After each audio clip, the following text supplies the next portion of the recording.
Hello, welcome in. It is Saturday night, SUPERVIVE. I'm Mad Magical, joined in by Zikaric as we are getting ready for some European action. We had qualifiers yesterday to find out which teams are going to play today. It is our first time doing our just regular old Saturday night SUPERVIVE. Here to celebrate SUPERVIVE, Zik. Are you excited? Dude, I am so excited, man. And even when I'm like super tired, super gassed, like nothing excites me more than getting to watch some hype SUPERVIVE, bro. Like I've had a whirlwind of a couple weeks, but I'm summoning my SUPERVIVE energy here. And I just like, I get to watch a lot of NA. It's such a pleasure when I get to not only watch EU, but cast EU. So I'm super excited, my friend.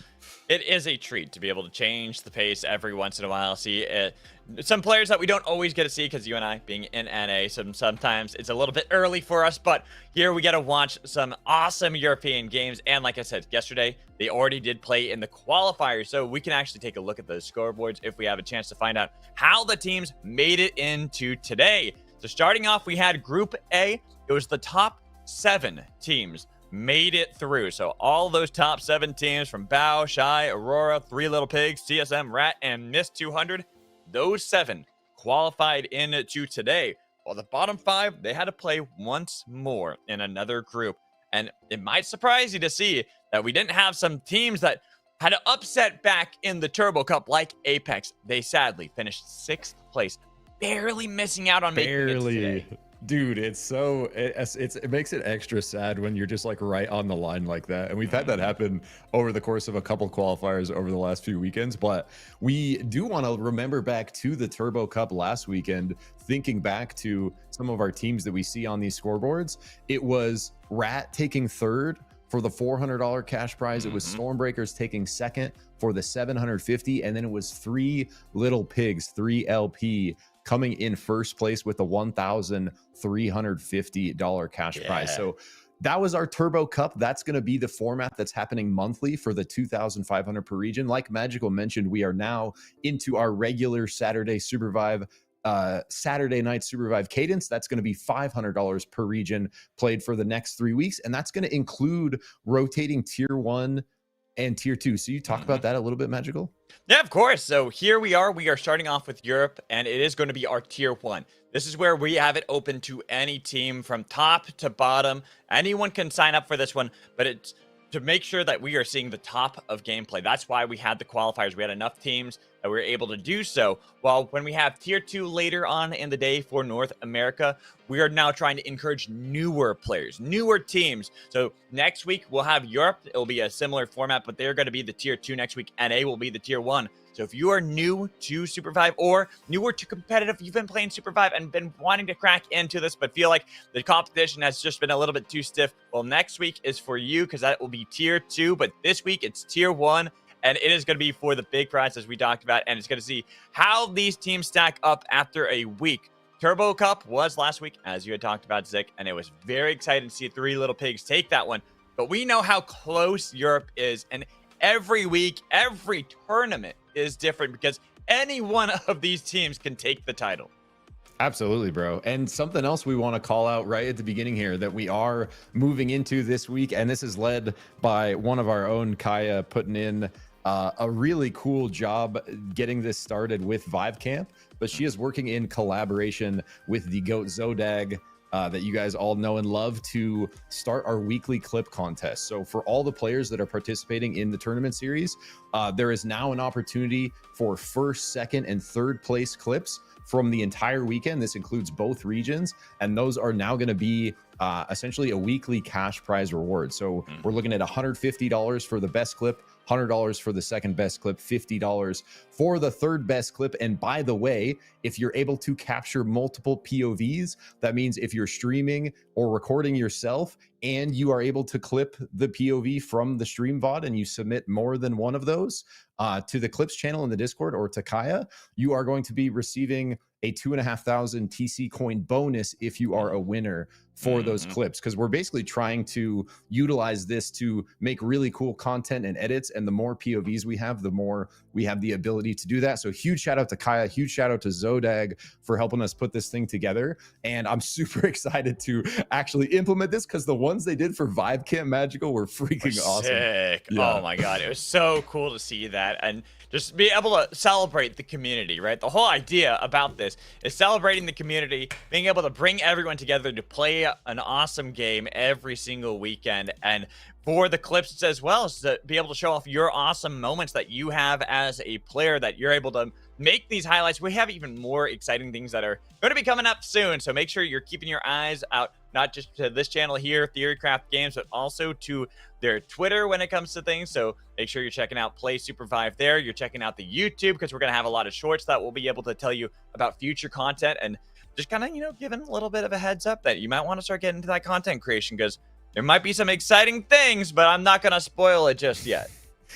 Dude, I love it. Yeah, more exciting things to come for sure. But the other thing is, if you are a winner in this clip contest, like Magical mentioned, that is very likely going to be featured on the official Theorycraft channel. So you'll be kind of spotlighted there. And then we're also going to show the winners from the previous week for the next week of SNS. So in this segment, right at the beginning here, we will be showing the clips from the previous week. So not only are you going to get a little cash prize, not only are you going to get, you know, some featured in a cool edit, you're also going to get some publicity as well. So, you know, I'm just such a fan for SUPERVIVE clips that I'm really excited to see what this brings in.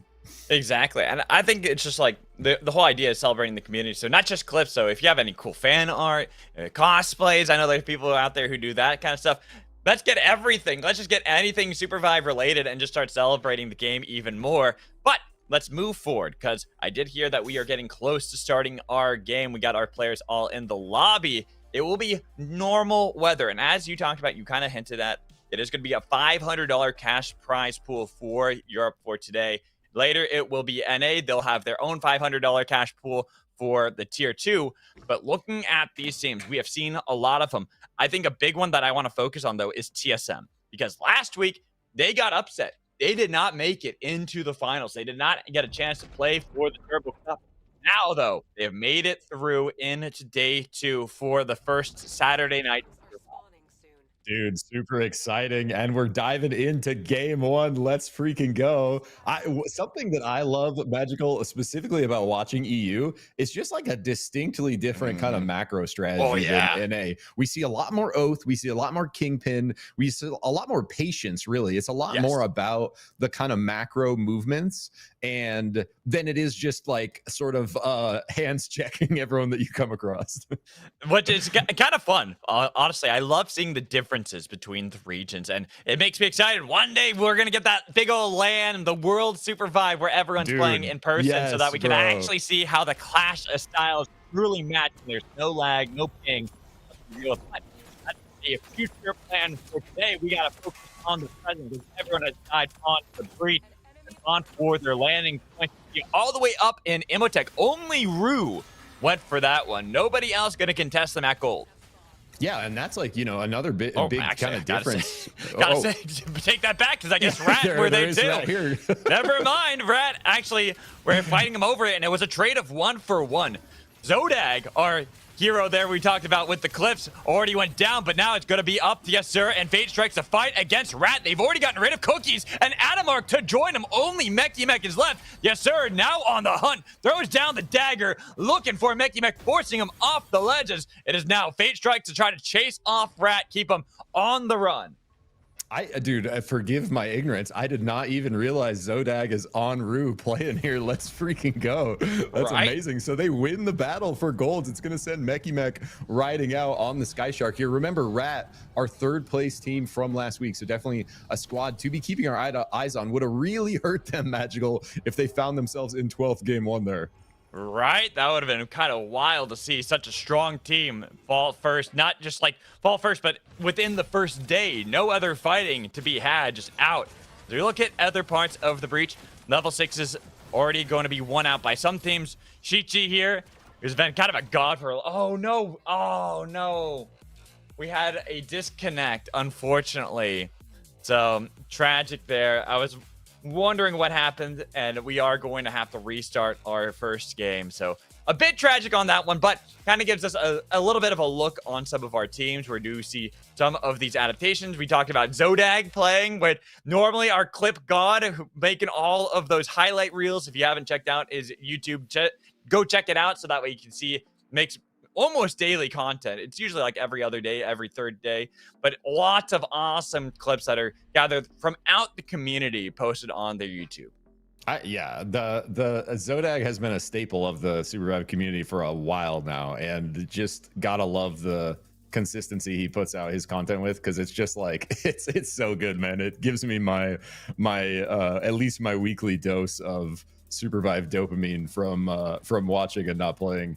But for those of you that are sort of wondering why the restart is necessary, if a player disconnects loading in, oftentimes they're not even able to reconnect at all. Yeah. And so that team just starts with 2 players, the tournament. So, you know, if it's right at the beginning of the game, very often, you know, it makes more sense to just restart things. And, you know, like no one had actually gone out yet. So unfortunate for Rue, who did get the gold armors, but hopefully they can rinse and repeat and find it again in this next game. But something magical that I was going to call out before we got into that is that, you know, we often see the golds extremely contested in NA, whereas in EU, right, you know, again, like there's, especially now that with the last couple of patches, they've expanded on the actual objectives you can play for, and some of those early game objectives now make more sense to fight over. We see usually like a bit more of like a spread drop from EU.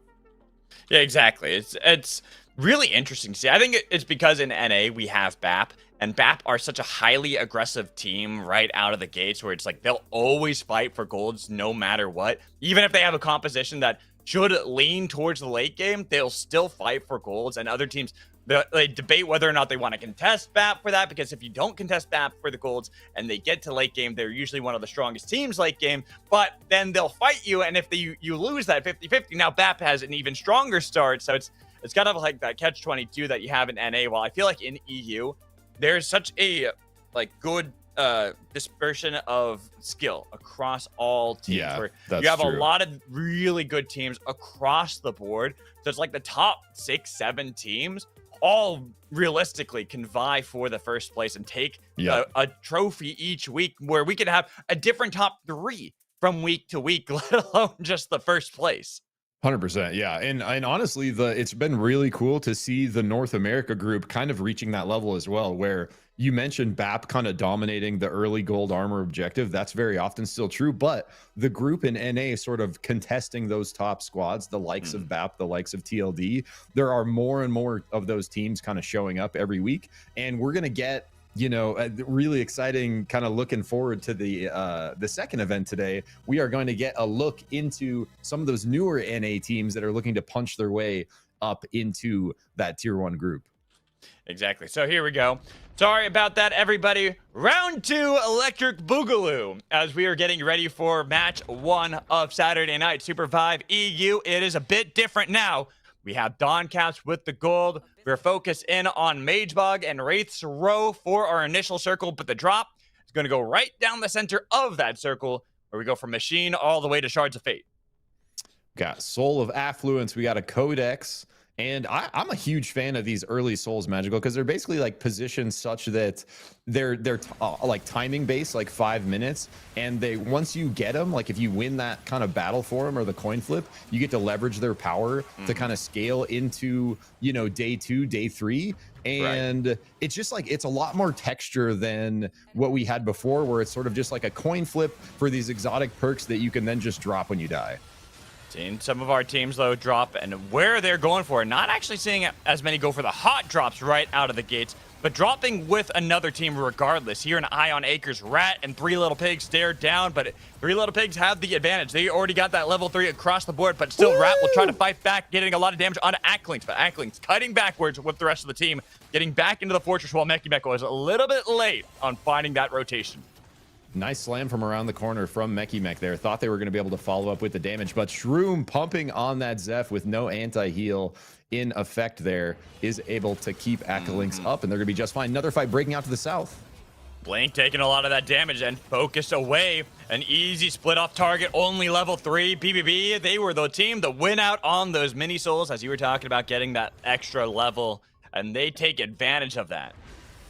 Yeah, and like so one like the affluence one can be pretty big. Like you can almost replicate like a cold thing start anywhere on the map, like scooping something like that. And I you know, there's some pretty big value actually coming through from these early objectives. So we'll have to see if they're able to leverage that. Rat now trying to re-engage with another team nearby their previous fight. Adamart getting caught from the back, maybe. Looking for that Volcanic Crusher, getting a lot of damage onto Courageous, but putting up the shield and then force away GG. Holding on the best they can. Courageous, one of our organizers for Tier 2 events for the Vive EU camp, playing here with GG. Love to see it. Hell yeah, that is so awesome, actually. On the oath as well. This is rough for Rat here, Magical, because we've mentioned this before. If you lose that early skirmish, like that first fight they had, and you're forced out of that biome, you often go to the next biome and there's already another team there. And we just saw that happen where the other team is up 1-2 levels, so they already kind of have fire position and vision. They already have advantage. Here we go. WAF under pressure though as well. Uh-oh, and on the run, Lasmolda trying to get backwards, but where you go, Five Puppies is nowhere to be seen, so you are by yourself in this one. It is going to be on it to their Mercury to save the team, but a nice hammer regardless from Lasmolda. DSM maybe a little bit too greedy on that play, thinking they had the kill secured, but you can never secure that perfectly, not against an oath, and now they've revived and recalled DSM. Suddenly the team on the back foot. Spider Brawl trying to see if he can Spider-Man his way out of that one, but crashed by the Sky Shark and now about to blow, but might be able to get away underneath the Arcane Railgun. Spider Brawl into the rings, but WAF are on the hunt, looking for that kill on a Spider Brawl. They want to squish that spider beneath their boot. Five Puppy, though, was a little bit late. Magic Mortar barely missing. Spider Brawl doing everything to dodge every bit of skill shots. Dude, WAF wants this brawl so bad. Understandably, turning the chase around. Very well played by Lasmolda there to kind of give him the momentum in the other direction. We do see another fight happening in Magebog in the picture as we pan up. It looks like Rue under a bit of pressure. Zodag with one member left trying to fight it out in the 2v3. Hopefully going to get out of this one, but one gold armor and surrounded. Aurora are here too. Do they focus on to Zodag or go for the fight against Bao? Right now, Zodag playing so aggressively. Just the aura alone was enough to actually get Aurora to back off because they were afraid of Bao too. Yeah, and I think they didn't have intel on Rue being down a member, so likely thought the entire Rue squad was up there. It was just Zodag, so does kind of RO him off of that, recalls back, reconnects with the squad. And this is like what I mentioned earlier, Magical, where oftentimes it's way more like still 12 teams in it. Like these, like it's a bit of a slower pace in EU at the start where these teams are much more about playing together, playing through objectives than really trying to like coin flip any kind of like significant fight. And we see just how every team's still alive regardless of some of these early skirmishes. Like with Rue losing a player, but on the train they got their own revive. We saw on the kill feed that there was another kill by Bao, finding a good play for themselves as well. But seeing this constant ebb and flow, well, Zodag, unfortunately, can't aura consistently against Aurora, because that time around did not have Bao to back him up. And they are going to be able to snag that gold armor off of Zodag, so still holding on to one for the side of Rue. Not too bad. Rat as well. Looks like they were able to recover a little bit, but not able to find a day 2 spot on that level 7. WAF wants it. Already summoning Napalm with an Abyssal Breaker and the Grabby Squid taking down Lasmolda, but now it's the Golden Beam trying to resurrect the team, but they put down the Tetraform Wall as on the Wisp pulling away, making sure Chi-Chi cannot bring WAF to full power yet again. Volcanic Crusher on a Chi-Chi as they too will fall, leaving only their Mercury left again. So Shiji gets caught there, but WAF's been looking pretty good in these couple scraps they've had. Finally, Rat get the upper hand there. They are going to get their levels from that as well. So online, pretty much all level 9 into day 2 here. Going to be just fine with the tempo. Train battle happening, meanwhile, to the north. See that, yes, sir. Popped that Fusillade already, forcing off 3 Little Pigs so they can stick the respawn beacon on the train, bringing back the team, bringing it back Zodag again. So Rue Feels like they have so many lives, but this time they run into Rat, unfortunately for them, because there's no escape from that. An easy pick on the Sir. Well, we see that Zodak and Fate Strikes have been split away. Nice Volcanic Crusher trying to swap, but not enough time. And now it's only Zodak again for Rue, while Three Little Pigs, they try to go for round 2 up against Rat, getting a little bit of damage. A nice touch of form, splitting up the fight, but look at the damage onto Three Little Pigs. It's going to be Akalinks out of there with the hover wings, even with the frozen barricade, keeping them at bay. Both teams trading a lot of blows, but nobody falling. Dude, Rat looking very impressive, actually, turning with cooldowns already kind of on cooldown to fight 3LP there on the back foot. They are going to turn it around, and beautiful kind of position on the boat. They want to finish that fight off. Meanwhile, another fight in Machine. DFC on the run. Oko gets over those lasers. We did see that a team did fall off screen. Waff, our first team out, and Rue losing Zodak, but Zodak has brought back the team again. I see Fate Strikes all on his lonesome in the grind. Might be able to get that respawn beacon, but that is defended by BBB. I don't know if it's going to be too easy for a lone void. Yeah, and Rat just continue to hold their boat there. It's been working out really well for them. They're going to continue playing that strat. Fate Strikes, like you mentioned, last member left for Rue, is going to wings out with the Void Shift there. Has a bit of space, but again, Rat still right above him, I believe. We see them working their way into the right. If Fate Strikes can wiggle his way around here without getting a ping, looks like they are going to see him. Yeah, and Rat trying to see if they can chase down onto Void, but Fate Strikes has been able to get out of there. Well, Rat will hold on to this position. They might be able to rotate down towards BBB, who are in control of the respawn beacon. Looking at our other teams, a couple more teams trying to trade blows. Three Little Pigs are winners from the Turbo Cup last week, staring down that of Miss 200, Abyssal Breaker with the Chilling Finale. 2 ults used. Even the Summon Napalm was trying to get some damage onto Akalinks, but it's going to be the Grabby Squid from Rebel that tried to engage the FC. Debating whether they want to intervene or not. Oko, I don't see him nearby, so they are going to wait for now. But they have gotten spotted out, and there's Oko right behind them. Ooh, they got to bait out in this. Oh, beautiful. A nice snipe. The takedown Loomies, missing the Grabby, but that's enough. They got control of their base camp. They've scared away one team, but there's 2 more to join in. Three Little Pigs, Aurora are here. I see another team, GG, right off screen. A nice pull, trying to pull them back into the fight. Rebel tried to get onto the jump pad, but he couldn't get there in time. And now off their base camp, NIS 200 lose their platform. Three Little Pigs trying to see if they can push up Aurora, but Aurora, they already claimed the kill, and now a nuke to get rid of the base camp. Yeah, and MST was honestly playing that so well. They played it great against 3LP, then they fend off the third party from DFC, but the fourth party coming in from the north from Aurora, they are not going to be able to anticipate that Kingpin grab. Going to let Aurora find a kill point, put MST on the back foot a bit. Now 2 members going to have to be searching for a res. And seeing how teams are moving around now, finding these picks, but only one team, despite all this fighting, Zick, has fallen. Again, this goes into the conversation with how close EU consistently is. We are so late into the game. It is all about the late game macro calls for EU. PBB finally getting attacked by a team. It's Rat, the team that tries to see if they can venture into their territory. Already got rid of Numa. Everything is low. Squalia as well. TSM, they might be able to intervene as well, but do they actually look for the play? Squalia is the only one now standing up against Rat. Already had one bail. Levity decided not to be a part of it while Blink was trying to get the back line onto Rat, but Rat hold strong, and they're going to be able to take away that base camp. What we see, that's Procane. Found a lone Bebo. Doom gone for DFC. Yeah, and BBB able to, the Zeph able to live there. We saw the Grabby barely wide for the Tetra Slam. And we do have fighting up to the left as well. MST Kuba finding another kill onto Rue. And Rue been really trying to just recover since the beginning here. Not, unfortunately, not quite the gold armor start they had before the restart.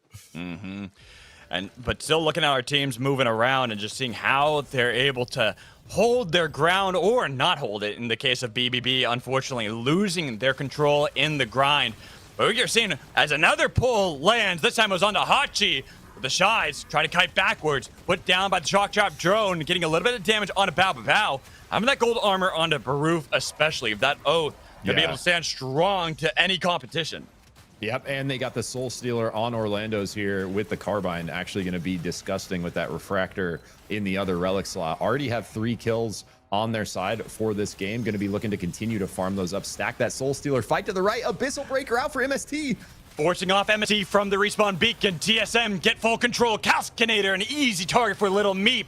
and the only one is left, as now GG stared down that of the champions of last week. Already losing Greed. Courageous has been zoned away as they are trying to see if they can get the revive onto Greed at the same time, but Ackling's doing his best to try to get some damage, and now it's up to Deathbreath, punching him into the wall, taking away that wish. Blacksea now has no Courageous as another fight happens elsewhere. So many teams are still remaining that so many fights are gonna happen as Rue are forced into the storm, losing Zodag, and now with the hover wings from Fate Strikes, almost getting the grabby from Sebi, but it's gonna be Aurora onto his position. Swap backwards, get to Yasser, still holding on to life. Pull, missing from Sebi. Rue holding on by the skin of their teeth. Fate Strikes is so good at the void movement, really leveraging the grabby and wings in combination to do some tricky stuff. Finally, he's going to get caught there with the caster curse. Sorry there, Fate Strikes. But Rue doing a great job surviving kind of on the back foot since the very beginning of this game. It's going to leave just Yazer left here on the Shiv with the full force of TSM on Spider Brawl finds the dunk. Rue is gone. Rue's gone. GG, same time. They fall as well. 2 teams down, but so many still left on the breach. Aurora find themselves in a sticky position because they are surrounded by the Shies and 3 Little Pigs, but 3 Little Pigs, they aren't even going to focus this. It's going to be Aurora versus the Shies, while Bao debate whether they want to intervene. There's already that pick onto Sprokane. Hachi, he's overheating, but he's going to blast off away. Well, Greninja onto the E-plat, trying to see if they can stare down that of Bao, but a nice wall put up by Baroof keeps Aurora at their base camp. Yeah, Spro just completely shut down by the crowd control there. Literally can't even move with the amount coming through from Aurora. Aurora doing a nice job to slowly stack kill points for this game as well. And here we are. It's DFC with their lone Bebo left. Only Doom remains. He's got 1, 2, 3 squads. 4 squads on all sides. Magical. Run, Bebo, run! Nice primal slam into the abyssal grab. My goodness. DFC are gone. Sadly, alone Bebo surrounded by so many different teams. There wasn't really much hope. But keep in mind, we still have so many other teams, and Tom Kick has picked up a crown. And Kuba, last member left for MST in this bush here, still invisible to these members. 3LP and the Shy looking at each other. And minute on Tom's crown, or a fresh crown on 3LP. So we got the 2v2 Abyss Specialist on Echolinks. But I'm watching Tom Kick. Thomas Kickington, we've seen this before, with the crown, playing his coveted Kingpin as well. One of our pioneers of the tech of Kingpin from way back in the day, but so many other players have now caught up with him. So are they going to fall prey to the Shy right now? Acklink's already putting down the skate, trying to give them platforms with the frozen barricade, but Tom holds strong on the platform, waiting for 3 Little Pigs to play a little bit too aggressively. Might even be able, missing the grabby, so instead, going to be forced off the E-plat yet again. That was it right there. He does have 10 seconds, so look like probably just going to play time here. Really nice E-plat, middle of storm there to not only limit vision, but doesn't want to push that ledge to the south. Oh, BBB eliminated in the kill feed as well. Tom Kick, crown, procs off of time. Yeah, and here's Sprokane back in the battle. Tom Kick somehow gets right past him. Look at Acklinks hunting down this low health Kingpin. Easy target for 3 Little Pigs to be back into the game. Well, Tom, his rat, cannot hop all over the ledge. He can't get back with the rest of the team and Shy. Now, up the ledges, up into Underrod. And something worth mentioning from 3LP here, they are down an Aiden. It is Detbarak subbing in today. So a little bit of a different look for them compared to last weekend. I believe Aiden is out of town. Very likely will be back next week. Kuba spotted out. Last Run, left, Kuba! jump pad down. Oh, no, Oh, no. With TSM there, too. Now it's going to be a new team to fight up against 3 Little Pigs, and this team isn't fully formed either. They have got now 3 Little Pigs getting these kills, but they're trying to see if they can bring back up Blink. They have enough time, so Blink back up in the game. Little Meep debating if he wants to go for 3 Little Pigs or for Sprokane, while Rat, they get the pull onto the Pigs. They are surrounded, though. They got to be careful, because right behind them is going to be more players and more teams. But TSM continue to kite up north towards Shy. Yeah, and I love Acklinks on the Celeste. Like, actually so good at kind of countering those engages from the Kingpin pulls. So many fights starting with that grab coming in from the Kingpin, with Kingpin being on every team. Here we go, another one for Rat.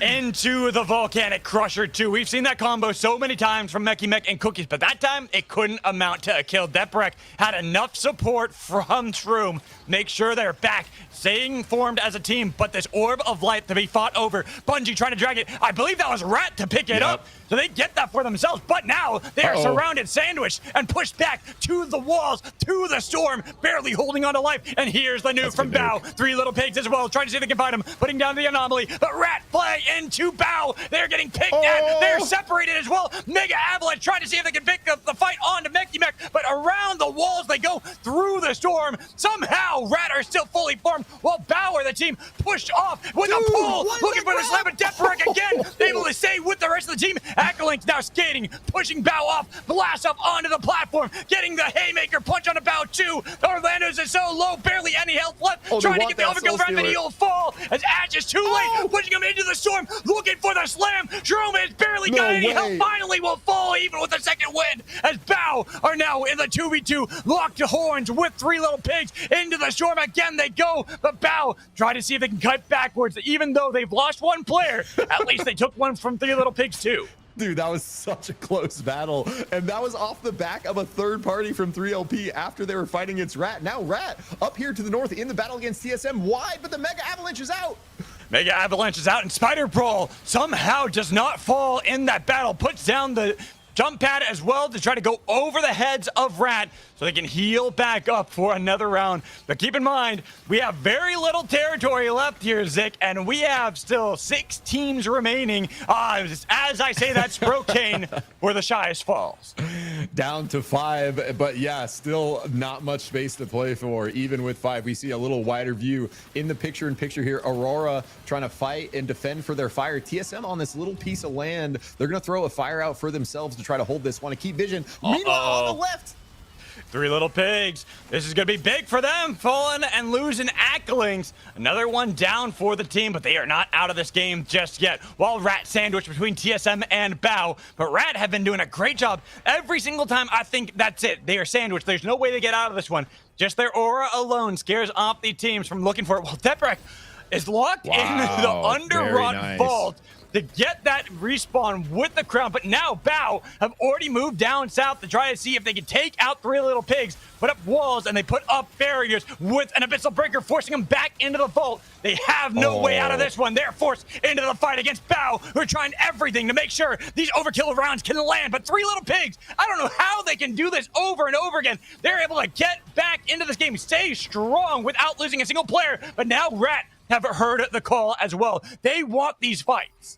Yeah, Shroom just pumping heals on that Zeph. Beautiful positioning with the vault right there from Deprek. He is able to hold on to the Soul Stealer, which Orlando's was very much trying to get back there. But at this point in the game, we see multiple teams throwing out those fires as soon as they see they might get third-partied on for that extra vision. Rat's going to have to move theirs down to the south, and they do on the left side here. Aurora going to be looking to move theirs as well into this next shift. TSM kind of playing outside, going to have to move their way in. They have Rat on the left, Aurora on the right. Tricky situation here, Magical.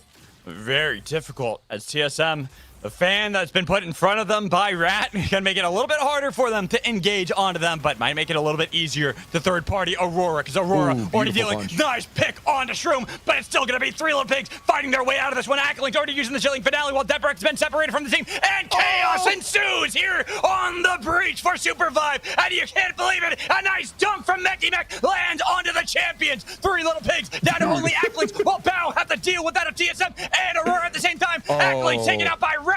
We're down to 4 teams. Crown's been picked up by Spider Brawl, but too much damage. Bao, get rid of that and get rid of TSM with the help of Rat. 3 teams, the good, the bad, the ugly, the stare down, the wild, wild rest. Dude, beautiful sequence there. The crunch comes in from Bao, forces 3LP into the middle of every squad there, do their best to fight it out. In the end, not going to be enough. Couple nice plays from them across the course of this final 6 sequence. It is going to result in them going out at 5th, and shortly after, another squad dropping at 4th. So down to our final 3 here. Very much this phase of the game, Magical, as we see a little bit of a slowdown, a little bit of a pause. Teams look to gather themselves, restock on supplies, gather their vision, and look for the next opportunity in the final 3. And I'm looking at how teams are already set up. Bao putting down some spike walls to make it more difficult for teams to actually get their flank. Putting some walls inside of the storm, because that's where the storm is getting brought down. You see out of the circle, slowly but surely, even with normal weather, is dragging us further into Underrot and away from that of Rat and Aurora. The Aurora on the full bush play here, just hiding out to the north. I very likely Rat knows they're here somewhere, and as we see Cookies trying to control out that way, looking. Sebi looking for the grab behind the wall. Nice stun grenade. Armor's gone. Nice, getting all that damage on Adamark, but still it's difficult to immediately burst. And oh, that's why you put the Abyssal Breaker to make it a little bit easier. But they got the Orb of Life. They just need to make sure they can bring back Adamark, but they can't do so. They've been completely split away. The Orb of Light to stomp down Adamark and then stomping the kill. Rat gone. Aurora Bao trade blow for blow as now Aurora try to hold strong against that of Bao, pushing him into the storm. But with a broken shield on their oath, it's going to be difficult for Aurora to stand strong. That's why they go for the other oath. They take down Baroof. 2v3. The pull to bring back in Oath and say, no, we can't let him get revived. But the pull on the other side saying we're going to drag him back into the fight. Under Ninja says, I don't care. You wrote this battle and I will win it out. As it's going to be Aurora to take game 1. Dude, actually an insane kind of sequence from Aurora right there, and a perfect finish. That it started off with they come out of the bush from behind the wall. The Kingpin throws the EMP grenade, breaks Adamark's full gold armor on the oath, by the way. As soon as that happens, Bao comes up from the south, collapses onto Adamark. So Adamark gets kind of collapsed on for two teams, both sides, instantly deleted without that armor, puts them in a super tricky spot. And from there, Aurora just continue with a beautiful fight against Bao to finish things out. And we got to take a look at how this game was. And it was, I mean, a lot of it was, as you talked about, Zik, where it's the difference between NA and EU. There were skirmishes early on, yes, but a lot of it was about trying to see how long they can last into the game, get to these later storm shifts, and make sure that they had the macro on their side before looking for a lot of these fights. But because every team's doing so, it leads to these chaotic endgame scenarios. Yeah, and we see it like there's almost always a point where there is too many teams for the size of circle. And right there, we saw it right at 6 teams. Like you say it in the cast, just chaos, utter chaos breaks out. No one knows what's going on, but it results in multiple squads dropping and quickly down from 6 to 3. And oftentimes, that's how it ends up being in Super 5. We see where we have a lot of teams that make it to endgame, but that actually almost works against you by having too many squads that you have to face off against, because anything can happen in those scenarios. And you can have a game where you are dominating, you're doing great, but then you get sandwiched by 3 teams, and suddenly that gold armor you worked all game to get just doesn't matter. And here, the team to come out atop of the chaos pile was Aurora.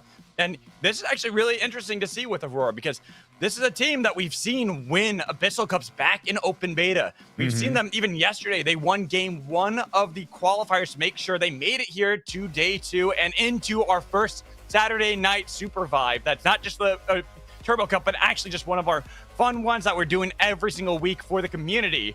And to see them start off strong gives a lot of hopes towards Aurora to get another title.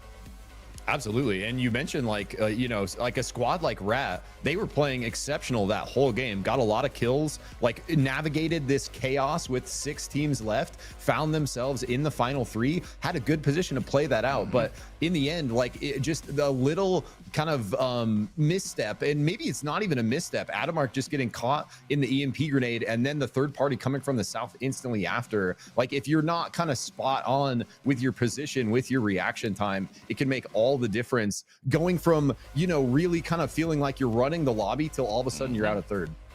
That's how SUPERVIVE is too. It's just one of those things you sometimes almost want to play a little bit more passively when it comes to some of these late game team fights, because we've seen so many times that the team that engages first oftentimes ends up being the team that loses the game, because now they have already used all their cooldowns. They've burned a lot to try to get these picks, and then the third party comes in, and that's the team that now is able to utilize fresh cooldowns and take advantage of the weakened teams. Yeah, and we do got to shout out Bao because they kind of commenced this chaos pushing up south into 3LP. We see them just spread to the south here. They're holding the whole south of the ring while everyone murders each other. They're going to take the kills that come their way. They're going to find a pick here off the grab. Actually, not. Nice recovery from Aurora. But this is exactly what Bao do to Rat when we get to our final 3 in a second here. Yeah, and so right there, unfortunately, just for Three Little Pigs, are reigning champions from Turbo Cup out at 5th place. TSM right before them. But as you said, seeing how they're already pitching this fight and right already looking for the flank angle onto Rat, because Rat were trying to play into Aurora due to Bao, their position forcing Rat's hand where they kind of were feeling like they were rat in a cage with no real escape. Yeah, and I think like that whole time Aurora was hiding in a bush, we saw a Rat continuing to control out that direction, try to find vision on him. They knew they were there, but in the end, it was a little bit too late, and especially with the third-party collapse from Bao. But here, Aurora, just a beautiful finish fighting this out. Greninja gets grabbed, but just trades damage back on the Ghost, actually wanting to maybe get grabbed there. Yeah, I was about to say, like, that pull, I think, actually was on purpose by Greninja because it denies them getting the pull on to Baroof to maybe bring back Bao into the game where they can now have this Oath that's their tanky frontliner that they can rely on a lot more consistently. Yeah, so really well played from Aurora there. Nice finish to secure victory in game 1. And Magical, in a 6-set tournament, when you're playing for cash, getting a game 1 victory just like has to feel so good. Like to set up that confidence, set up that tempo that you can carry into the rest of the tournament. Exactly. It's that momentum that can start carrying you forward, but you can't let that give way to pride and hubris, where then you're playing too greedy later on. You have to play still with like anything can happen. It's SUPERVIVE. We've seen some chaotic end games. We've seen some chaotic final games where teams are literally tied in points, and it comes down to tiebreakers in order to break that here in Europe. Yeah, every single point matters here. We'll see if they can come out in game 2 and get a repeat look, because if you can stack not only the first game victory but the second game victory on top of it, now you're starting to talk about some true momentum, a true advantage going into the back half. And it's going to be exciting because game 2 is where we got bullet trains. Oh, let's go. As our storm shift. So first game was normal weather, but we are going to be shifting into our first storm shift with bullet trains. My personal favorite, everyone else's personal favorite, whether they like it or not. But it's required. It's just how it works. You know, I don't make the rules. I just follow them. But looking at how this game was for Aurora, starting off really strong, but looking at other teams where they were doing really well, like that of Bao. They had a great finish in this one. We even saw how the standings were from the qualifiers, where Bao was a team towards the top of the standings as well, because they kept playing and placing consistently high, top 4, top 3 placements in all 4 games. Yeah, 100%. And we talk about like, you know, kind of momentum on the day. You definitely have a bit of that confidence and momentum carry over from qualifiers. If you're performing yesterday and you're kind of finding your stride against these same teams, that can absolutely, you know, make an impact and have an effect on your kind of confidence coming into the actual finals here. Exactly. And so for a lot of these teams, like that's the cool thing with this too, is that we're seeing how teams are able to adapt from last week, looking at how the Turbo Cup was into this week, and see what sort of strategies worked for them before or don't work for them or didn't work for them before that they now can change going into this one. Utilize this as a learning time to make sure that when they get to the next Turbo Cup, that they are ready for the big prize. They can win some small prizes here from week to week, but really they want to make sure they are prepared for our next Turbo Cup. 100%. Diving into game 2 here. We do got I just want a final point on Bao. I'm looking at the results from yesterday. Not only did they go first place in the first group, they pulled down 43 kill points. So actually the most kills out of that entire group as well. So definitely going to be, like you mentioned, kind of feeling themselves a little bit, riding that kind of high pressure momentum into the series. And looking at how they are right now, dropping early in Cold Fang, but only team here in Cold Fang. Looking at everyone else and where some of our early drops are. Prisma Falls can have a little bit of action. I see that Mist 200 are there, Bao are there, Rat, no, Rat weren't there. It was Waff were also nearby, but they hopped on the train instead. So they saw too many teams going for that hot drop and decided that they didn't want to go for it either. Yeah, and we got a pretty spread start otherwise. 3LP farming their way up. We got, it looks like, yeah, just going to be Rue over in golds for free, pretty much isolated way over there. So nice for them, going to be coming out with that solid gold armor start. And we were mentioning it earlier, but definitely a different kind of level of contest over those gold armors than we see in North America. And looking at how teams are really spread out, I thought that maybe some teams would try to contest Prisma. We saw teams dropping with Mist, but like Bao decided to just go for the heart. I talked about Waff, who hopped on the train, and looking at everyone else, no one's really near each other outside of maybe you could make an argument Three Little Pigs and TSM are kind of close, but 3LP, they're going to Vanegrove. They're not even going towards Ion. Yeah, and I love this greedy start from Rue. They're leaving 2 members in gridlock to finish off the golds. Meanwhile, Fate Strikes takes the teleporter up to stacks. So they're not only going to be coming out with the golds, they're going to be coming out with experience ahead as well. So potentially a really strong start here for Rue. DFC bringing out the Eva here for our game 2. Go. I like to see it. So changing it up a little bit. Lumia, I think last game was playing Ghost. This time opting for a little bit more of a supportive style, while the other two still on their typicals. We see as right now Bao trading a couple blows with that of Mist 200, finally kind of moving towards each other's territory. Mist trying to go up through the heart up towards Vanegrove, but Bao decided not to go all the way to Vanegrove. Instead, we're ready for a little bit of a fight, but pulls missing on each side, waiting for Ash to throw out their pull, landing that onto any member of Mist could start off and get a nice kill for them. Kalsko with a nice bright shield, denying entry for Bao. Yeah, I love the little mind games around the pillar. Baruf's like stepping back and forth, waiting to see if which side Revel's going to go for the slam. Then Revel looks like he's going to slam. Fadeaway hooks to the left after someone else. So in the end, none of it coming through for kills, but more posturing kind of across the map. And like very rare to see teams just fully commit. If they do commit to a fight, almost always a member is going to be looking to play that anchor role and find their way out. As I see on the kill feed that Rat and Rue way down here in Hollows already having a fight, and unfortunately for Rue, not looking so good for them. As yes sir, sails down to land. Not gonna look good for Rue. I think only Zodag is left. So this is the downside of kind of a greedy start like that. If another team is able to come catch you on your way out or ahead of levels when you're split like that, it looks like that's exactly what Rat did. They're going to claim 2 of the gold armors for themselves, leave Rue in shambles with just Zodag left to the north.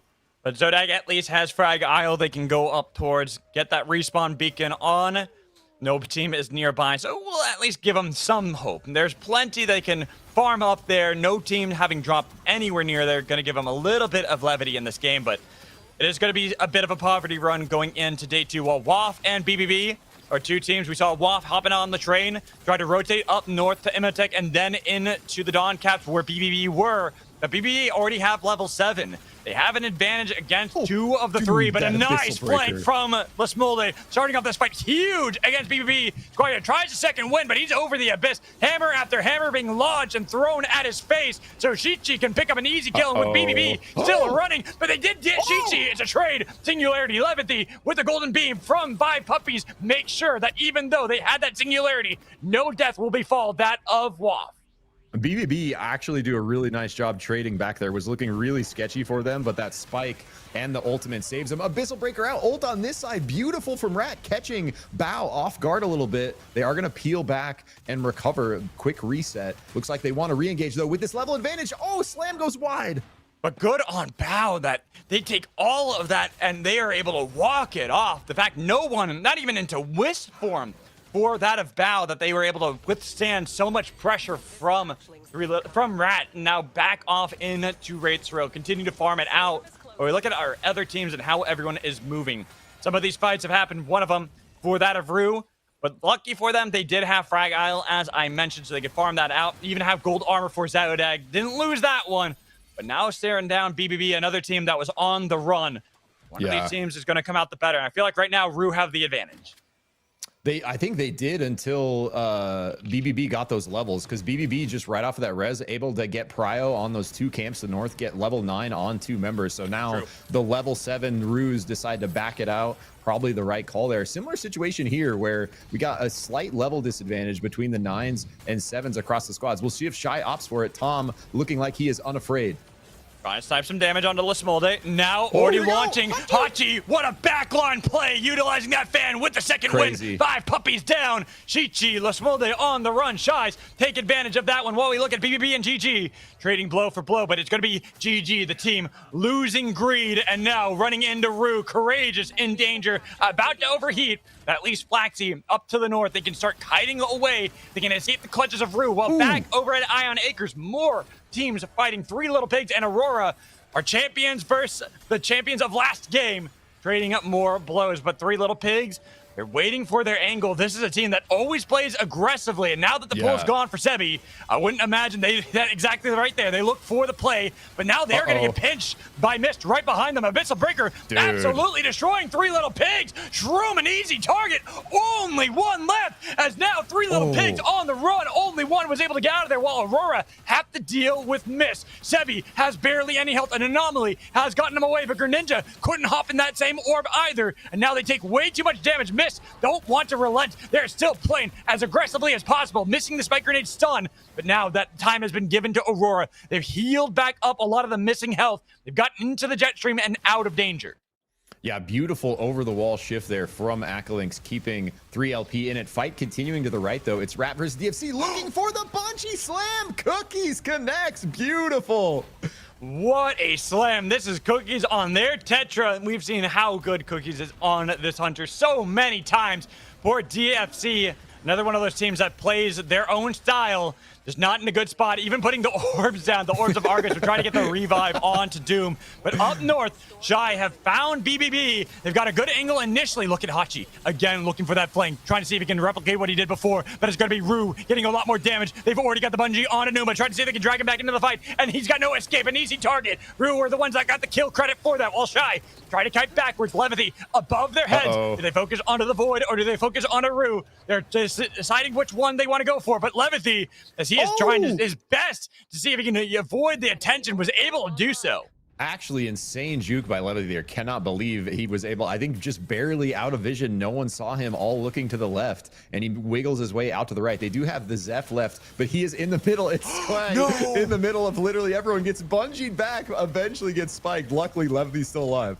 But look at Shy, as they almost got caught out by Oko. When you're playing up against a Jhin, it's never wise to be over the abyss, and almost got punished for it, but holding on strong, and now pushing back towards GG, as we see Levity sneaking his way through, hoping nobody spots this Void, but it's going to be that tension onto DFC instead for Shy.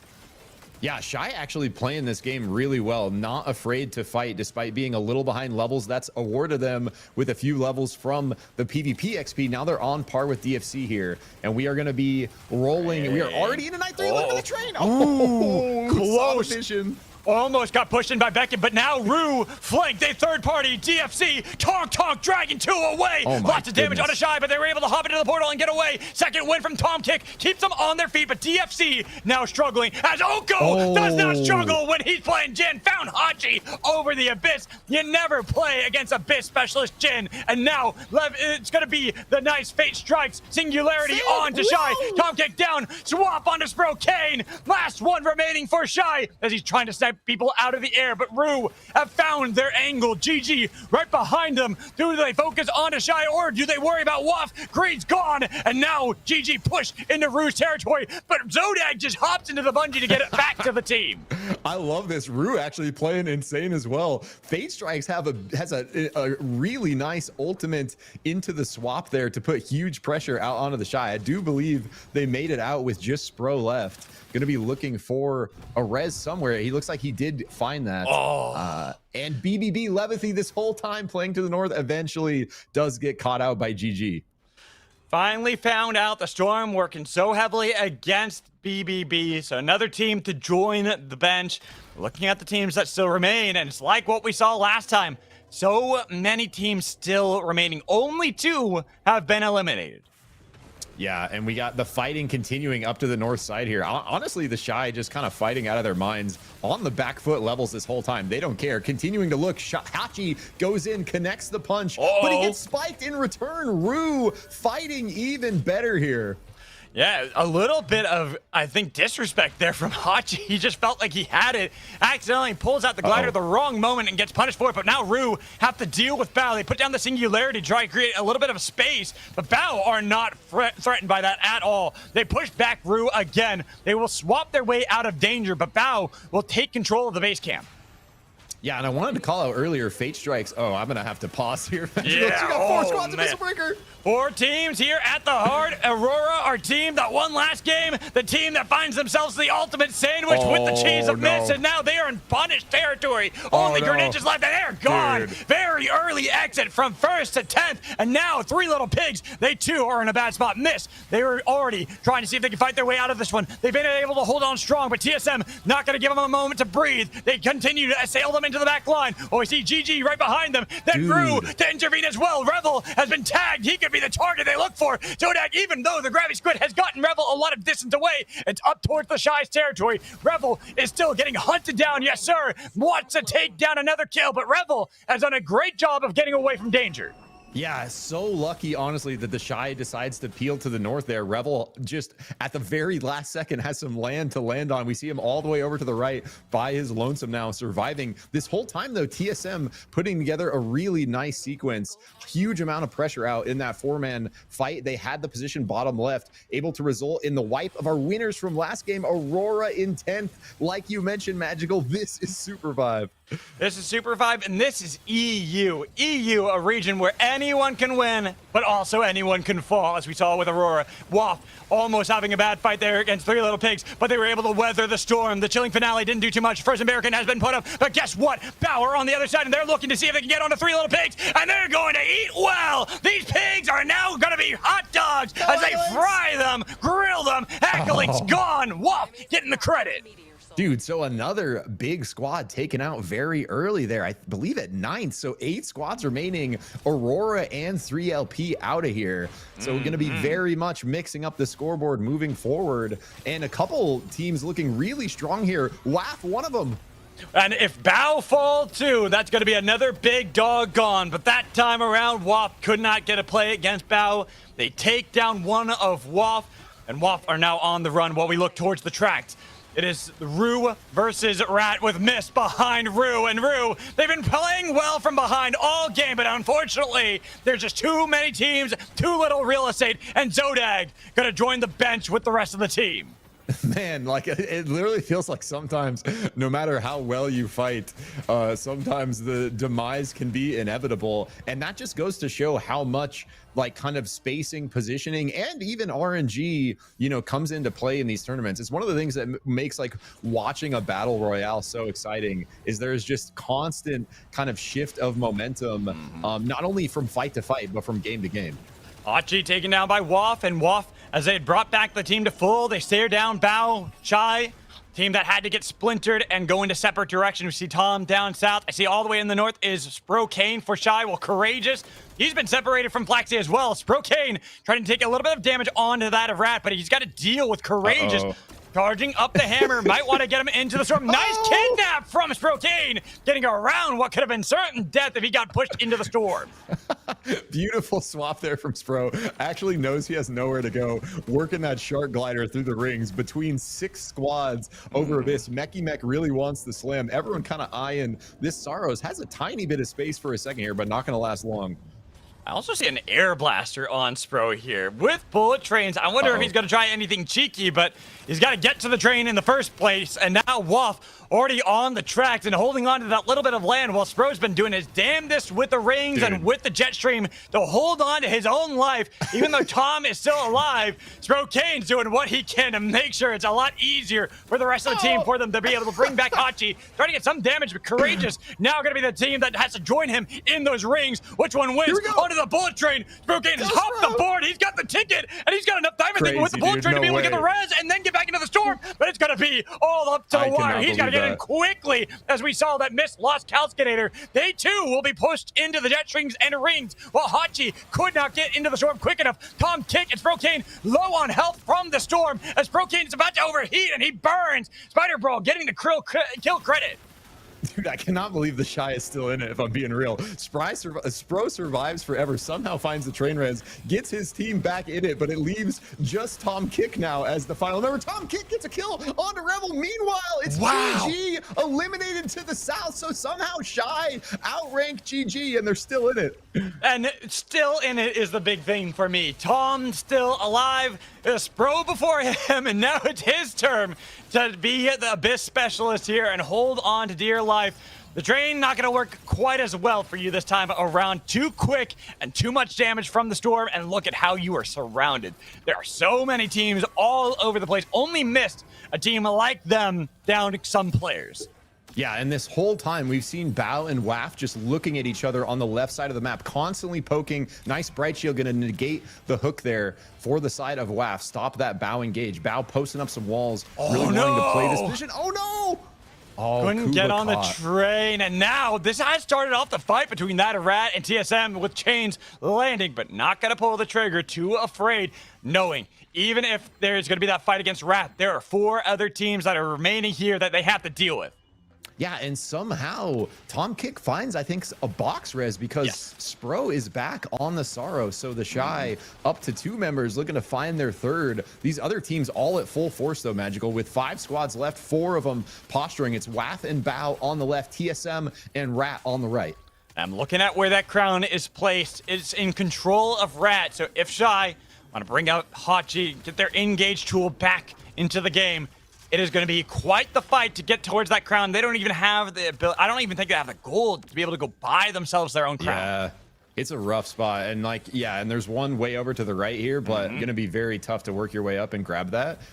We do see a couple things to call out. Abyss Specialist on the Orlando's Carbine, so going to be scary with this bit of Abyss. And now the Shy kind of caught out, going to maybe get pinched. E-Plat and Tom Kick. Tried to push him into the storm, but it's going to be the snipe onto Tom. Unfortunately for Shies, you've ridden your way up to 5th place, but that is all you can find. It's now 4 teams will stare down. Train going to pass on by. They almost taken out by the train. Not paying full attention. Too focused on Rat. Saw the angle. Saw them pinched and caught off. But they are going to be able to escape for now while they start off a fight against TSM. Getting a lot of damage. Abyssal Breaker blinks the first casualty. Waff coming in from the south. Getting a lot of damage with the Tetraform. Helping lock in Rat. Rat don't have that escape angle. They had almost locked themselves into the battle against Waff. But Adamark holding up the Bright Shield as long as he can with that damage over the wall. Mecky Mek is low. Cookies tries to push back onto Waff. But he's got nothing left in the tank. And Mecky Mek is gone. E-Plat put down Cookies. Too little, too late. Waff claim the kill credit. But they lose by Puppies Fort. Shichi now pushed back with a small day. TSM,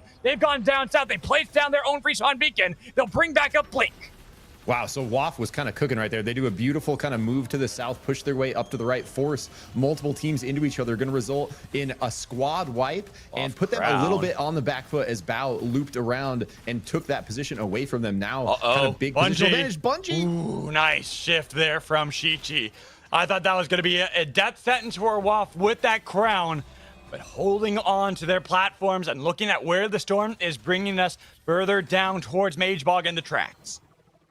Yeah, and now, like I mentioned, like Bao kind of securing this land piece from Waff. Waff, you know, they do get kill points, but they are going to get their position kind of negated here. Oh, but the train takes out Ash! Ash was trying to go for the Bungie play and played his own hand there as he is taken down. Now Bao down a player. Shichi trying to get around Spider Brawl, but he's been able to get to that ledge. But now with the storm closing in, they've got 10 seconds left on the clock. They've got to fight against Orlando's Mega Avalanche, pushing Shichi into the storm, shifting past, and he's only got 2 seconds left. Can they get the kill? He's got the team back up with the kill they found on a roof. Train, though, almost was able to find his kill while the chains come in from Spider Brawl, pushed into the storm. Orlando's has that Abyss Specialist, has health left, but he's got to pick up the kill. Can't find it. Waff deny. Bao, who fall 3rd place, but Waff still stand up against TSM. Full goals, only 1 broken armor. Starting up the fight, but Spider Brawl pushed into the storm, taking a lot of damage, trying to go for the long play back with the team. Golden Beam getting a little bit of damage onto Little Meep, but not enough. Summon Napalm. Train gonna pass them on by. They start up the fight with Abyssal Breaker. They've got a little bit of damage on Spider Brawl. They've lost Shichi, but Shichi, can they revive him for another fight? Lots of damage on the Blink. Well, they've already sent into the back by 5 puppies, trading 1 for 1, but they've lost Shichi again. The small they needs to stick onto one of them. He's got damage. Spider Brawl's gone, but it's gonna be Little Meep to win for TSM. TSM finds the victory. That final 5 was insane, bro. I think WAF played that out of their minds, actually. Like, they were the ones that went for that initial engage up to the right, put the pressure on, looped their way all the way around, got the early crown to recover from that member that got picked when Bao rotated under. And really where it all went wrong for Bao Magical is that train kill on Ash, because they were actually looking so strong having taken that position.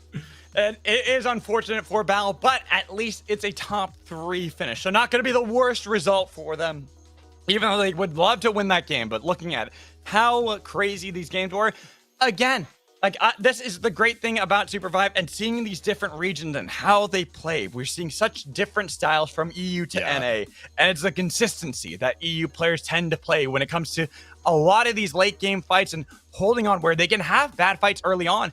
Even Three Little Pigs here have a really bad fight, but Acklings survives and is able to get out so the team doesn't fall, while we see more fighting, and Aurora are winners from game 1, dropping at 10th place because they couldn't find their position. Yeah, and it just like beautiful Bungie slam there coming in from Cookies. But yeah, it just goes to show like how many variables there are to contend with over the course of a game like this. And we saw like WAF early violence having a couple nice fights early, carrying that momentum all the way into late game and continuing to kind of exert that pressure onto these other squads. We also got to shout out the Shy here, Magical, because there was like 5 or 6 times where it looked like the Shy should have been taken out, and they do a really nice job recovering and staying in it, but going all the way up to 5th. Right, and I think that goes into that macro call. It's how you're able to kite around a lot of these fights, how you're able to look from Fate right here. I just want to call it out. It's so good because it sets up like almost getting the pick onto Spro and then finding that, but Spro doing a great job of keeping himself alive, staying away from the fight. It's just a lot of great things that you see from these players, but then you see some unfortunate plays for other teams, right? Well, like Rue, they looked really good after they were able to bounce back from a lost fight towards Academy. Looked like they were going to be really solid, and then they just have one bad fight right around here, right as Aurora got knocked out. Yeah, and like you mentioned Aurora, like sometimes there's almost nothing you can do. It feels like literally 3 squads on every side. Aurora kind of getting caught out there, try to make their way out, but in the end, it's not going to be enough. TSM, the eventual winners, actually had such good kind of tempo following this fight. They get multiple kills, put multiple teams on the back foot, actually results in 2 full squad wipes. And here we just continue to see how EU, it is anyone's game at all times. Top teams are current reigning champions from Vive Camp getting knocked out at 9th place here, as we saw Aurora at 10th place. And seeing as our winner here, TSM, for this game, a team that didn't even qualify for the Turbo Cup. They got upset in the qualifiers and barely missed out.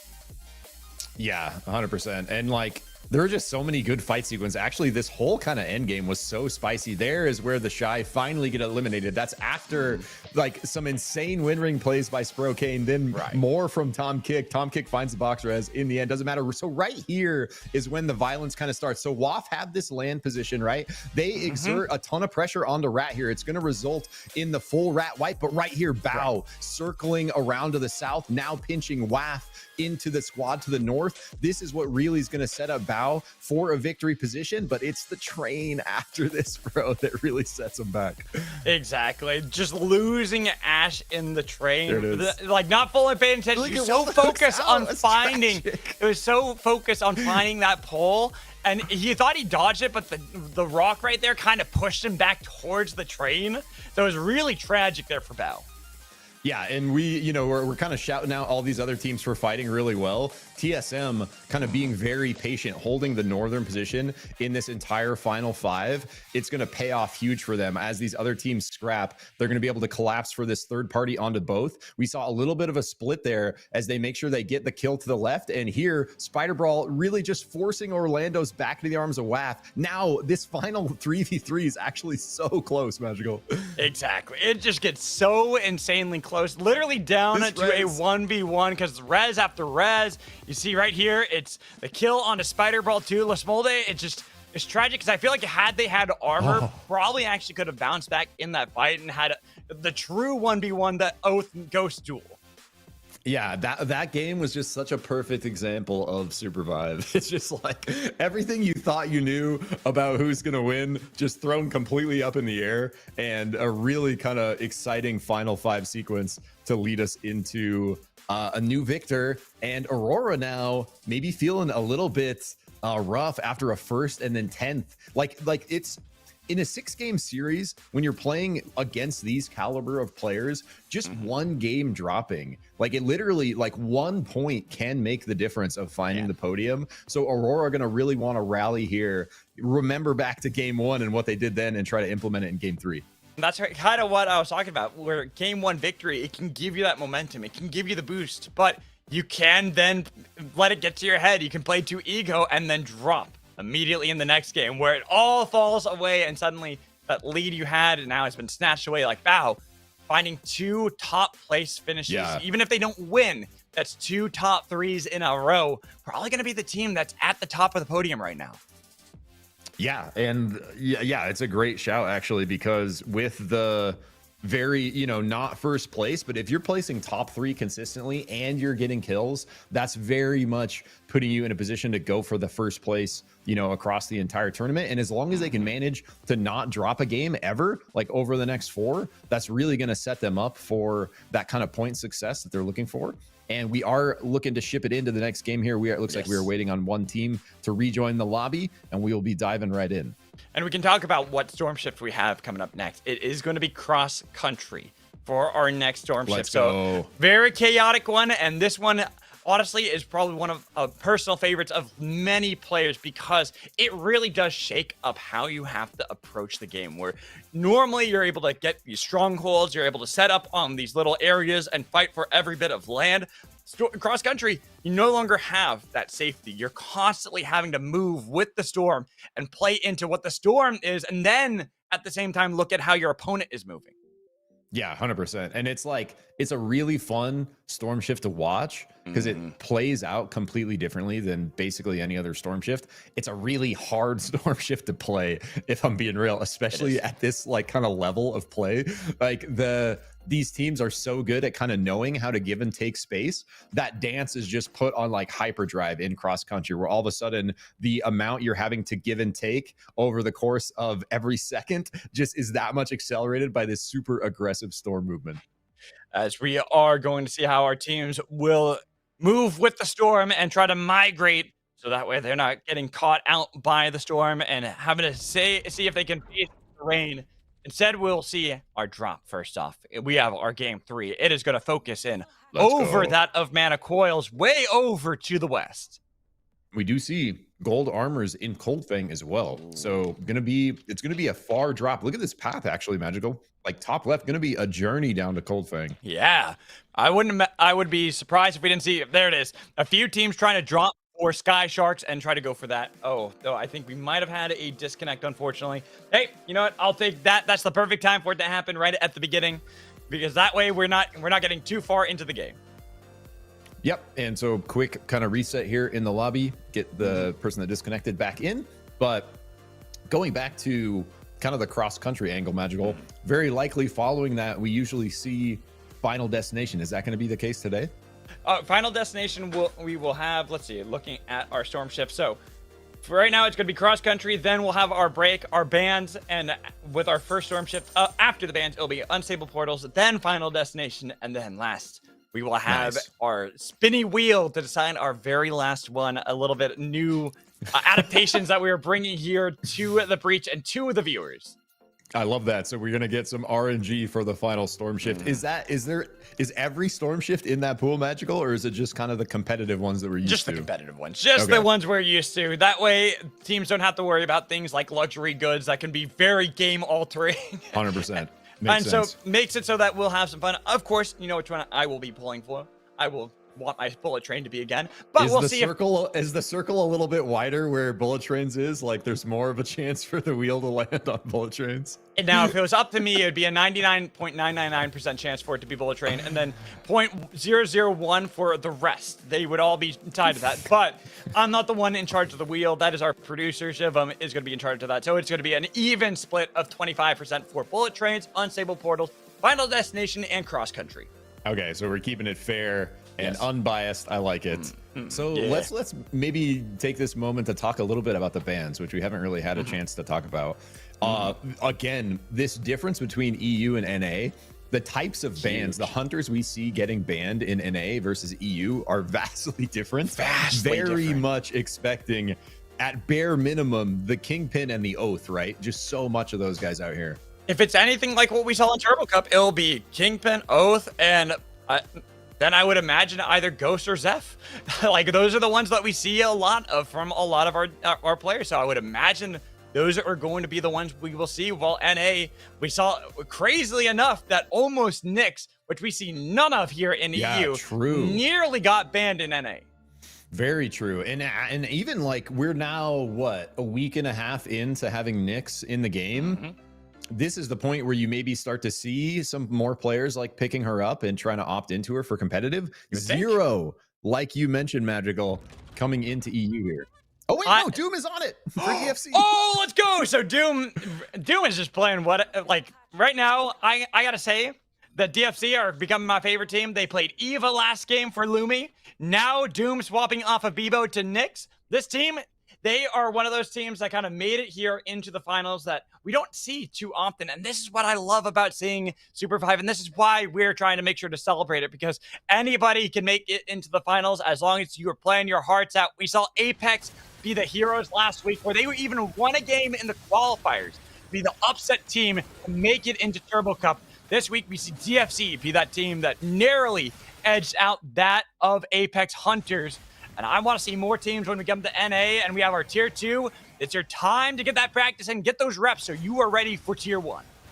Yeah, and you got to love just the, kind of confidence to play what you want to play your own style, not afraid to mix it up, even in kind of the heat of a tournament here. So going to be very exciting to see Doom on that Nyx, the new hunter that hit the breach a week and a half ago with the Season 2 patch. And she has a lot of potential, Magical. Like, we've seen, players like Phenom and NA, like, absolutely beasting on here, but it almost goes to show kind of the difference in regional play styles, where NA definitely is more about those kind of like hands checks and all in committing to fights, where we don't see as much of that, especially early from the EU side. We see a lot more brawls there. We still see a lot of Shiv in NA. While we see some brawls, some Shivs in EU, not nearly to the degree that we see in NA, where we're seeing more of these Oaths, the Kingpins, even Ghosts. Like, those are the three that I look at. Those are going to be our bans, because right now we see a lot of them winning the games and played by most teams. Rue holding on to dear life as somehow Fate Strikes. Oh no, the grind rails took him the wrong way. Very unfortunate for Fate there. This WAF team is becoming one of my favorites, man. These guys are gaming. Beautiful start there. Gonna get the key, crack the gold vault, find one in a chest. So all of a sudden, level 6, 3 gold armors online. And just the Mercury for Vive Puppies a little bit behind on levels, but otherwise extremely high tempo start here for WAF. Chi-Chi especially has become like one of my favorite players to watch. This is a high feed player. If you recall back into the qualifiers when they played Bishop, that actually ultimately led to TSM getting eliminated because they won a 1v3 against TSM, just Chi-Chi, to eliminate TSM in that last game that ultimately mattered for their hopes to make it to Turbo Cup. And now we see how they just continue to play aggressively. But looking at other fights, 3 Little Pigs run into that of Bao, down to only Acklinks.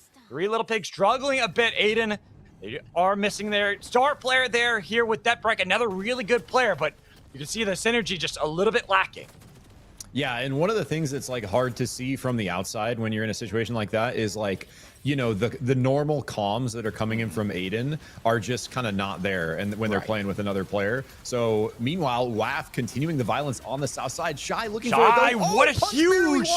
That was a huge punch, and it sets up Sprokane to start sniping him out of the air. Hachi will be able to get back with the rest of the team, but it's going to be the blast back past them for Chi-Chi. He's just trying to run right through them, but a nice Vortex Charm into the Nova Burst to take down Chi-Chi. Only the Smolde makes it out.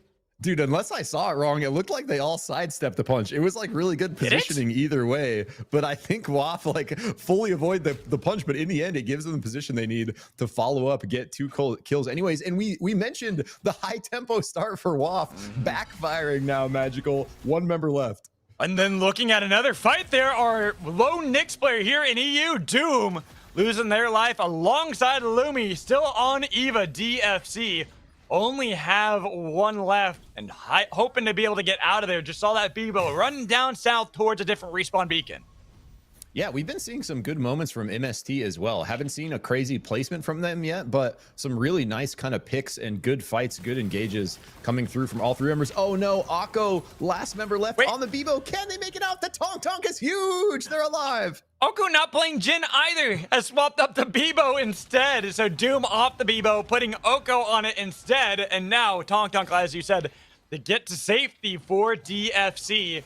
Our upset team to make it here into Saturday Night SUPERVIVE and hoping that they can play their game to make sure they continue on forward and look a little bit stronger. But right now, it is off to a bad start in Game 3. Yeah, and our two squads that thought they had kind of tempo from playing gold off the bat, Rue and Waf, now both on the bit of poverty run. It looks like Rue able to find a couple camps in this day 2 turnover. TSM gonna get caught on the shot by Bao. Oh, barely wide on the bungee. Had the bungee connected, I'm pretty sure TSM, they would have lost at least one life, but now they fight back against Bao. Even with the pull on a blink, he spin dashes backwards, and the chains of connect from Spider Brawl. He's looking for the dunk, but missing that. Ooh. It's going to be still Bao trying to play aggressively. They got the level 6s and level 9s, and they are going for the play on a TSM, but they have been thwarted.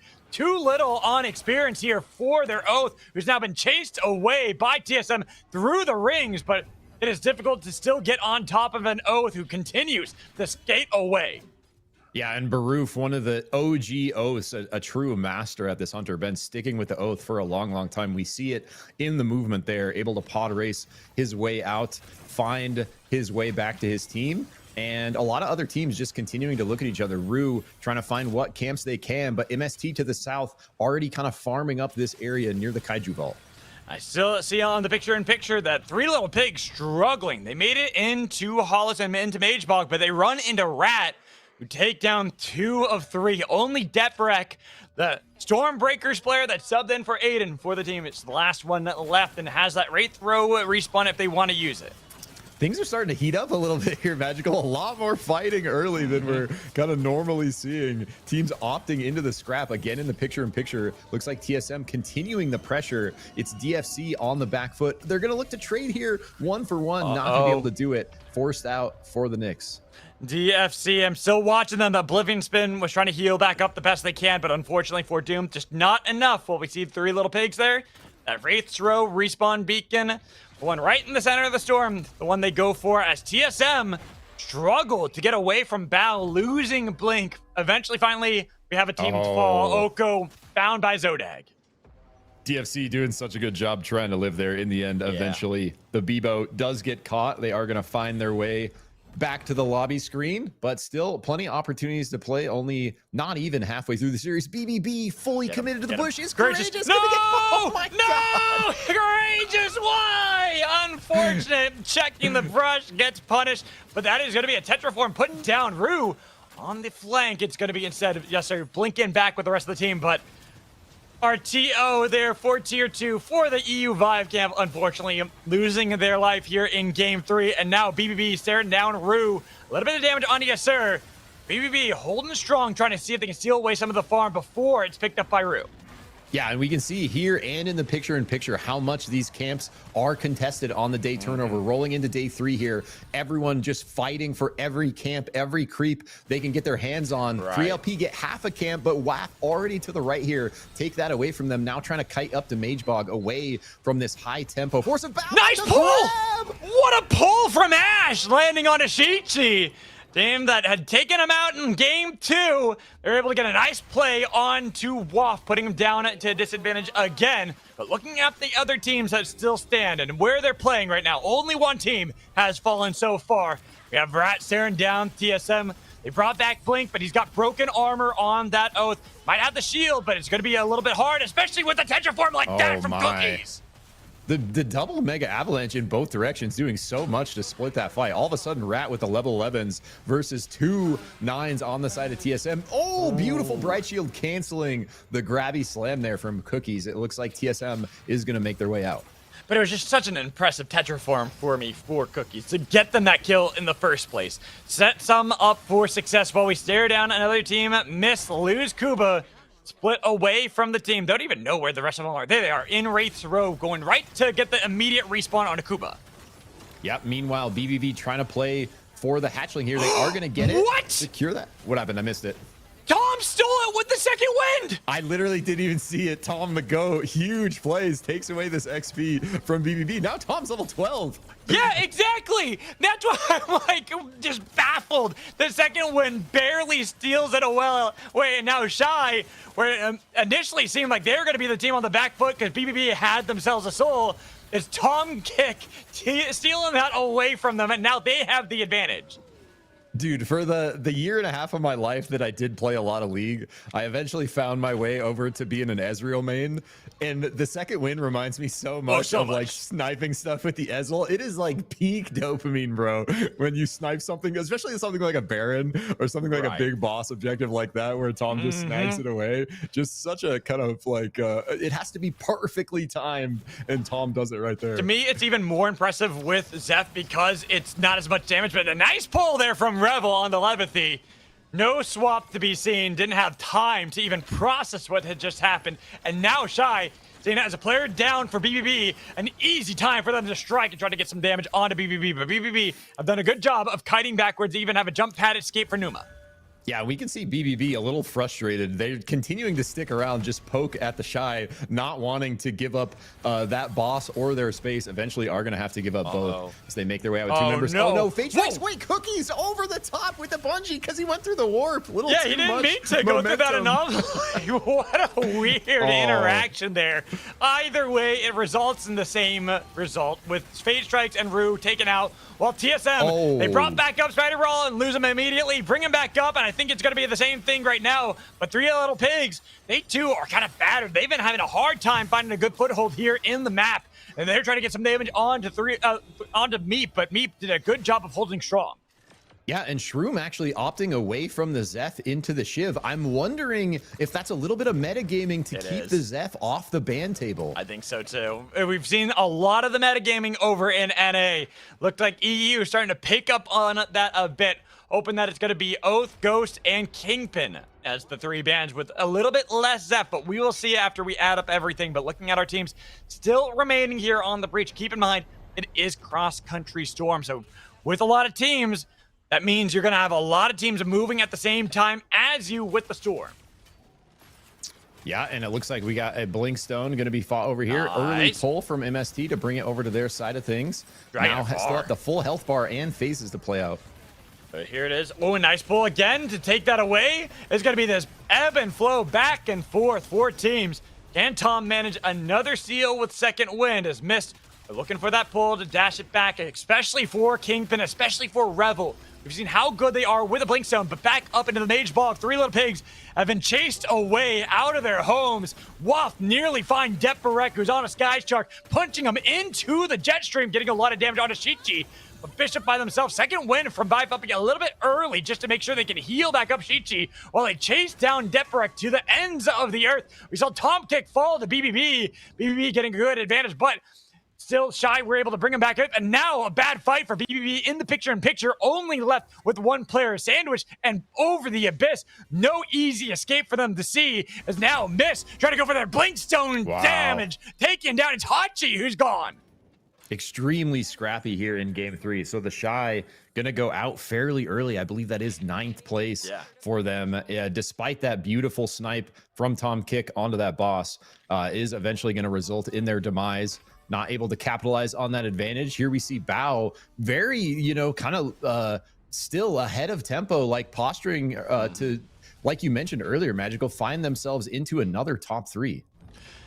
And if Bao can do that, even if they don't win, that's going to be a lot of momentum going their way. But the nice pull from Meki Mek, but Ash doesn't actually get sniped because he has Abyss Specialist. So surviving, we see a crown denied for Three Little Pigs. Another early exit for our current reigning Turbo Cup champions. Yeah, so just like a massive mix-up on what we kind of expect on the scoreboard. And what we're learning is we can't really expect anything here because of the amount of the amount of chaos, the amount of RNG that is in play can be just a bit overwhelming sometimes. EU is one of those amazing cases of just madness that I absolutely adore and love casting this region for, because anything can happen truly in this game. SUPERVIVE already leans into an anybody can win mentality, but EU is the epitome of that. As now Waff try to fight back, and they put down the golden beam with the cinnabar cocktail, trying to bring back up Shichi right before the nuke lands, and they get away barely back to land. As we see the picture-in-picture, there's more fighting that was happening. Mist try to go for a bit of a fight while TSM try to trade blows against that of Bao. If they can get rid of Bao early with the last victory they got, could get them in that first place. Missing the dunk, looking for the chains that have already connected onto Bao. Ash back to the land with Orlando's, trying to heal back up. I want to call out a little itemization thing here. The amount of wildfire drives we're seeing on the Kingpins, on the Oaths, I kind of low-key love it, because this is an item that was basically never picked up prior to the 2.0 patch. And now some of these hunters that are looking to aggressively shift forward, especially into that crowd control, opting into that extra burn damage. Just that little bit extra, any damage that you can get, especially on a squishier hunter, is always going to be better. But you gotta land into that CC in the first place, right? That's the whole thing, and a lot of our EU players here, that's why they love playing Kingpin, because they are always about showing off that skill expression. Like right there, Revel landing the pull onto TSM, almost starting off the fight, but no deaths to be had. Yeah, and Revel just absolutely cracked on almost any hunter he plays, but now with the Blinkstone Kingpin, going to be very scary for the likes of any squad looking to go up against MST. And MST, you know, we mentioned them having some nice moments. Can they kind of piece it all together here for a big finish? Well, it's a big thing. A nice blink in from Revel, and there's that pull to start off the fight against BBB. BBB doing a great job with that air blast from Numa. So they get out of danger while we stare down in Wraith's row. Right now, Rat kind of surrounded. Might look for a fight against Waff, but Waff slowly trying to get towards the northern part of the circle so far. Yeah, and unfortunately, the wall placed, I think, by Kuba backfiring a little bit. Revel not able to pull that grab all the way back into the team because of that wall. So they're not going to get the kill, but that's okay. They kite to the right. Double nuke out to the north in a heated battle between Bao and Rat. Look at how Ash was already separated, but now he's got the flank angle. They're all corralled. Adamark's broken shield is an easy target now for Bao. But keep in mind that Waff, they were never out of this fight. They now have their angle to try to fight back. Barouf's got broken shields, but he is getting back with the rest of the team. Their armor, they need to repair. Bao are susceptible to danger if Calcinator can start off this fight, but they don't have Revel. They are down while Rat are on an E-plat. Push away. Revel now finding the pull on a Rat, looking for that team, getting a lot of damage on a Meximex. No snipe out of the air for Kuba, but they've already got a lot of damage on a Rat while Meximex trying to heal back up. Waff trading blows against that of Aurora. Aurora pushing him away. Got it. Los Molde while Shichi still on the respawn beacon. Hasn't been forced off of it, bringing back the team right as they had fallen. Yeah, just beautiful kind of confidence from Shichi there to stick that res, knowing that has a grenade if Aurora pushes it, has the quick timing on it, able to get it off, fully recover those kills back. Now they just got to repair, give a bit of a reset. Bao doing a really nice job playing circle position. Like, I think this is part of the reason why they've been able to find themselves into top placement. But here, Magical, we start to see the cross country come into play. Careful when fighting against a Void, especially as cross country. They already got a nice pick on Esquia, so support down. BBB on this island is not looking good as Numa took way too much damage, and Levithy having to levitate over, hoping that he can swap above their heads, barely holding on, but he's about to overheat. Missed, know where he is, and there's that pull saying, get over here, goodbye, BBB. Dude, even with the Z-axis in play, Rebel finds the grab, able to lock in that kill, put the 7 squad out now very quickly, down to 6 here. Insanely kind of violent game so far. Meximex had that pull, dodging away, but pulled back in by the pistol grab, and now Slug Wave, and with the snipe out of the air. Rat are gone, another team down. 5 remaining as Waff try to put down the golden beam to heal themselves up with the cinnabar cocktail. They've got base camp control. They've pushed back Aurora, but Aurora, they might be able to find this angle, especially because TSM down south, they can third party. There's even a fourth party as Bao are nearby, but teams have to get into the circle because now cross country is going to force them all the way down to these lasers. Yeah, this is going to be a sketchy movement and sketchy to find new position into this circle as we do have the storm moving. Couple squads like MST and TSM ahead of things on the south looking at each other. It's up to these other 5 to work their way in. WAF maybe in the worst position of all of them. No land to kind of push through. They got to go through bow, and if they hit that land south, they're going to be right by TSM. But TSM looks away for a second and gives WAF the angle to work their way in. But not Mercury. Mercury has been left alone on that little platform, an easy target for Bao to be able to take down. That's why they went for it immediately. They noticed that WAF had left their support, and there's an Abyssal Breaker. Pull into the lasers. Can they get the dunk? They don't need it because they already got the kill onto Shichi. Lasmolde now going through and hoping to be the last hope for WAF, while Aurora, they deal with some damage on the TSM. Back and forth, the ebb and flow of all these teams, but so many teams still left up, even if one team is down to only one player. Yeah, and Lasmold gonna opt for the full bush here in a very sketchy spot, because if he leaves this bush, he's gonna be in fire vision for the side of Aurora. Fully committed, nice grab for Aurora though. Sebi finds it. But Spider Brawl getting out of there, and then some damage put back. And we watch Lasmolde hoping no team notices him. No team's going to go into the brush, but Sebi has joined him in it, but he's got his back to Lasmolde. He's backing up to him. There it is. Goes right into the oath. Bumps into him, gets pushed away, but where does Lasmolde go? I see a crown by the lasers. That is going to be difficult to get to. What is this spot he's on, bro? He's just the tiniest bit of land waiting for his time. Gonna maybe, Sebi connecting the slam. Almost nowhere to go here for Lasmolde. Surely gone. Yeah, he's dead. There's no getting back into the storm from that one. And nice kill for Aurora, and we are down to 4. I thought he was going to maybe try to opt for like a feather up over into the kind of laser section, but it would have been still tricky to pull off with the Kingpin just hanging by that ledge. Probably would have just gone for the slam right when you're kind of going down to go up. But in the end, it's going to result in them going out at 5th. Now down to our final 4. This is where we start to see the cross-country storm like really come into play here. As we have our 2 winners of previous games, Aurora and TSM, left on land that is soon going to be in the storm. TSM, the first one to migrate over the abyss to a little bit of land inside of Underrot, but we look north. Bao and Mist, they've already gotten their platforms. They've already gotten their real estate claimed inside of the cross country. Yeah, and MST kind of, both MST and Bao ahead of things, but this pinch from TSM going to put Bao in a really rough spot. I'm waiting for Aurora. Aurora, the last team to get over to Underrot. TSM pushing back, and Bao running right into Aurora, who had just come over and made the trip over Abyss. But Aurora, they're in a bad spot too. They noticed that Bao, they're over nothing. They could be easy targets, but if they got E-plats, gotta give them a little bit of time left on the clock. Bao trying their best to heal back up with an E-plat that was placed down by TSM.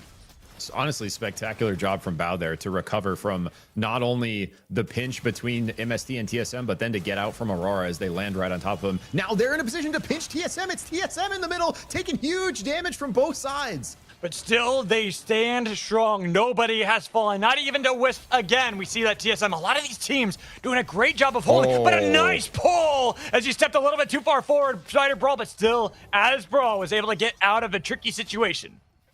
Yeah, it does have to burn that iframe for it, so probably another 20 seconds left on that Brawl cooldown if anyone can force against TSM here. Coming into our wide cam view to give us a little better view of kind of the positioning here. MST kind of happy to chill on this little bit of land. Like with this sort of abyss gap in their favor, they can wait and play the third party. They very much don't have to force anything if anyone wants to opt into them. But this next storm shift we can see on the mini map going to be moving way to the left.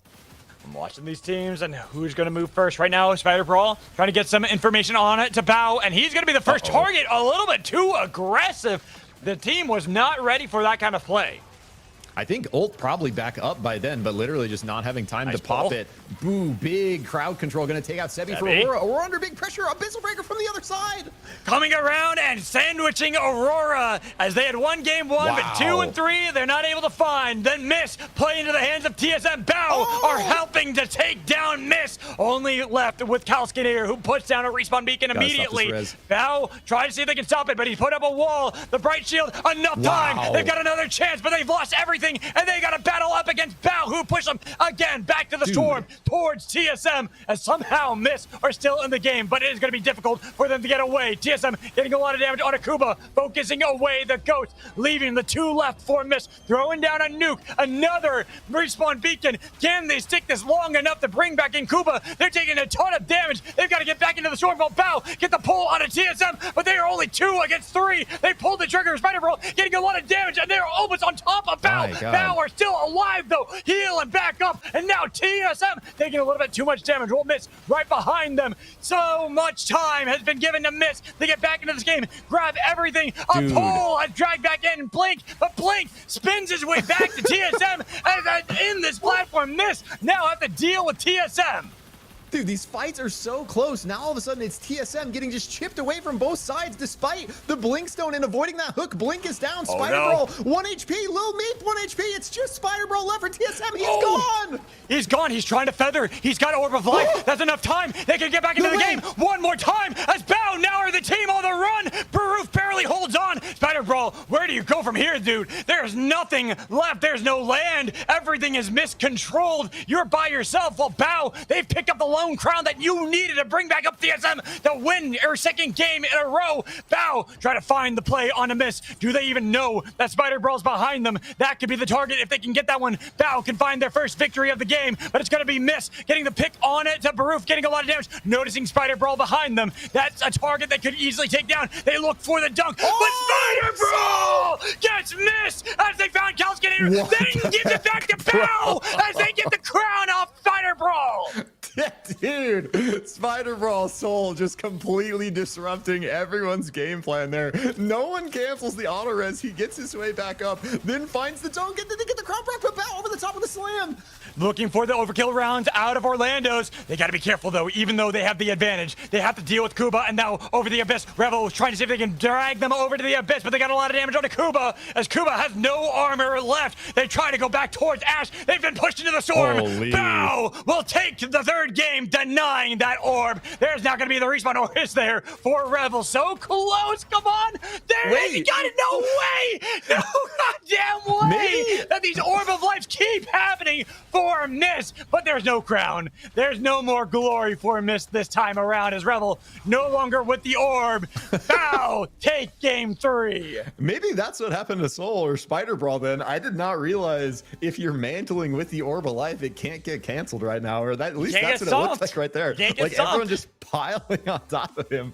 In the end, it's not going to matter because Bao able to finish off that final kill, and finally they find themselves a 1st place after getting top 3 in the prior 2 games, and now Magical really gonna catapult them up on the scoreboard. And looking at a lot of this game, like WAF, they might be like our favorites in the heart because they are such an aggressive team. We see what happens when you're too aggressive all the time. You can get punished. WAF got pretty punished in this one, but looking at other teams that kind of got punished in this game, Shies were one of them. They had some really good fights against BBB. That great steal from Tom to steal away the soul and the perk, but then losing as they got sandwiched between teams later on. Yeah, and Rue's another team that's very kind of aggressively starting golds every game, and sometimes it's been working out to their advantage, but here it is not as well. Getting caught early, definitely a team that could be vying towards the top. Eating another kind of low finish gonna definitely hurt their chances. But a team that's not going to be hurt and that's going to be very happy with how the games have been going so far is Bao, the team that somehow comes out on top of that chaos. And I don't know. Chat saying paid actor by Spider-Bro gifting over the kill that brought Bao back into the game. Yeah, I feel like it's tragic there because that was a great dunk Spider-Bro got on the Mist, and if they had gotten that kill as well onto Bao, that would have been the ultimate win for Spider-Bro, but unfortunately for them, just not enough, and it was well played from Bao to realize the situation they were in.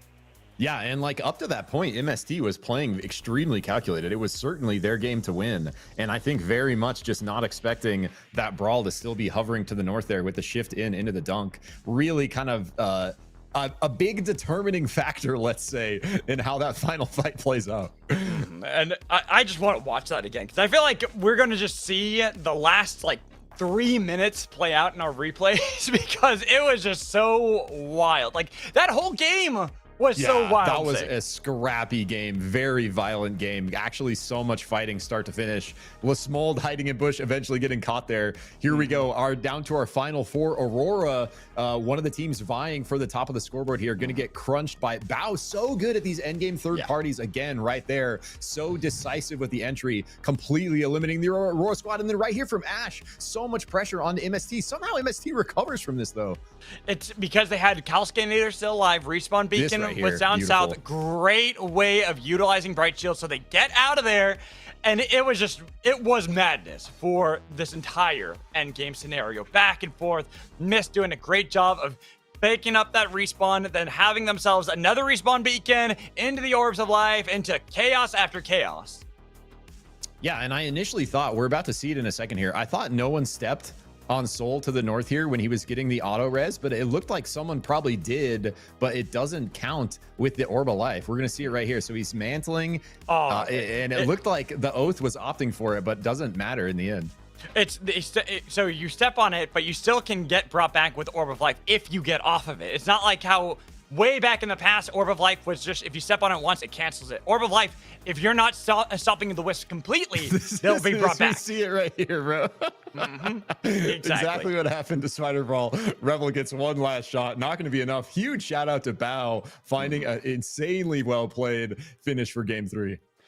Insane. And winning that game after getting top 3 in game 2, top 2 in game 1, definitely got to be the team at the top of our leaderboard. But we do have to toss it to a break so that way we can add up the points. We can start seeing how the leaderboard is looking, as well as figure out what hunters are going to be banned in the remaining 3 games. But make sure you stick around because we'll be right back.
Hello, hello. Welcome back into Saturday Night SUPERVIVE. We're here for European action, and we've already had 3 amazing games with 3 different winners for each game so far, Zick, which means our leaderboard is going to look quite interesting for sure. Yeah, and we sort of like had a slow ramping of like heating up into that game 3, which was just utter chaos, madness, insanity. And that results with Bao taking the win there. We had mentioned multiple times during that game, they had nice finishes in the first 2. That's going to put them all the way at the top, 76 points, positioned in first for now. Very interesting, though. I thought they'd have quite a larger lead going into this one because they've taken top 3 position throughout the first 3 games, but it's only 11 points above that of TSM. So actually really close still at the top with Rat. They are a little bit further behind them, but still doing a pretty decent job too for a team that has yet to win a single game. Absolutely. And you mentioned winning a game. Remember, it was Aurora taking game 1, finding themselves now in 4th place with that 10th place drop, like doing such a big kind of amount to impact the scoreboard here. It's definitely still very much in contention for the top, though. If they can rally, put together a big second half for the back half of this tournament, certainly can continue working their way up. I want to shout out Rat, who has been very kind of, not a crazy amount of crazy plays, but very consistent. Also the ones who finished 3rd overall in the Turbo Cup last weekend. Yeah, and we have some really cool stats that we can show everyone about all the hunters that we've had played so far leading up into our ban. So here we go, taking a look right now as we get an idea. Our top 3 are going to be the ones that are banned, but it also shows us how well they've been doing. Oath has been a part of every winning team so far. Yeah, that's saying something big. I love the wins shown at the bottom here too. But yeah, excellent call out. Oath asserting dominance in EU, and the Kingpin and the Ghost pretty close behind, 2 wins each as well. So we are going to see these top 3 hunters banned going into the second half. Yeah, it's only been Spider Brawl for TSM to pick up a win outside of that, and then Orlando's Carbine to get another win. So we will see quite the shakeup from teams that they're going to be forced onto. Baroof, one of those players that I think is one of the best oaths in the entire world. But unfortunately for them, when losing that oath, that's a big power for Bao they now have lost. Absolutely. And like, it just, it's one of the things we talk about with BAP over in NA, how they are so proficient on their primary hunters, still very good on a couple other hunters each, but not quite that same crazy level of proficiency that we see. So now with these bans locked in, the Oath gone, the Ghost gone, the Kingpin gone, what are we going to see going into the back half of this tournament? Right now, Zeph has got to be the top of the board for a lot of these teams. We saw that there was a bit of metagaming attempted from some teams, but even looking at the picks right now, 7 picks for Zeph going into that one. Kingpin was 3rd place at 13. So even trying to change it really wasn't going to change anything. Kingpin was locked in to get banned. Absolutely. And good news for Shroom and the likes of a couple other Zephs out there that are going to be loving having that healing in play. And now, this normal kind of strategy we see from Europe of this kind of much more macro level playing very much around those hunters, right? Around the Bright Shield, around the Kingpin grab. We're going to see a completely new look coming into these last 3 games. And so this is where I'm looking not just at Zeph, but Bishop, another one that I'm expecting to see a lot more of. And I'm wondering if teams are going to start picking up more Shiv. Like I said, Shiv, it feels like in NA, even though with the nerfs for both Shiv and Brawl going into Season 2, NA stuck to those hunters, but EU has really fallen off on it. A few players still play them, but for the most part, those have been kind of forgotten about, or not even forgotten about, just not cared about. When they want to go for things like that Kingpin, like that Oath, now losing those, I'm expecting to see a lot of that get shaken up where we see more Brawl, see more Shivs come through. Yeah, it's a good call out. And I think a lot of that has to do with how prevalent the Bright Shield is. Like when you think about having an Oath on almost every team, it really negates a lot of hunters' ability to do cool stuff to play into their kit. But now with that Bright Shield removed, the Oath being gone, I think, very much going to see a surge of the Shivs, perhaps a few more Brawls in play, maybe even a couple Jewels, fingers crossed, we can only hope. Yeah, I mean, I think that's going to be more if we have certain players that are leaning into that style, because we have seen that, especially NA, where we see a lot of those players when they are taken off of their stronger picks or the ones that they feel are more meta, they go back to things like Jewel. And we've even seen it here in EU, looking over to likes of like Gecko, where no longer on that oath was able to play Jewel into the next part of Turbo Cup. So I'm curious to see how teams are going to approach that if we end up getting a lot of those hunters that usually get forgotten about. But I'm expecting to see it still have a certain lingering feel of the meta that we've had already developed. Yeah, and I specifically call out Jewel because of how much she is countered by the Bright Shield. Right. Like a lot more viability with the Oath not in place. We'll see if anyone opts into that. What I'm also kind of keeping an eye out for, Magical, is does anyone opt into the Nyx? Has anyone been training up on this new Hunter to try to put her into play as soon as these bans go through?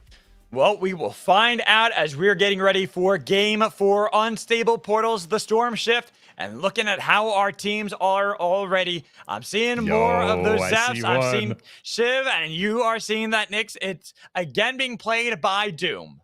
We do see one on Tom Kick for the Shy as well. So two Nyxes in play, as well as I saw in a Luna. Didn't quite catch who it was on, but we also have a bunny on the field as well. Let's freaking go. Game 4, EU Finals, $500 cash prize Saturday night. SUPERVIVE. Let's go, Magical.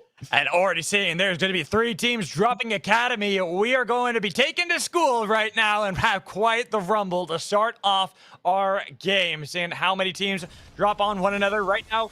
Aurora for the farm, but it's going to be countered by that of Myth. And right above them, CSM.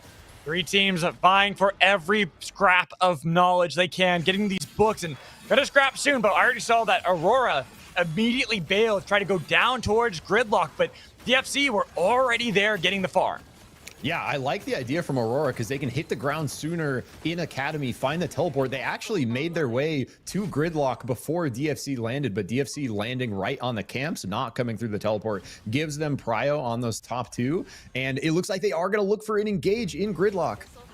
Trying to get an engage, trying to get some damage onto them. Already going to find that pick onto Greninja. DFC taking advantage. They were the first team in Gridlock, and they are getting gold. They're getting experience, and they're picking up those kills on Aurora, who have been scattered. I see a support v support action on the northern part of Gridlock, but Oko is now here, Mr. Fluffy Fish. Wow. Oh, wow. He's been able to get away. Has he actually? I'm watching him see if he has gotten away and might be able to rat his way back.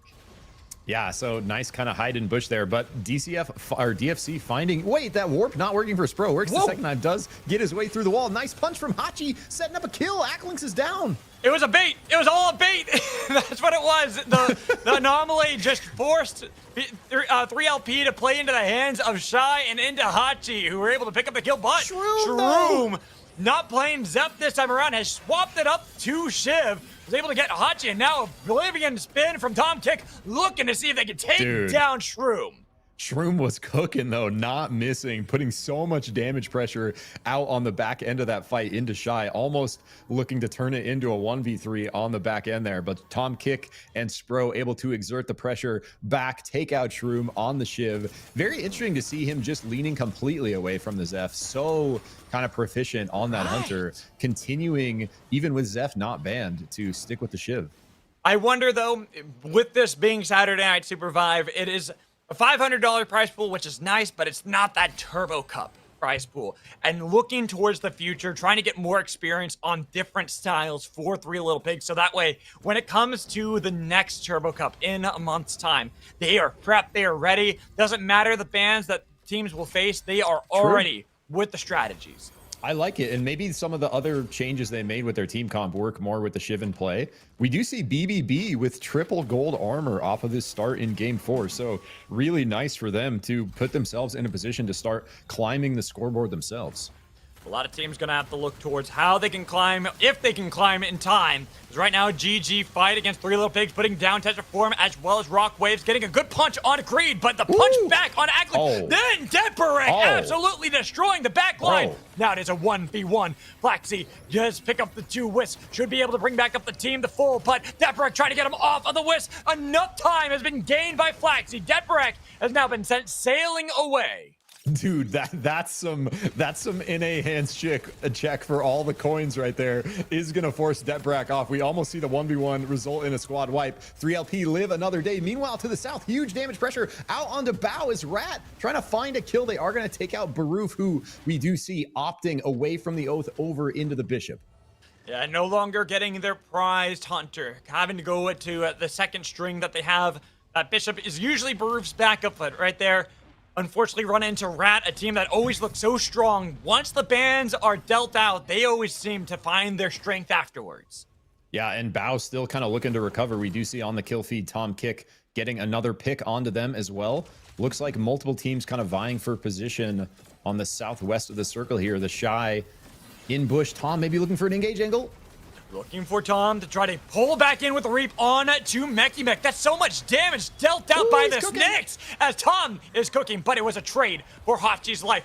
Grabbing the Wisp, making sure they can confirm that kill, and now as Adamar gets pulled in by the Reap as well, they got a lot more damage onto Tom. He's forced to go for the walk over the wall to try to get away, as now they are down a player, but they were able to at least trade it in kind. Yeah, and Adamark, another one of our O's switching over to the Carbine here. So some interesting different pickups across the board. GGG looking to recover from that earlier fight. They do find their way with the day 2 turnover up into Shards of Fate. Going to get that XP online, level 9s online, forcing Rue to their own camps to the right. Rue should still have enough time, though. Looking at where we have these drops that are going to come in just a couple of seconds, they are in a pretty decent position, while Aurora, this is a team that has struggled all the way down south in Gridlock. Remember, up against DFC. They ventured into the northern parts of the breach, and still, they're struggling to find a good foothold. Yeah, and it looks like Tom Kick going down on the Shy. Spro as well. So all of a sudden, one member left. Looks like they are going to find their way to the Koba's res. So the Shy going to be just fine with Hachi locking that in. Meanwhile, looks like Spider Brawl, big level tempo on Aurora as they ship it all the way to the other side of the map through the 2-way teleporter. I think it's a wise call from Aurora, since this is a team that is struggling to find where they can go on the breach to get any farm that has already been claimed by so many of the other teams. See Rat and Bao down south. As Bao had gotten a good fight up against that of the Shy, but the Shy had gotten into Kobayashi's. Now we see that Rat, as they were looking for their own fight, they are down a little bit in experience. Mech a bit behind, pulled in by the Bungie, even though they tried to see if they can stop it. A nice portal away from Mech to get over that rock wall, but now Orlando's putting down some suppressive fire onto Cookies, but taking a lot himself. Adamar trying to see if he can find the overkill rounds with the snipe from the Saurus, but barely missing that one. Chilling Finale has been popped already by Ash, but putting down the Nova Burst to burst down Ash. Nice. Cookies just creates so much space with the Tetra, man. The amount of like damage pressure that comes out from the fireballs, and then very often following that up with a shift. Meanwhile, 3LP cooking over here to the right. They're gonna finish off TFC. They have one member left. It is the Shrike showing up just a second too late to help the homies. So Lumil lives another day trying to look. Oh, it's Eva. Sorry, looked like Eva. A Shrike. Yeah, I was about to say, I'm like, did they swap it up again? DFC, they've been swapping up their comp almost every single game, so I would have loved to see them swap it up once more, but still, Lumil is playing on Eva again while we watch Hachi, the lone survivor again for Shies, barely manage an escape. Kobayashi's could be an angle, but it's nighttime. No. Baroof noticing nice blast back by Hachi. Is there enough time? Haymaker punch, but the blast from the rocket will take down Shy. Man, really rough finish for the Shy there. I think 12th, right? Is that our first spot out in game 4? Really rough for future placement in this tournament. So gonna have a ton of recovery to do. Meanwhile, TSM continuing to exert the pressure. Nice stun into the wall from the Carbine on the side of GG. And Flaxy is going to fall. Courageous, the last one. GG, only a couple seconds more than that of the Shies. Another team onto the bench as we still have 10 playing for Shards of Fate. TSM continuing to look very strong, though. Almost our winners of last game. Now they have that Soul Stealer in hand. Looks like it is going to go over to the Shiv. So really disgusting, especially if they can start stacking the kills. Really disgusting exotic to have on that Hunter specifically. I'm watching as teams are kind of moving around right now. See that vacuum cleaner that is going to be spawning right above that of Rue. They should actually be in control of that, which I wonder if they want to give that over to Fade Strikes and try to pull people into a singularity, have kind of the montage reel for Voids. That would be that would be awesome. I like vacuum can be a little toxic to play against, but Yes. it's as an exotic, it makes a little. lot more sense. Yeah, like when it was just able to be gotten by anyone, it was like pretty oppressive. But now that there's just one in play, it can drop on death, and it has some stats attached to it, like a much more kind of reasonable look. Let's say. Though, right there, Rue were actually attempting to see if they could get both exotics at the same time because they were playing to steal away this one down south. Yes, there's popped the Fusillade, but already DSM trying to kite backwards. It's going to be the blast off, getting a lot of damage onto Zodak. A nice kick back as they try to get Fate Strikes out of here. Singularity's been put down onto their own position. Mist couldn't actually confirm the kill onto them, trying to wrap around, trying to see if they can find anybody of Rue, but they all somehow survive, healing back up. But is there enough time? Mist continue to play aggressively, but they got to be careful. The Bungie nearly rooted them in place. Now Revel is trying to get backwards with the rest of Mist, who've stolen away the base camp. Yeah, and the fighting continues between MST and Rue. Yezer looking for the kill confirmed there. Now it's MST on the run. Revel getting a bunch of damage chipped out. Is going to get some healing through. Is the one that had opted over to the Aluna. Rue continuing to try to play for this vacuum, but now TSM is here after finishing their soul boss. They want a piece of this one.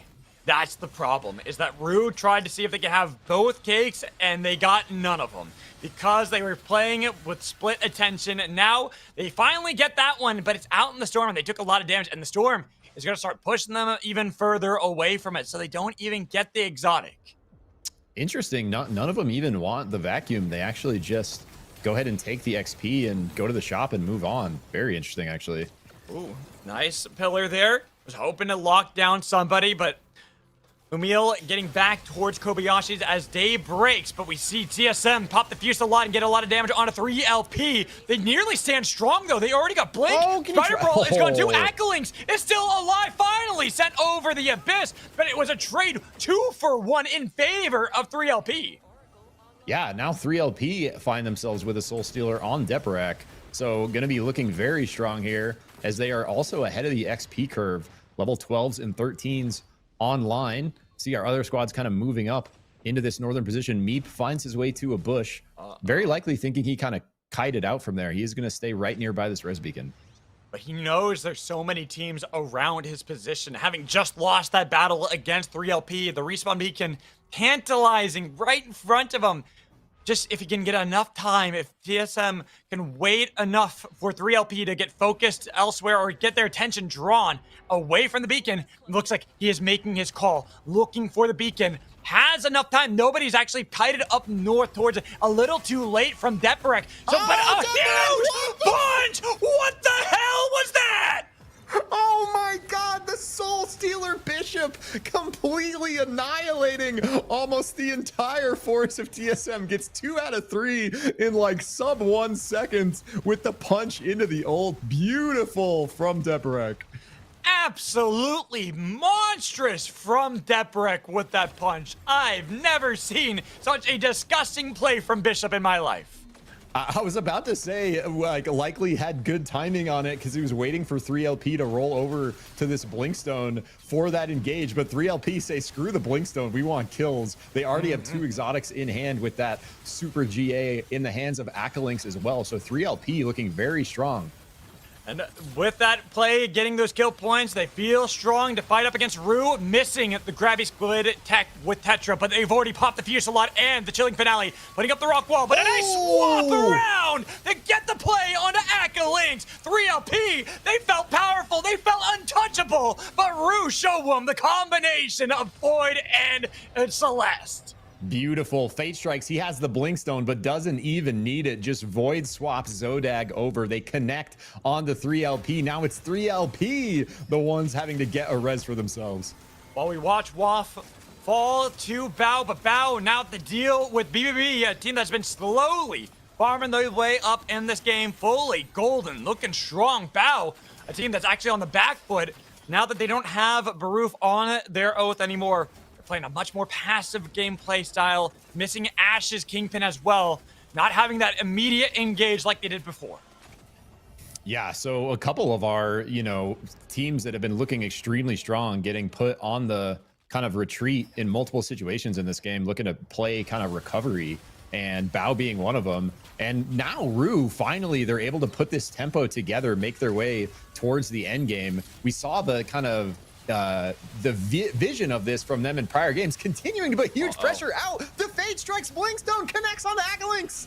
And they already got the play, and Akalinks will fall with Shroom. Only Deprek again for 3LP. Another crown has been picked up as we look at another fight. Rat and BBB. BBB, they had a good play against Bao, but unfortunately for them now, they're sandwiched between that of Bao and Rat. Nuke looking to land on Levity, but it's on Anuma's position instead. Well, they put down these walls trying to get out of here, but look at Levity just staying above everyone for so long, but he is heating up. Oh no, the fire too strong as now only Squalia is left. While we did see the DFC eliminated off screen. Crown, oh, it finds it onto Wolf to eliminate them, simultaneously saving 3LP. Dude, there's just so many things happening. So Levithy doing an insane job working the out of bounds, ends up backfiring. He goes down. Meanwhile, Deparak finds the spike into the crown proc. 3LP back at full force. Now it's Soul Stealer level 15. Red armor Bishop. Deparak feeling himself.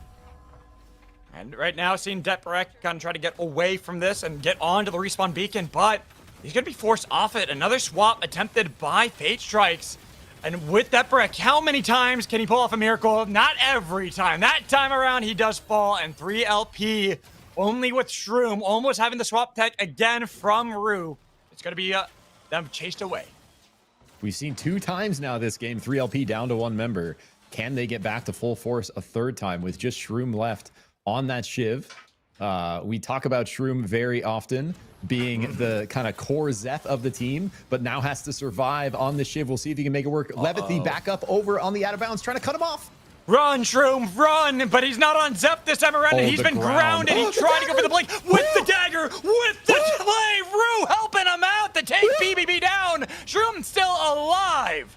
Dude, I thought Shroom was 100% cooked. He has the dagger out, cancels the ground right before he hits the abyss floor, ports back double bola into the fuselage. Looks like, yes, sir, trying to do the same thing to Levithy. Levithy, again, working that out of bounds angle with the void shift, makes it up over the top. Shroom wants vengeance. Whoa, he doesn't get it. Levithy took him down, and now they're trying to get the punch. Akalinks will take out BBB, pushing him into the storm. But so many near misses and near godlike plays. Wait, BBB aren't done? Levithy made it out to the south. Like, somehow this guy, like, these players just keep living. Levithy, like, showing us the power of out of bounds void, playing up over these walls again here. Just has to not make the mistake of hanging out there for too long and taking that storm damage like we saw earlier. There we go. This time around, is he going to get over the wall? He's debating it. He knows Rue are there. And he spotted out, and it's the storm.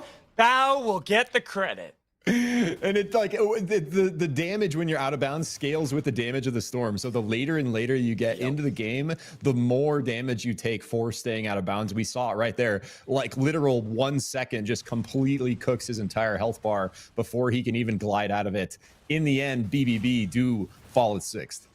I'm sorry, I didn't realize we were playing bullet trains, because look at the circle. It's taking us back to the tracks and right here to this engine too. Well, we see Akalinks, not enough time. This crown is out in the storm. Do you even want to go into Kobayashi's, grab the crown and take some of the damage? Oh, yeah. I don't know if it's going to be worth it. Yeah, probably not, but I just like love this view. This choke point gonna be very spicy, gets so brutal in here. But before that, ship on the E-plat with the Mega Avalanche. Singularity canceled. Fate Strike's gonna get it because Aurora pushed him off, and they've already got the stun to take down Fate Strike. Zodag, the last one left for Rue, with a jump pad placed down, jumping over, but look at all those scan grenades that were placed down by Bao earlier to get vision on BBB. They now get vision on to Zodag, who has to go for the skate around back. The uncertain territory as the platforms disappear beneath their feet. He's hoping for a godlike play, getting some damage on Sevi, but they put down a nuke instead, while Zodag has only a moment of time to reset the heat and hope that he can get over that huge wall.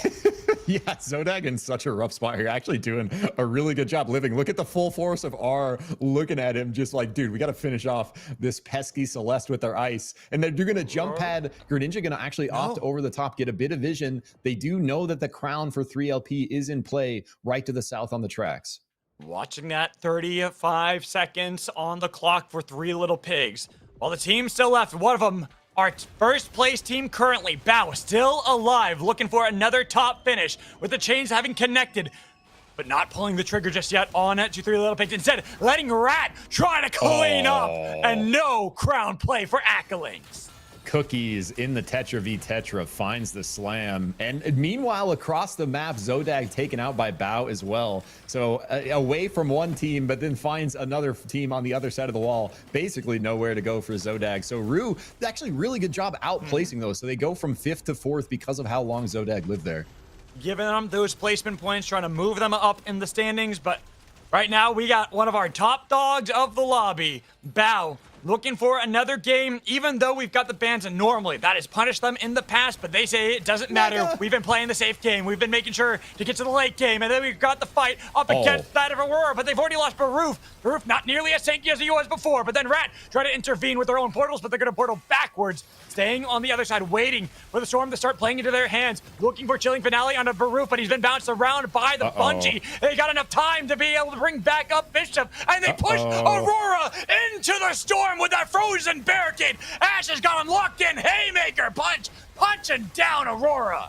Dude, this is such a sketchy place to fight. I knew this choke was going to be brutal, and it's just going to instantly result in the end of the game. Magical right. Almost with like 4 or 5 squads left. We go from 5 to 1 in like sub 30 seconds. Just absolute carnage in that choke point as the Storm moves down. Holy cow. And Rat, the team that comes atop the heap in that one, because they were the team that was most patient. They had great portal placement, so they went over the wall after the fight had already happened. Knew too many teams and too many players had fallen. It was an easy cleanup for them in this game, especially now that we've introduced bans. We saw this before from Rat in Turbo Cup. It feels like when the bans happen, that's their power. That's their true strength.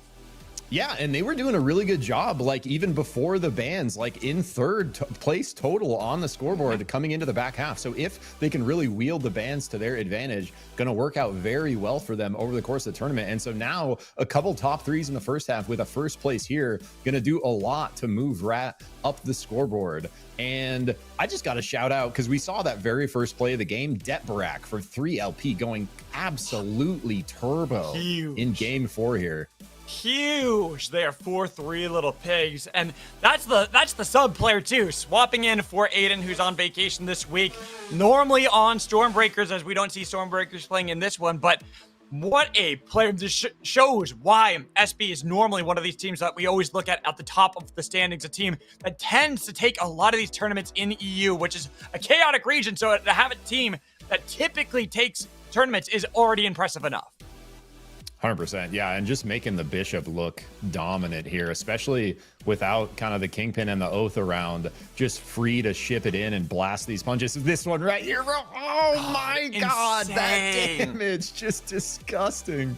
Absolutely insane damage there. That Soul Stealer just, like, wild. I know it does a lot of damage just if you get a good punch anyways, but I don't think I've ever seen it just nearly wipe out a team with one punch. Yeah, it's like one punch into the insta ult. He connects that right after. It's just so much. And then the big rocket, because he connected, right? It's just so much damage pressure coming out instantly. Yeah, with that Soul Stealer likely already stacked at that point, because he had been farming some kills prior. So 3LP, you know, despite having some really good looks, this was such a heated battle between Rue and 3LP up here on the north side for like an extended period of time. And here, Detbarak able to make it out, last player left with that Soul Stealer. Levithy, another player we got to shout out, working some beautiful out-of-bounds angles, backfiring on him multiple times, though, eventually resulting in BBB's demise. Yeah, eventually, but they got decent placing because of it. Even if it backfired a couple times here and there, at least they didn't fall out in the first half of our teams. They were able to make it to 6th place. Shroom right there too. There were so many angles where 3LP was about to get wiped. The fact that Shroom lives there, then Levithy trades it back, finds the stun on a Shroom here. Accolings trades with the Tetra. There's just like so much back and forth for 3LP this game. And you just love to see. You love to see these teams where we know how good they are, and we got to see that skill displayed here in these games, especially because there is money on the line for these ones. It's not nearly as much as, say, the Turbo Cups, but you're still playing for a prize. You're playing for not just the prize, but the pride of being another team to win a tournament here in EU. 100%. And this ending happens so fast, bro. And you mentioned the portal from Rat. They have superior position to the south. Cookies just portals through to throw out a mega avalanche off the back of the Mech Saros there. But it leaves Aurora and Bao to just completely delete each other. And then right at the end of this sequence, as these guys are just getting crushed with the storm move here, Rat comes in from the side. We're about to see it right as Aurora gets eliminated. Right there they are through the warp. Gonna put the finishings. Yeah, the pocket anomaly. Beautiful placement there. They find their way right into the perfect moment of the back end of that fight. Take an easy game 4 victory. I thought it was the Saros portal to get him around, but the pocket anomaly to give him that angle to find a huge play and win that game. Props out to Rat. And like what we saw in Turbo Cup, it feels like once bans happen for Rat, they find their wins. Because they get a win here, it feels like deja vu all over again from Turbo Cup. Because now they've won this game. If they win the next one, we're really getting like the repeat from Turbo Cup from last week. Dude, if they win the next one, they are going to be putting themselves in a position for first very much, because that's going to get them. They were what, 24 points behind Bao, I think 22 points or something like that. So they're going to be closing the gap after that one. And if they can put together another first place, that is very much going to, you know, lock them in at the top. And then other teams are going to only have one more game to try to contest that. So it's really up to Bao. It's up to TSM to really come out swinging here in game 5, find another big finish for themselves. But Bao, the thing is, they still got a top finish in that one. Might not have been the win, but second place is a lot of points still gained by Bao, who were already at the top. So for them, they are still going to feel very happy about that one. Yeah. And especially if they can continue this, if they can continue to get top 4 even, they are golden right now for the win to win our Saturday night SUPERVIVE. But we got to keep our eyes on the teams, as you talked about, like Rat. That 24 points, it might seem like a lot, but 20 points is gained from just one win. And we know that Rat are a very aggressive team. They were only 24 points behind with some middling performances in some of those games. They are just getting that from kill points alone. Yeah, and you know, you mentioned the Bao consistency as well. It's a great shout, because I don't know if they've gone below like top 4 this entire time. They have not yet dropped the game. If they can top 3. Yeah, that's wild. If they can continue that kind of pattern into these last 2, finish somewhere in top 3 while locking in some kills, they are going to be very hard to kind of peel down from that first place spot. Yeah, so I'm really curious to see how teams are going to approach game 5. Now with Bao at the top, continuing their momentum, making sure they are staying at the top of the conversation, while Rat finding a little bit of momentum, that late game resurgence that they tend to have in our second parts of bans, where they feel a little bit more confident. We are here for match 5. It is going to be Final Destination. Let's go. So Final Destination, the opposite of Cross Country Storm. We're going to know exactly where we're ending an end game, and we're going to have the opportunity to kind of post up, play space, a lot of a different look than we kind of normally see with endgame storm shifts. We're going to have to see how these teams opt to play around this different kind of strategy. And we're going to see a very interesting drop with golds in Gridlock. Final Destination, like you say, in Dawn Caps, way to the north. Very extreme Final Destination here for game 5. So we'll see what teams want to venture, which teams want to go towards Gridlock, or to see 2 drops pretty quickly with a 3rd right above them, 4th. Might have a little bit of a fight around Gridlock, but I'm looking at teams that are looking elsewhere. What they're going to look for, a lot of those bosses that are all spotting up north and south. Yeah, and, you know, not only does the cross or the Final Destination affect the end game, it very much affects how teams decide to drop. Like the drop strategy often playing out a lot differently, knowing where the circle is going to close in. Some early violence here up kind of to the north side of the map, a little over to the right in Frag Isle. It's going to be multiple teams posturing and peeling away. TSM trying to find their way first team into Gridlock for the golds. And I see 3 teams that are all fighting around Frag Isle, strangely enough. So it's going to be quite the contest there. I want to see how teams are moving around. It's right now, WAF trading a couple blows with that of Mist, and there's going to be the first casualty. Shichi, who swapped over to Saros, losing their life, but Mist weren't even fully formed. You see Calcinator way down in Gridlock, trying to see if he can grab some of the farm away from TSM. Gets stopped from his recall, and now going to be an easy target for Spider-Brawl. Yeah, really nice connect there from Spider Brawl on the slam. Gonna make sure Calskinator finds his way into Wisp form. Still multiple teams vying up here in Frag Isle. 3 teams continuing to poke at each other. Meanwhile, GGG looking like they are gonna secure Stack's position with that fire. It's DFC here contesting, but a little behind on tempo. Only level 4s versus the 6s. They are gonna continue to make their way out here. Looks like opt for a portal play maybe. But now GGG with kind of the fire position, claiming full control over Gridlock. See multiple teams fighting on the picture-in-picture. It's going to be BBB getting chipped away by the likes of the Shy. They are going to pick up that kill off the back of Sprokane. That was the violence we were seeing up to the left of Frag Isle. Looking to continue. Looks like DFC find their way out of that fight. Lumail grabbing a Sky Shark.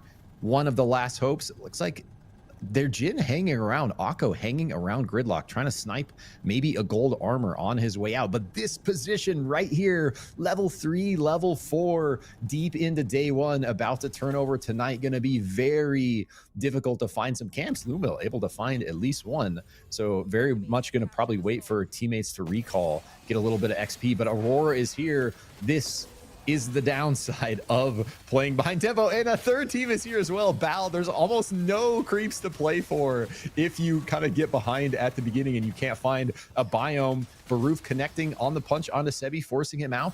Looks like Fluffy Fish gonna kite out as well with the Zeph shift. Aurora looking for a quick reset before they maybe look for the re-engage onto Bao. Bao want to force it though. Face Steel Chain is out. Nice damage onto Greninja, so the Bishop does go down. Bao now with advantage.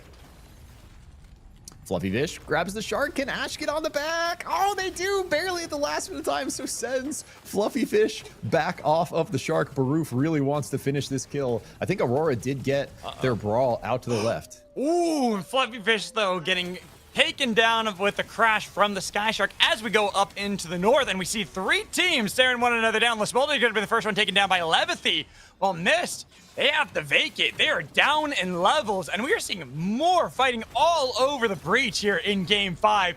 Oko, nice dunk there on to Deadperek to get rid of one, and he's looking for more here on Jin. He's timed up the dunk, but missing that one because too many boulders pelted his way, while Bao then take down more players as we see our first team eliminated, Aurora.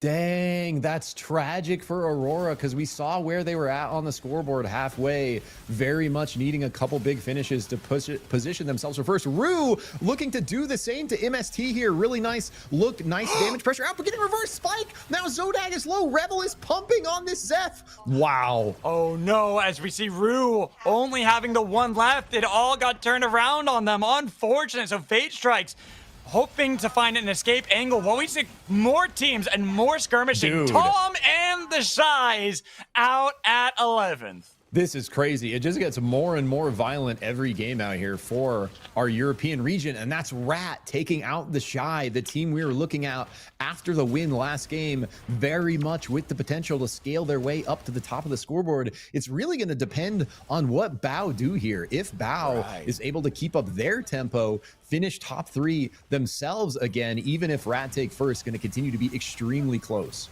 Very close. It's a nice round there from Rebel, but unfortunately got a little bit too low. But the thing is, you got the team to back you up and already scatter. GG. Second win. Got rid of Kuba while Rebel chases off 2 from GG. GG did a good job at least holding on. It seemed like it was going to be dire with that flank, but we look at other fights. DFC, who lost Oko, have now found Rue. Poor Fate Strikes trying to swap above the ledge, but unfortunately he's going to be found out. This Luna, and there it is, the snipe from Squaye, while BBB locked down Wisp of DFC. Dude, it's so crazy how many good squads are taken out. 3 already of our very skilled squads eliminated very early on here in Game 5. And just continuing to heat up. The action does not slow down. And Bao locking in some kills for themselves. We can see already at 4 kill points, moving into going to be day 3 here. As we look at how our teams are moving, and God, it is wild, though, that we've had those good teams, as you talked about, Zick, that have already been eliminated, because this is the penultimate game. This is where things are really starting to come to a head for some of our teams that are finding themselves in the middle of the pack, especially when you have juggernauts like Bao that are already atop the pile, and they get a good fight up against Three Little Pigs, but Three Little Pigs are chasing GG while trying to see if they can then go back towards Bao, but unfortunately, they've been separated. Shroom doesn't even want to join with the team. He just wants to make sure they can confirm the kill on the grid, get these points as much as possible. Yeah, 3LP opting to fight 2 teams at once. Shroom sticks onto the team to the north, while the other 2 members of 3LP try to fight off the force of Bao. Somehow they're able to all live through that. I think they do get 1 more kill confirmed because Shroom able to finish off that one to the north. So it is going to work out for them. But Bao continue to look. Meanwhile, fighting to the north continues. Big damage out from Shichi. As the Chilling Finale tried to separate the fight for Lismolda and Waff. They waited out the touch of form, getting a little bit of damage onto Rat, but Rat, they too have been waiting out the Chilling Finale, putting down the Shock Trap drones, but not getting enough damage onto Waff just yet. Singularity missing 4-5 puppies, not getting that swap tech nor the gravity to be able to drag him back into that ult. So now, a lot of cooldowns have been burned by Waff, and Rat have been waiting a nice Volcanic Crusher onto Lismolda, but Lismolda actually holding on to dear life, being able to heal back up, even though their armor is broken, their hopes are not. So even with the Tetra changes, moving her more to a bruiser than a burst, Cookie's just demonstrating the ability to still combo huge amounts of damage. Almost gets the full delete onto Smolder there. They are able to get their way out with just 10% health. But Cookie's like continuing to impress on the Tetra, connects again with the slam. Cookies is always so good on this Tetra, always finding these angles. I'm waiting for those grabbies to connect with Volcanic Crusher to really set up these kills, but we see on the kill feed, Three Little Pigs, the team that is feasting well in this one. They have become full carnivores in this one because they are finding so many kills over and over again, while Rat lose Cookies over-aggressing onto Waff. I was going to say, Rat looking to do the exact same thing. Adamark instantly peeling up, going for that res. Mech looking to hold the angle here against Waff. Very much going to probably die to eat that res if he is going to. Putting down the portals, but couldn't get away. And now, even though Cookies was brought back up. Oh, wait! Mech's brought up at the same time by Adamark. So immediately reviving the team. While we see another team getting eliminated off screen. This time it was GG. Yeah, and I very much was expecting Mech to die there because Adamark was waiting on the res, so they're going to instantly go back and be at 3 members. Waff, though, with the kind of superior position, they are going to get that Soul Stealer, or they have that Soul Stealer onto Shichi, and another Hunter for a disgusting amount of power, especially if you can stack it up in the hands of the Saros. Yeah, I'm watching Shichi because we've seen how hype this player can play. Sometimes it works out, sometimes it backfires, but right there, letting the team get away. So Rat, they have angles to get back into the game. While we see a nice Vortex Charm landing onto 2 of TSM, but not enough for BBB to feel confident to start off the fight, especially because they see the golden armors that TSM are wearing. Yeah, and so just a little bit of poke traded. They are going to back off there. Meanwhile, to the north, Rat continues to poke. It's MST this time. Mech chipping away with the Saros. We did see Rat just retreating away from the east side there. They're now going to have this nice position on the upper left side of the circle. TSM with 3 gold armors, Magical, are winners of, I think, what was it, game 3 or 4, looking to do it again. Game 2, thank you.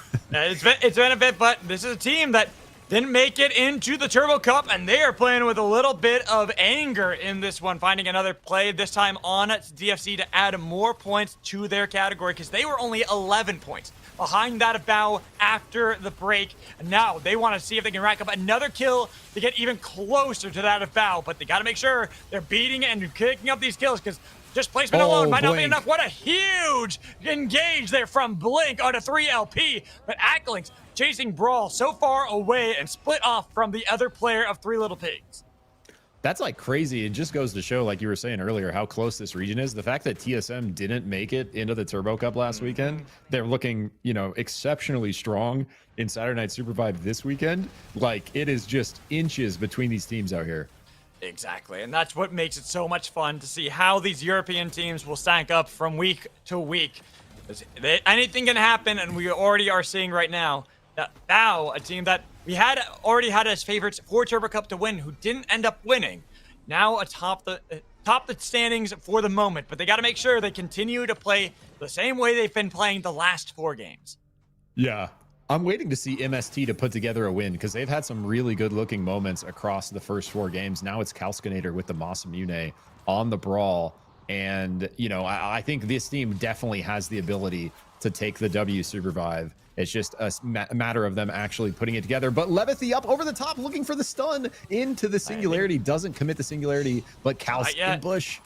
I think they're waiting for Numa with that magnetic vacuum to grab someone and pull them in. That's going to be the Singularity landing. But second win, try to heal him up. Kalskinator bursts down too quickly. And then Rat find the flaying miss, but they miss one, looking for Revel, who hopped onto the Skyshark, but Levithy steals it away and throws the bat to blow up Skyshark at him, hoping to take down Revel, but Revel has a respawn beacon, but not enough time, nor enough health or armor. He's inside of the storm, taking a little bit too much damage, while BBB have to deal with TSM, another Skyshark about to blow. Yeah, BBB has honestly been impressing me. Some newer players for me to cast, but really rough for the side of MST here. It looks like they are going to get caught by the Brawl. Revel taken out. So as soon as I was talking about them, they are eliminated. Another point for TSM as they are looking to catch up with Bow. Getting closer and closer, but still so many teams left on the breach. One bad fight could spell the end for TSM. So they got to make sure they're playing perfectly as they find a pick on Numa. Look for Squall. You see Deperek wearing a crown. But 15 seconds left with Ackling standing in front of him, putting down Tetraform to give him a land. And enough time to reset the heat while BBB try to heal up. But TSM don't even look for the fight. They don't want to be sandwiched between Rat, and that's why they decide to get out of that one, looking for a straight-up fight against Bow. Staring them down while we have the 3-way battle over here. Crown having just popped for 3 Little Pigs. Yeah, and like the fact that BBB is still alive here is crazy. They're doing such a good job just playing on the very edge of the circle against multiple squads. And here we go. 3LP does not want to let it last any longer. They're going to take out Levithy, who is connecting stun after stun. It's going to leave just a Spy left on the Zeph. I think he was able to get around vision from Rat. So while 3 Little Pigs might know, Rat do not. They have no idea that BBB are left with their own Rat in this bush, but the storm is going to force their hand. Cookie's still there, but he's staring out for it. Oh, he noticed. He turned around at the perfect time, spotting out this lone Zep and having a snipe from Mechina to confirm the kill onto BBB. Dude, but Rat and 3LP are just having a heyday. Both just kill after kill, now running into each other here on the south side of the map. Who will come out on top? Shroom doing a nice job leveraging those pillars and the wall to avoid this Mech Saros damage, but got to be careful. DFC here as well as Bow to the right. Nice punch from Deperek, though, to try to disengage, but Baroof hunting this one with Chilling Finale, trying to lock them down over the abyss. A nice dunk from Oko as this Jin player keeps finding play after play, pick after pick, that everyone forgets about him, and he finds free kills. And I think I saw Abyss Specialist, if I'm not mistaken, in the hands of Oko. Going to be extremely powerful on the Jin if he's able to leverage that. And a pretty nice end circle for him to play around with the kind of dunk space, the amount of Abyss. TSM going to find a res for themselves as Blink goes down. WAF, another team that's been very much impressing me today. WAF is one of those fun teams. They're just so chaotic, always coin flip.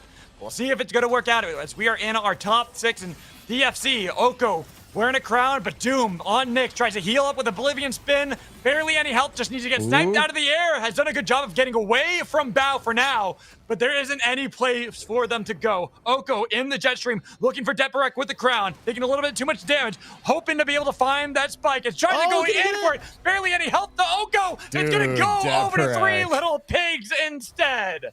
That's insane. You saw Oko, saw the vision, really wants to just put this Bishop into Abyss. Deperek says no way, finds the 2v1, brings all of 3LP back. All of a sudden, one of our most violent squads. Look at these kills, Magical. 11 kills already for 3LP in Game 5.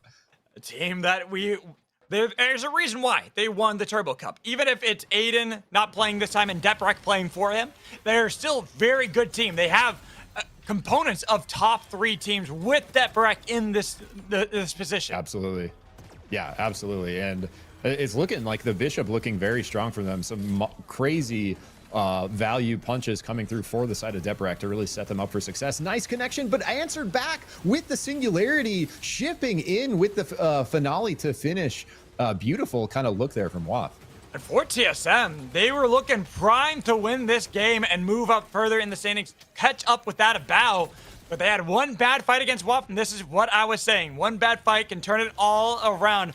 Well, TSM aren't out of the game just yet. I see that Lil Meep far away from his teammates on the outskirts of the circle while Blink and Spider Brawl try to deal with 3 little pigs, and then Little Meep gets found by Waff. It's not looking good for TSM. They are on the run yet again. Blink gonna be the target. Brawl having enough health that he's not gonna be the first target, but he's gonna be the last target. As too many teams on his position. TSM are out. Bow fight against 3 little pigs, but they're gonna blast off away while Rat look to see if they can claim the prize on a Baroof, getting rid of one of them. But Bow have 2 on the ledge. Golden armor while Rat lose their platforms. The attention form about to go. Accolings nearly getting sniped out of there. Rat getting another kill for themselves. Yeah, Meki Mek just pumping damage on the left side of that fight this whole time. And it's Shichi on the Saros above now with the Masamune Soul Stealer gold armor. Watch out for Waff here. Gonna be so much damage coming through for the side of Shichi. And I'm looking at Ash trying to get on the respawn beacon, but it's going to be a fight with the chilling finale and Bow. Holy. The lowest finish of the day so far. 4th place. Looking good still, but Waff, they were able to get a kill onto Adam Ark and try to get a respawn in the storm. Too much damage. They have to get out of there. While we see that 3 little pigs only have Detbarek left, getting chased by Cookies. He has the crown. He has the prize. He knows that if they get rid of 3 little pigs, that's going to be their time to rise again and find another Game 5 victory. Dude, this is wild. 3 crowns in play. No one at full force here. Everyone has a crown they can proc, and the enemy can proc it if they find those kills. They get the res for Waff, so Waff our only squad with 3 members here. Look at Cookies, though, pelting boulders at Detbarek, hoping to get the immediate crown proc off of this Bishop with a volcanic crusher. Rat back in it. Waff, they were able to get the death box revive themselves, but now they're about to go back into the death box. But look at this, around the wall, no claim onto the prize as they now are getting out of there, missing Singularity 4-5 puppies that snipe from the Norva Ova, and look at how much damage Rat do to them as they take down Waff. 2 games in a row. Rat, they are your winners from games 4 and 5 every time. It doesn't seem any team knows how to deal with them when it comes to the second part of bans. But Lasmolde's trying to hold on to life, but it's not going to be enough to stop Rat.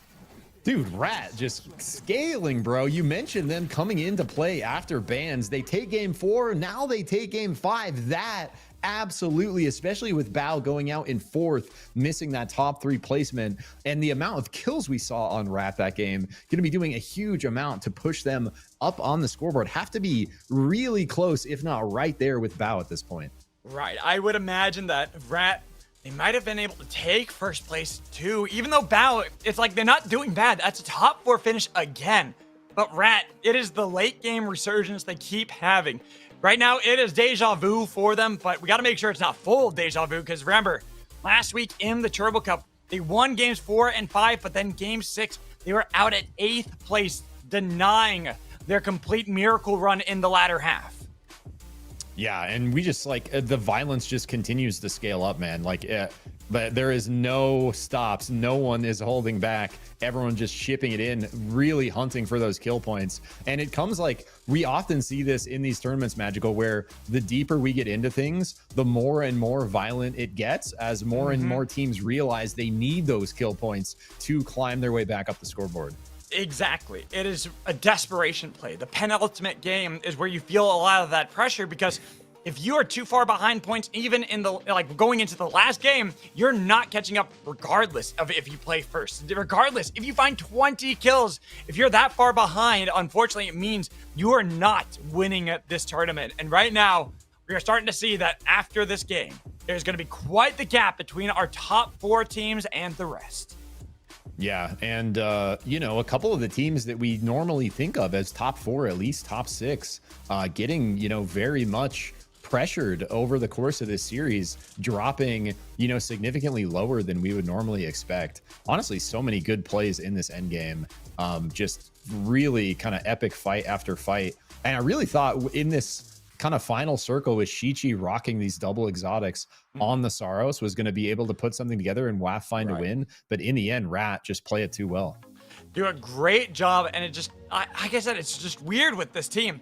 You feel like this is the team that should be always winning with how they look in the second half of games, but it feels like they also need those warm-up games. They need to get those reps in where they have a game like game 1 where they are out, I think, at 7th place. So not the best finish for them. They got a lot of kills in a lot of these games, but first half just wasn't their gameplay. It's always the second half where they just start dominating.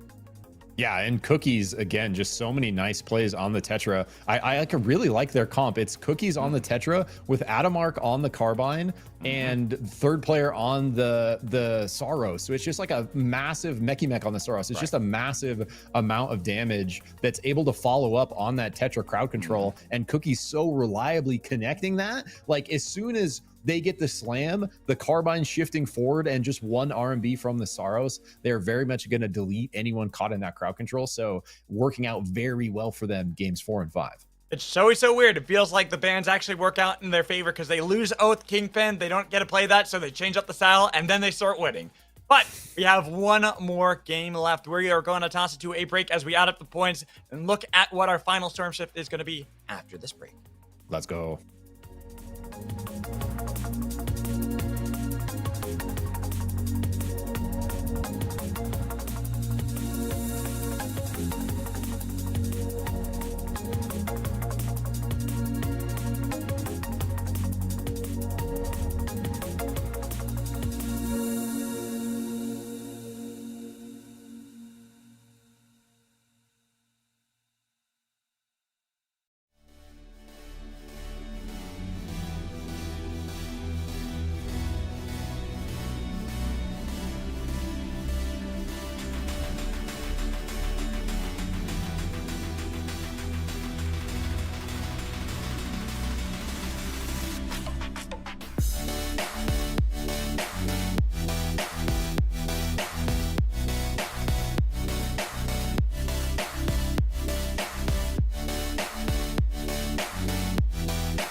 Alrighty, sorry about that. We are back. We are getting ready for our last game of Saturday Night SUPERVIVE here for EU, and we get to take a look at our scoreboards in just a little bit because we want to know how the teams are stacking up when we get into this one. We are expecting our teams at the top: Bao, TSM, and now Rat. Rat were already in third place after 3 games, out winning a single game. Now they have won 2 in a row, Zik. I gotta imagine that they have to at least be close in points with even ahead of them. 100%. I very much expect Rat to be at least a little bit ahead of Bao here. Because Bao, like you mentioned, not a bad finish. I think 3rd place in game 4. And then we saw him go 4th in game 5 there. So definitely a big points gap between 4th and 1st in the placements.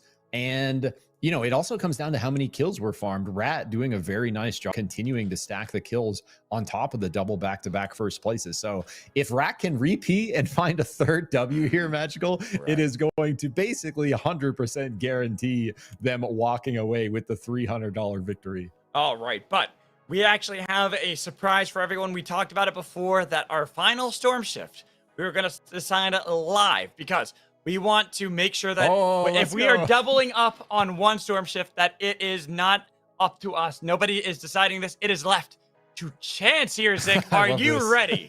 I'm ready. Spin this, baby. Let's spin the wheel at the ready and see what is our final storm shift of these 4.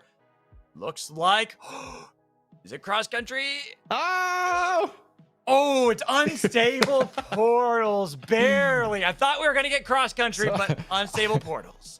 It's always right on the line when you spin one of these circles, no matter how big the sections are. It's always just like right on the edge of going over to the other one. So we are going to find ourselves in another unstable portal game. Going to open up the map a little bit, allow for that kind of cross map movement. And often we see unstable portals come into play magical for those like last minute escapes to find your way out and get a res. And so that's what will make it really chaotic for our final game too. The decider for how teams are going to match up with one another. Rat, like you said, 2 games in a row looking really good, but Bao, their lowest finish so far in the day was that last game at 4th place. That is an insane track record going after 5 games.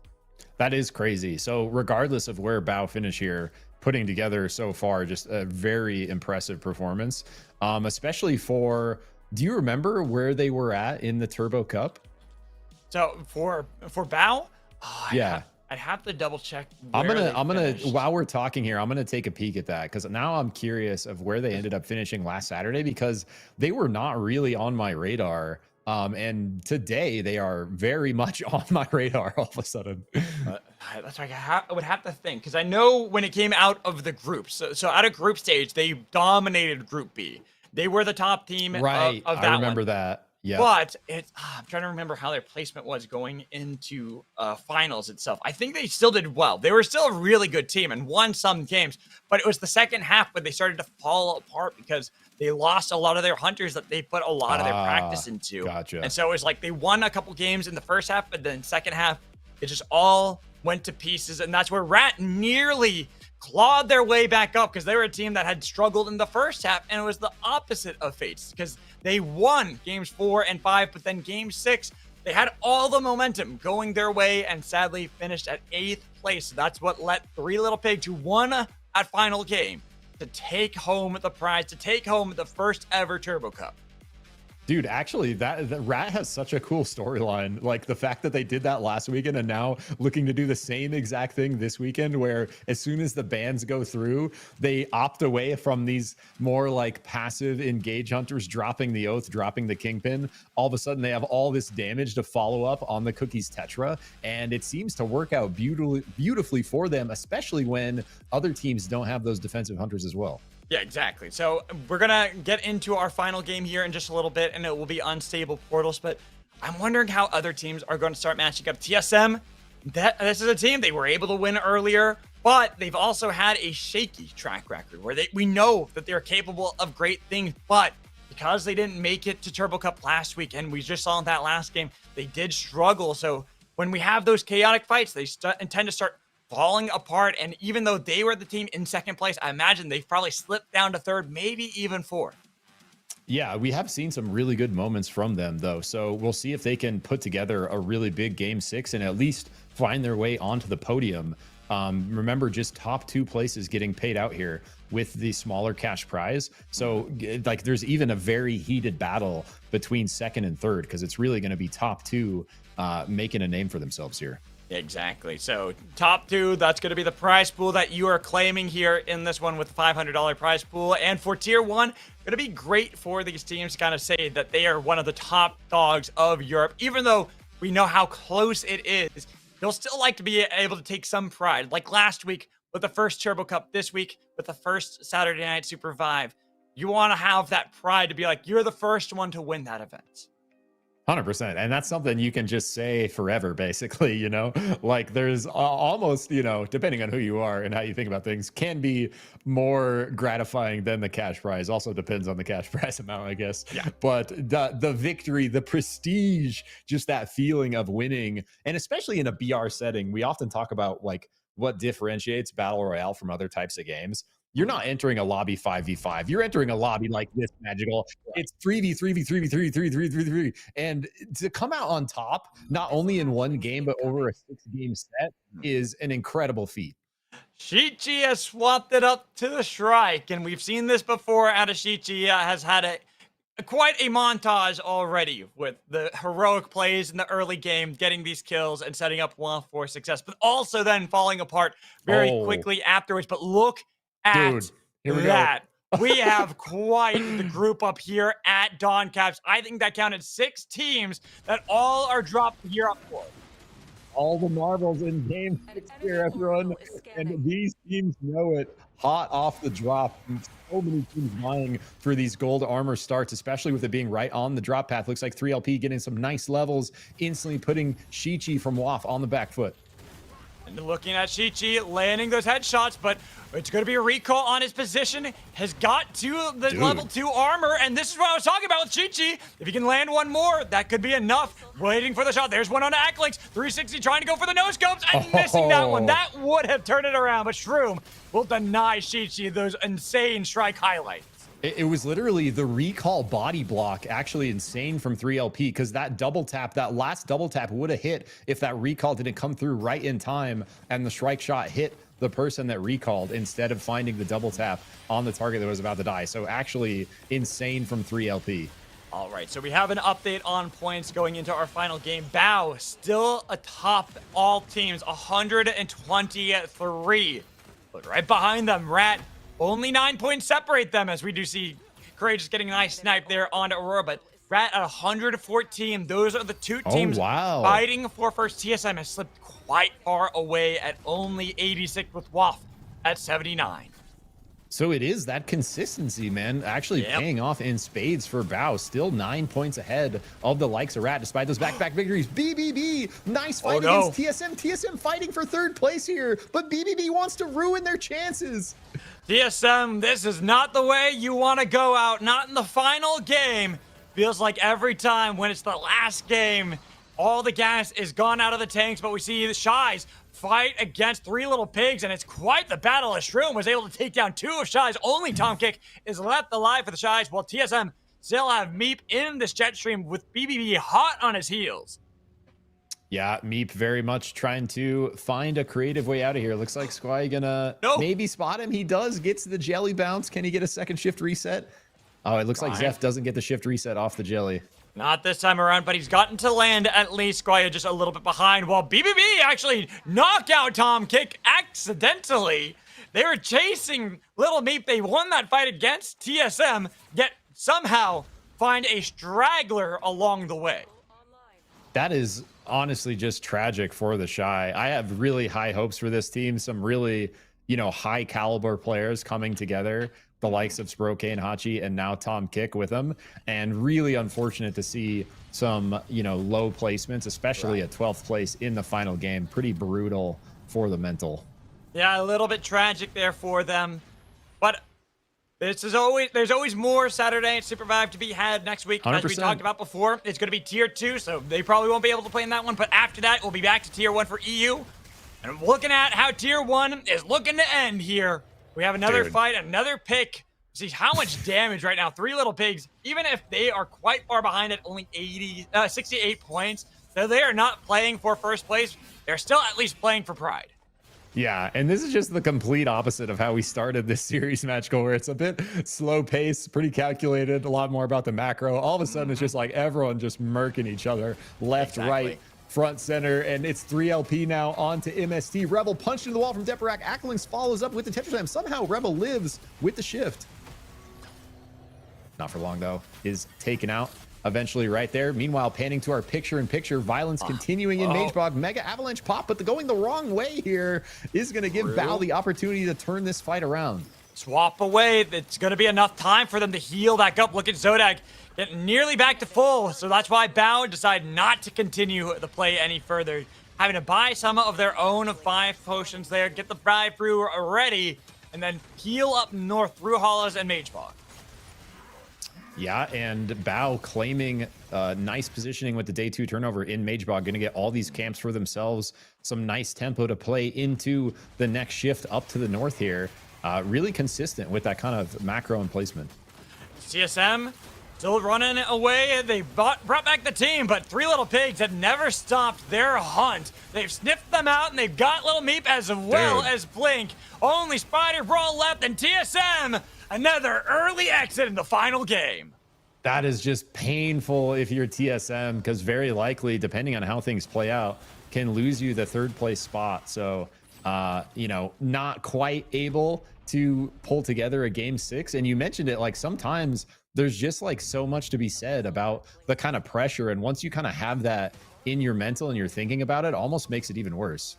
Oko inside of Kobayashi's has stared that GG with their own respawn, pushing the guards into the tracks. Very odd to see that already here from Greed. I don't think we're going to go into the tracks here or into Kobayashi's for our end game. It's not bullet trains, so very unlikely. Oh, did you see what they were trying to do? It was air blast into Reap. That would have been amazing. Well, I love it's always the Alunas with the best air blasts. Right. Taking a page out of Micah's book there. Almost getting it, but not quite. Just a little bit off. And while we see on the kill feed, it was Lumiel getting picked off elsewhere. Bao staring down Rat. 2 teams fighting for 1st place. If Rat can eliminate Bao, that could get them the win. That could take away the prize from Bao. We're up in the northern reaches as Aurora. Dude, 3LB is just hunting, bro. They are. Like, every time we ban to them, they're just W key results in Aurora gone early as well. So 3 big squads out, 10th, 11th, and 12th. Aurora from very first game victory here to a early elimination, killing their chances. But we're looking at some of our other teams. Dude, they're playing for glory. BBB getting some kill points here. As now Rue, Lumiel, they're all staring down one another. Teams towards the bottom of the standings right now. But they want that final game victory, while Bao get a nice pick onto Kuba and missed. Dude, everyone is choosing violence here in game 6, and I absolutely love it. It is nonstop, including Numa shifting forward on the myth into the 1v3. Akko, though, punishes with the dunk. Love saying this consistently. Our lone Jin player who refuses to get off of their hunter, constantly finding these perfect angles for the dunks. People in chat doubted the Jin, but Oko constantly is showing what's up.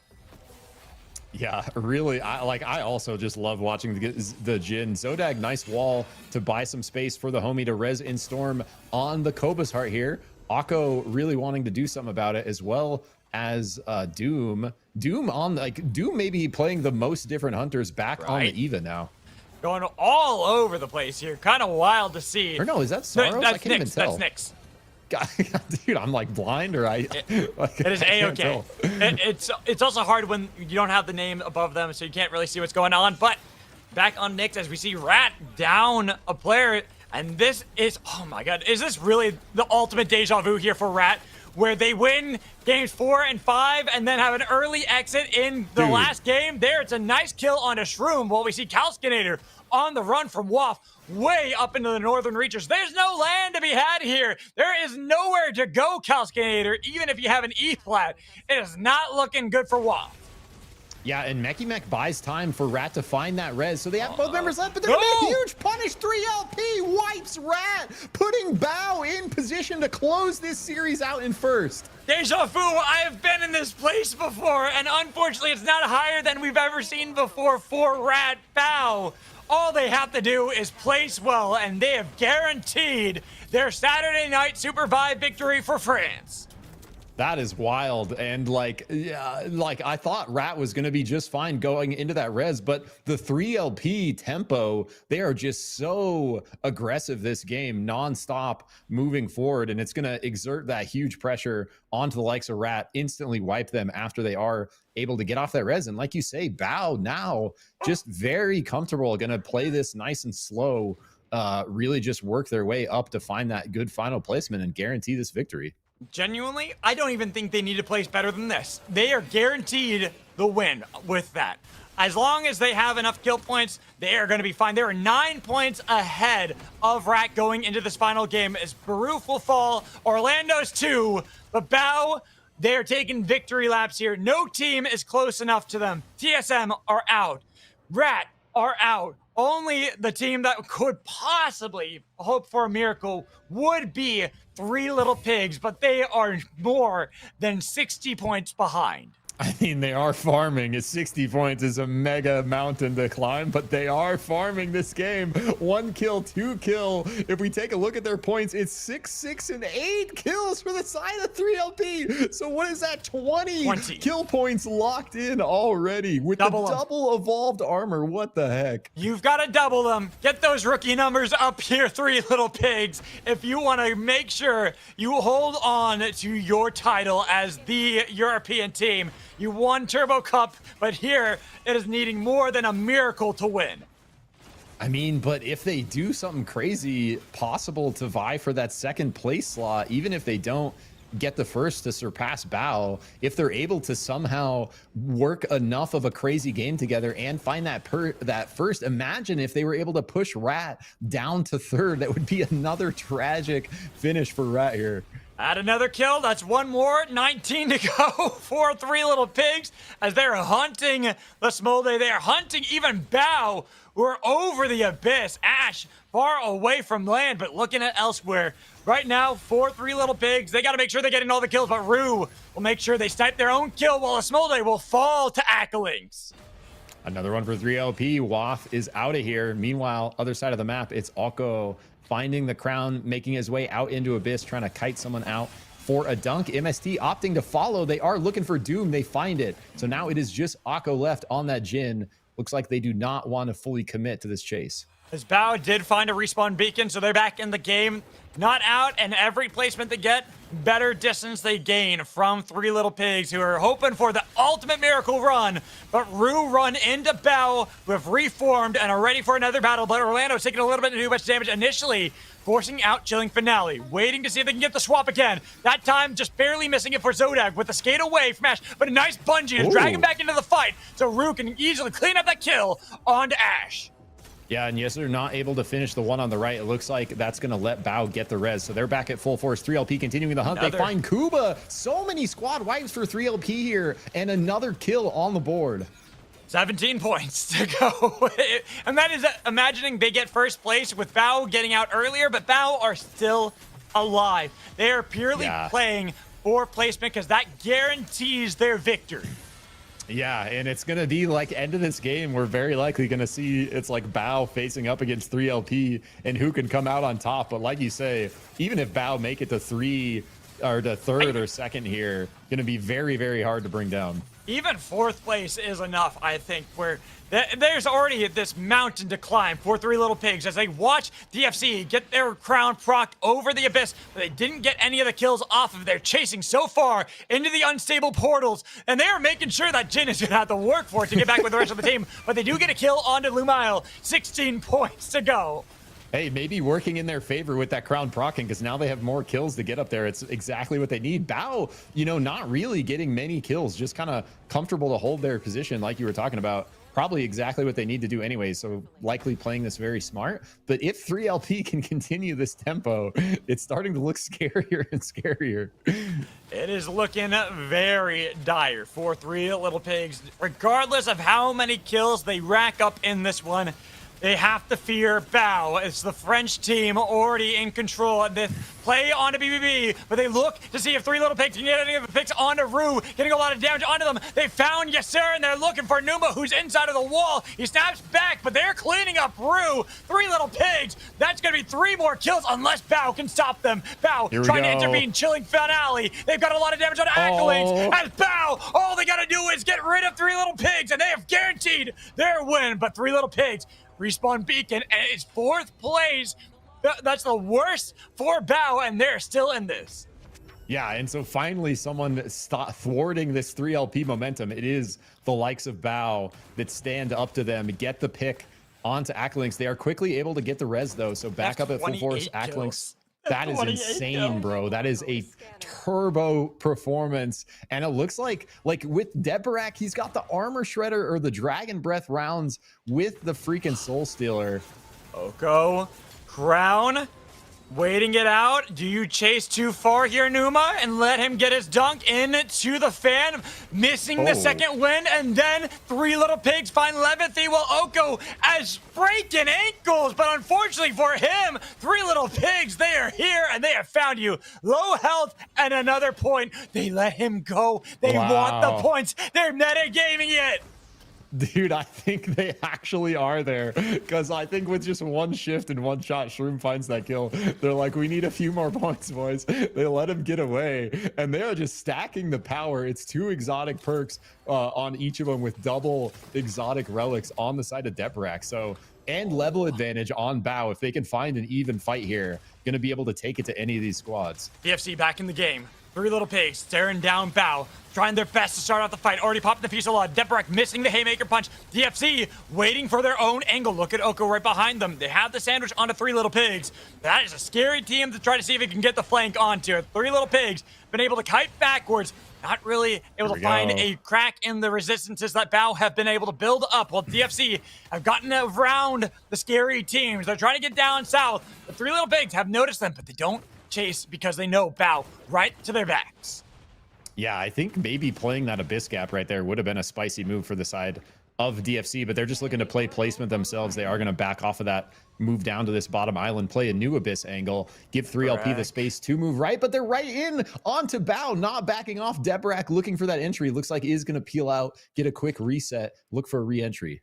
Was hoping that he was going to be sneaky enough to get a good flank and a good pick onto Bao. He's trying to do it again. They know he's there and they know he's looking for those angles, but that's why every single time, once they get the notification, Bao immediately kiting backwards. We see down south, BBB, DFC, 2 teams that are about to trade blows, and that could be catastrophic for 3LP. They need every point possible. They nearly had Baroof, while the other 2 of Three Little Pigs, they stand strong. Nice Volcanic Crusher. They've gotten Ash. They've gotten Orlando's. Only Baroof is left. 2 more. They've added 10 more kills to go for the 60-point miracle. Baroof over the Abyss, and Three Little Pigs deciding where they're going to look. Do they look for BBB? DFC, they're gone, and those are more points that they have now lost out on. This is going to be Acklings on the flank. Finds Numa, getting a little bit of damage. Deperic 2 waiting for the snipe on the Baroof. DFC aren't out of the game just yet, but Levithy denying that point to Three Little Pigs. Dunk from Acklings to take down Numa, while Doom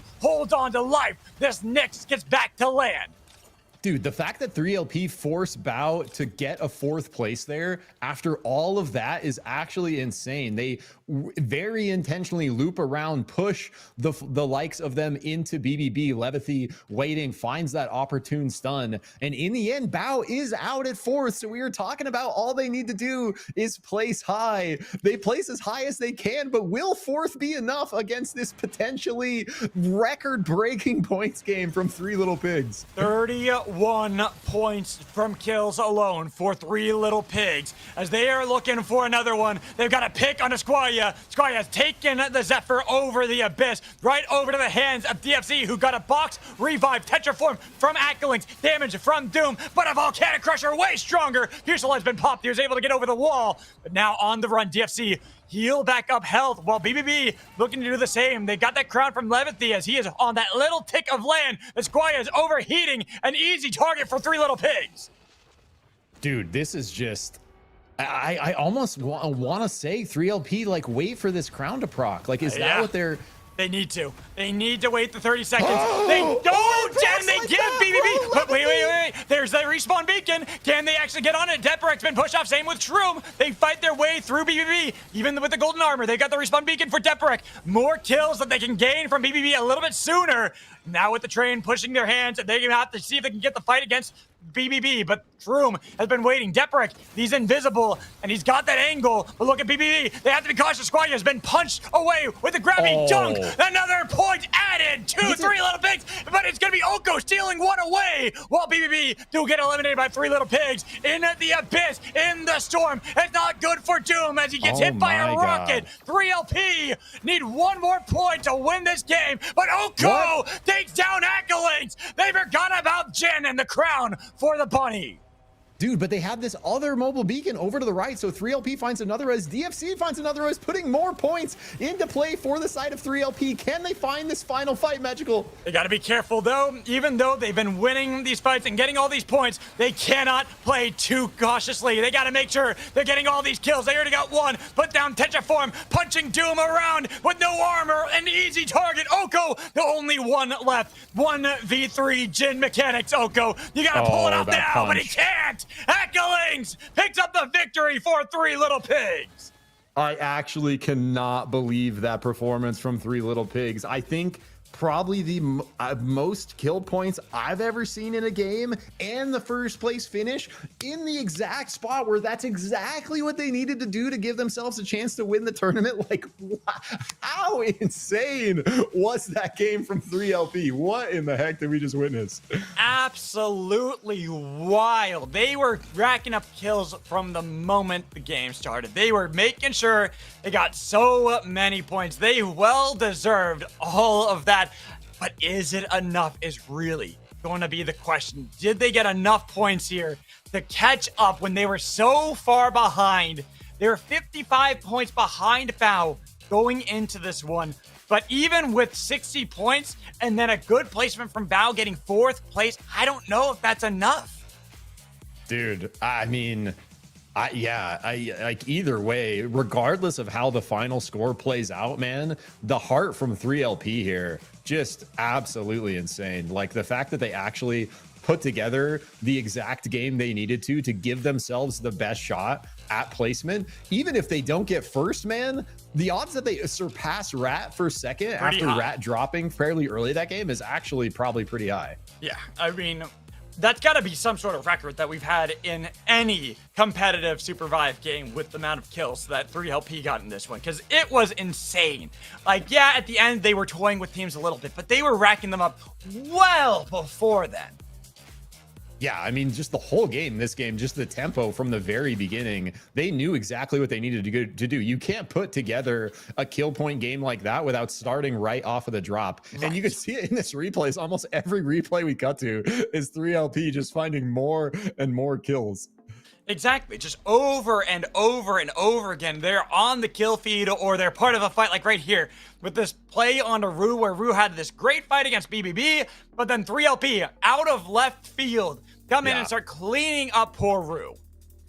Dude, and I just got to say, Deparak showed up huge for them today on the sub Bishop, just looking so strong with these entries and multiple games having exotics to back up the damage off of these engages. Like, it just was looking so strong for them. Right. And Shroom, you know, even with the Zeph not banned, opting over to the Shiv for the back half, like really knowing that if they need to play this super aggressive strategy, they need to abandon the Zeph, go all in on the damage. So with the Shiv, Bishop combined with Akalinks on the Tetra, you know, opting away from the Celeste, like really doing that effectively. So it is, I'm just waiting for the scoreboard. I'm waiting for the leaderboard because it is going to be down to the wire, I think. It is so close. But is a 4th place finish from Bao with a couple of kills enough to stop the momentum 3LP attempted to gain in this very last game where they played aggressively from moment 1 to the very last fight? I'm waiting on bated breath. Yeah, and if 3LP does claim this, that's back-to-back Saturday night SUPERVIVE victories, and the second one with a sub. So if that is the case, very much cementing themselves at the top of Europe for the moment. Let's see, leaderboard. Bao are your winners. 10 points above 3LP. A heroic attempt by the Three Little Pigs, but not enough. One game, not gonna cut it. Bao proved that with consistent performance through all 6. Dude, but 3LP do usurp Rat for second place, barely squeezing in front of them by 7 points, knocking Rat off of the podium, claiming that cash prize for second for themselves. Congrats out to Three Little Pigs. With that kind of performance to end the night, they well deserve to be on the podium. Even if it's only second place, you'll take that because Bao, They were the team that was consistent through all the games. They deserved that first place victory, Yeah. but Three Little Pigs at least deserve something for that effort. 100%. And we have to give it to Bao, like showing up huge today, very much impressing me. And like just such a stable performance. And it just goes to show how powerful it can be to never drop a game and basically always place top 3. There was 2 games they placed top 4, but never falling below 4th. The kind of momentum you can garner from those consistent points on top of kills behind them, like really goes to show, even with some crazy comeback performances like we just saw from 3LP, not enough to surpass the consistency of Bao. So well done to Bao, our winners of the first Saturday Night SUPERVIVE Turbo Cup. It was won by Three Little Pigs, but this time around with the sub, they still find themselves on the podium. As we said, second place. Congrats out to them, and great performance from all our teams that played today. It was amazing watching them here for another tournament that we have going on for Europe. And keep in mind, guys, we have everything. We have everything for SUPERVIVE related stuff on Saturdays. Next week, we'll have another Europe centric tournament. That one's going to be tier 2, so make sure if you're a newer player or you're one of those players that's been wanting to get into competitive but hasn't really found that angle, and you've been a bit intimidated by some of the competition, next week is your week to give it a go. We got EU Vive Camp that's going to continue, but we're also going to have a lot more of these tier 2s that come up soon. Make sure you are paying attention. And speaking of that, Zick, any last words before we end the day and then get ready for our NA tier 2? Yeah, I just want to remind everyone, if you had any disgusting clips, saw any disgusting clips that game, make sure to submit them for the clip contest we are starting this week. Going to be paying out cash prizes not only for the winners of the tournaments, but also for the top 3 clips coming from our tournament series every week. And you're going to find a clips channel in the tournament Discord where you can post those, or you can DM Kaya with those as well. Besides that, I just got to shout out all these EU players putting on such a spectacular show for us, man. And the competition, like you mentioned at the very beginning, Magical, always close in this region, actually getting closer and closer, kind of the deeper we move into, you know, the season. So just huge shout out to you guys. GG's. Thank you to all the viewers showing up to watch and all the support for SUPERVIVE. We absolutely love you guys. Final shout out to everyone behind the scenes making Saturday Night SUPERVIVE happen. Actually, so many people putting in just massive amounts of free time and energy to support these events. So just want to say really, really appreciate you guys, and W SUPERVIVE. W SUPERVIVE, and make sure you stay tuned because we have more SUPERVIVE action coming later today for all our NA fans. Tier 2 will be on your screens soon, so make sure you stay tuned for that. And for me and Zick, we will see you later. Taking down the Smolder, but now it's the Golden Beam trying to resurrect the team, but they put down the Tetraform wall as on the Wisp pulling away, making sure Chi-Chi cannot bring Waff to full power yet again. Volcanic Crusher on his Chi-Chi as they too will position on their boat. They want to finish that fight up. Meanwhile, another fight in Machine. DFC on the run. down that of Miss 200. Abyssal Breaker with the Chilling Finale. 2 ults used. Even the Summon Napalm was trying to get some damage on Acklinks, but it's going to be the Grabby Squid from Rebel that tried to engage DFC. Debating whether they want to intervene or not. Oko, I don't see him nearby, so they are going to wait for now. But they have gotten spotted out. There's Oko right behind them. They got it made out. Or here, I see another team. GG right off screen. A nice pull. Trying to pull them back into the fight. Rebel tried to get onto the jump pad, but he couldn't get there in time. And now off their base camp. Fight to the right. Abyssal Breaker out for MST. Forcing off MST from the respawn beacon. TSA down that of the champions of last week. Already losing Greed. Courageous has been zoned away as they are trying to see if they can get the revive onto Greed at the same time. But Acklink doing his best to try to get some damage. And now it's up to Deathrock punching him into the wall, taking away that Wisp. Blacksea now has no Courageous. Doing a great job surviving kind of on the back foot since the very beginning of this game. It's going to leave just Yazer left here on the Shiv with the full force of TSM. Yeah. Finds the dots on all sides. No. Magical. Run, Bebo, run. Nice Primal Slam into the Abyssal Grab battle. Tom Kick somehow gets right past him. Look at Acklink hunting. Back next week. Kuba spotted out. Last Run, left Kuba. jump pad down. Oh, no. With against 3 little pigs, and this team isn't fully formed either. They have gotten out three little pigs getting these kills, but they're trying to see if they can bring back up Blink. They have enough time, so Blink back up in the game. Here we go. Another one for Rat. Into the Volcanic Crusher to Bao. They're getting picked at. They're separated as well. Mega Avalanche trying to see if they can pick up the fight onto Meki Mech, but around the walls they go through the now Rat are still fully formed, while Power, the team, push off with a pull, looking for the slam of death break again, able to stay with the rest of the team. Accolades now skating, pushing Bow off, blast up onto the platform, getting the haymaker punch on a Bow too. Orlando's is so low, barely any health left, trying to get the overkill Rat, but he'll fall, as Ash is too late, pushing him into the storm, looking for the slam. Jerome has barely got any help, finally will fall, even with the second win, as Bow are now in the 2v2, locked to horns. Vision. Three little pigs. This is going to be big for them. Falling and losing Accolades. Another one down for the team, but they are not out of this game. Harder for them to engage onto them, but might make it a little bit easier. The third party, Aurora, because Aurora already dealing nice pick on the Shroom, but it's still going to be three little pigs fighting their way out of this one. Accolades already using the chilling finale while Deadburn's been separated from the team, and chaos ensues here on the breach for SUPERVIVE, and you can't believe it. A nice dunk from Mecky Mech lands onto the champions. Three little pigs down to only Accolades, while Bow has to deal with that of TSM and Aurora at the same time. Accolades taken out by Rat. We are down to 4 teams. Crowd's been picked up by Fighter Brawl, but too much damage. Bow, get rid of that and get rid of TSM. Look at help of Rat. 3 teams. The guys getting all that damage on Adamark, but still it's difficult to immediately burst. Oh, that's why you put the Abyssal Breaker to make it a little bit easier. But they got the Orb of Life. They just need to make sure they can bring back Adamark, but they can't do so. They've been completely split away. The Orb of Life to stomp down Adamark and then stop it. Try to hold strong against Adam Bow, pushing him into the storm, but with a broken shield on their own, it's going to be difficult for Aurora to stand strong. That's why they go for the other oath. They take down Baruch. 2v3, the pull to bring back in Oath and say, no, we can't let him get revived. But the pull on the other side, saying we're going to drag him back into the fight. Under Ninja says, I don't care. You wrote this battle and I will win it out.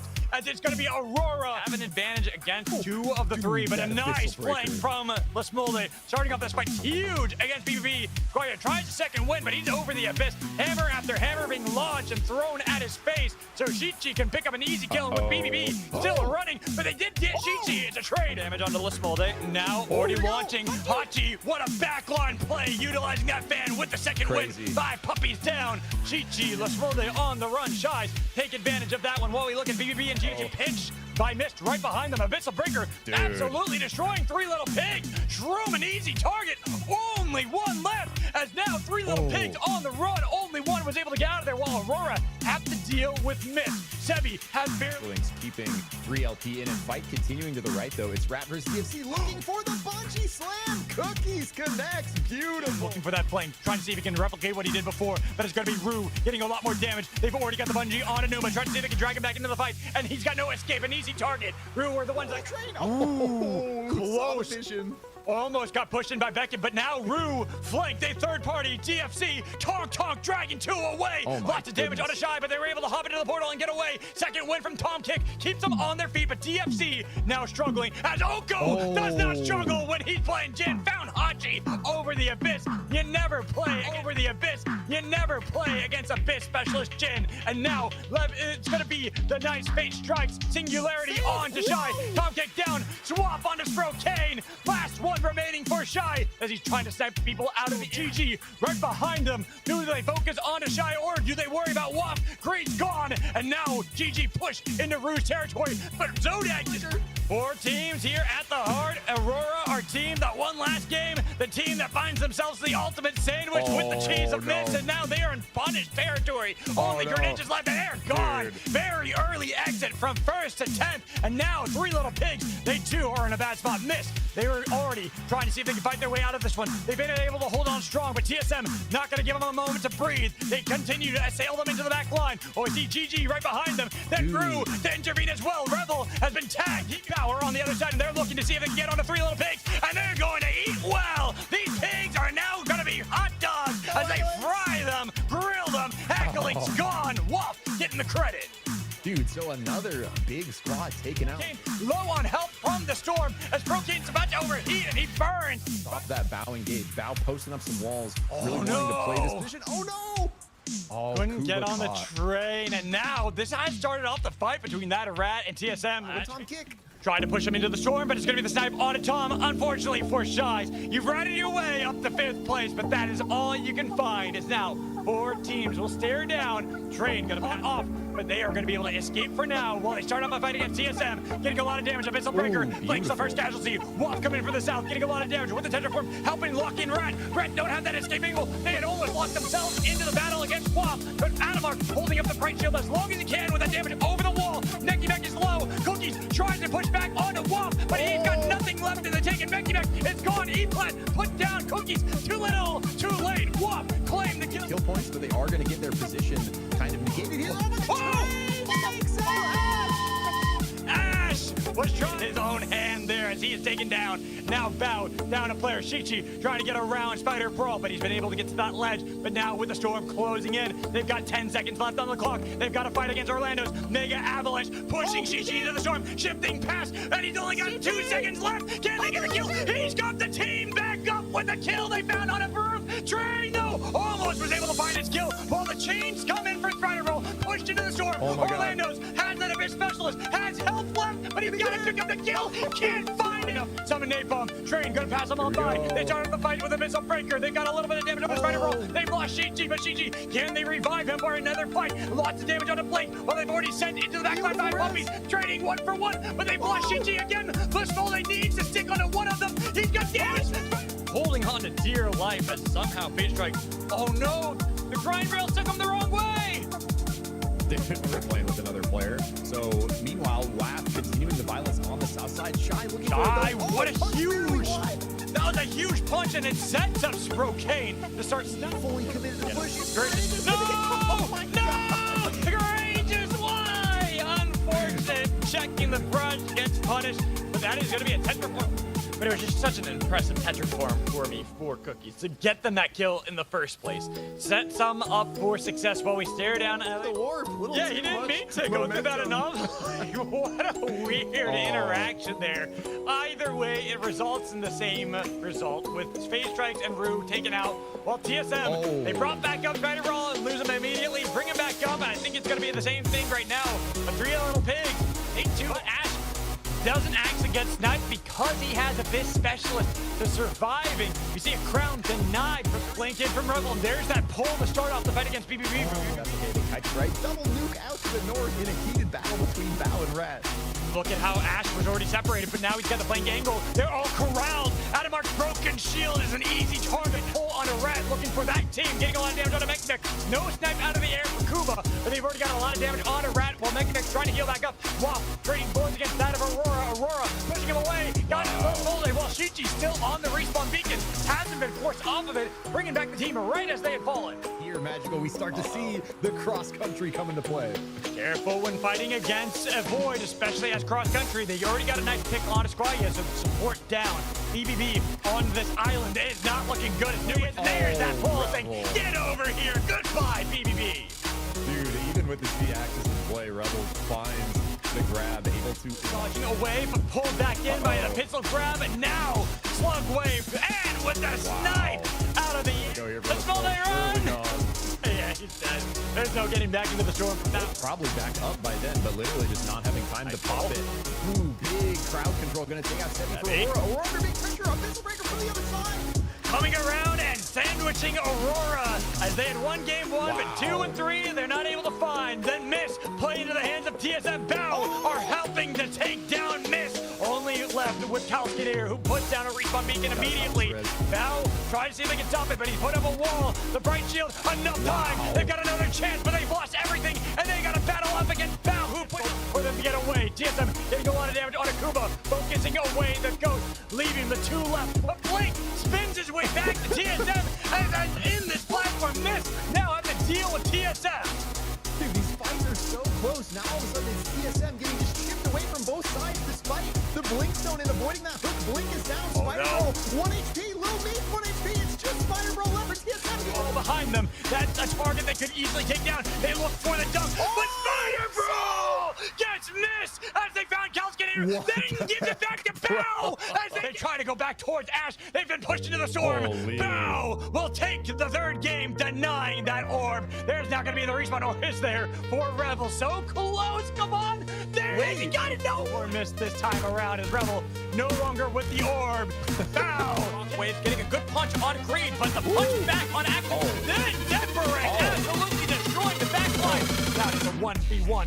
Flaxy does pick up the 2 wisps. Should be able to bring back up the team, the full, but Deborah trying to get him off of the wisp. Shy in bush. Tom maybe looking for an engage angle. Looking for Tom to try to pull back in with the Reap on to Meki Mek. That's so much damage dealt out by the Snicks. Tom is cooking, but himself. Adamar trying to see if he can find the overkill rounds with the snipe from the Saurus, but barely missing that one. Chilling Finale has been popped already by Ash. Putting down the Nova first, the first down Ash. It's like damage pressure that comes out from the fireballs, and then very often following that up with a shift. Meanwhile, 3LP cooking over here to the right. They're gonna finish off TFC. They have 1 member left. It is.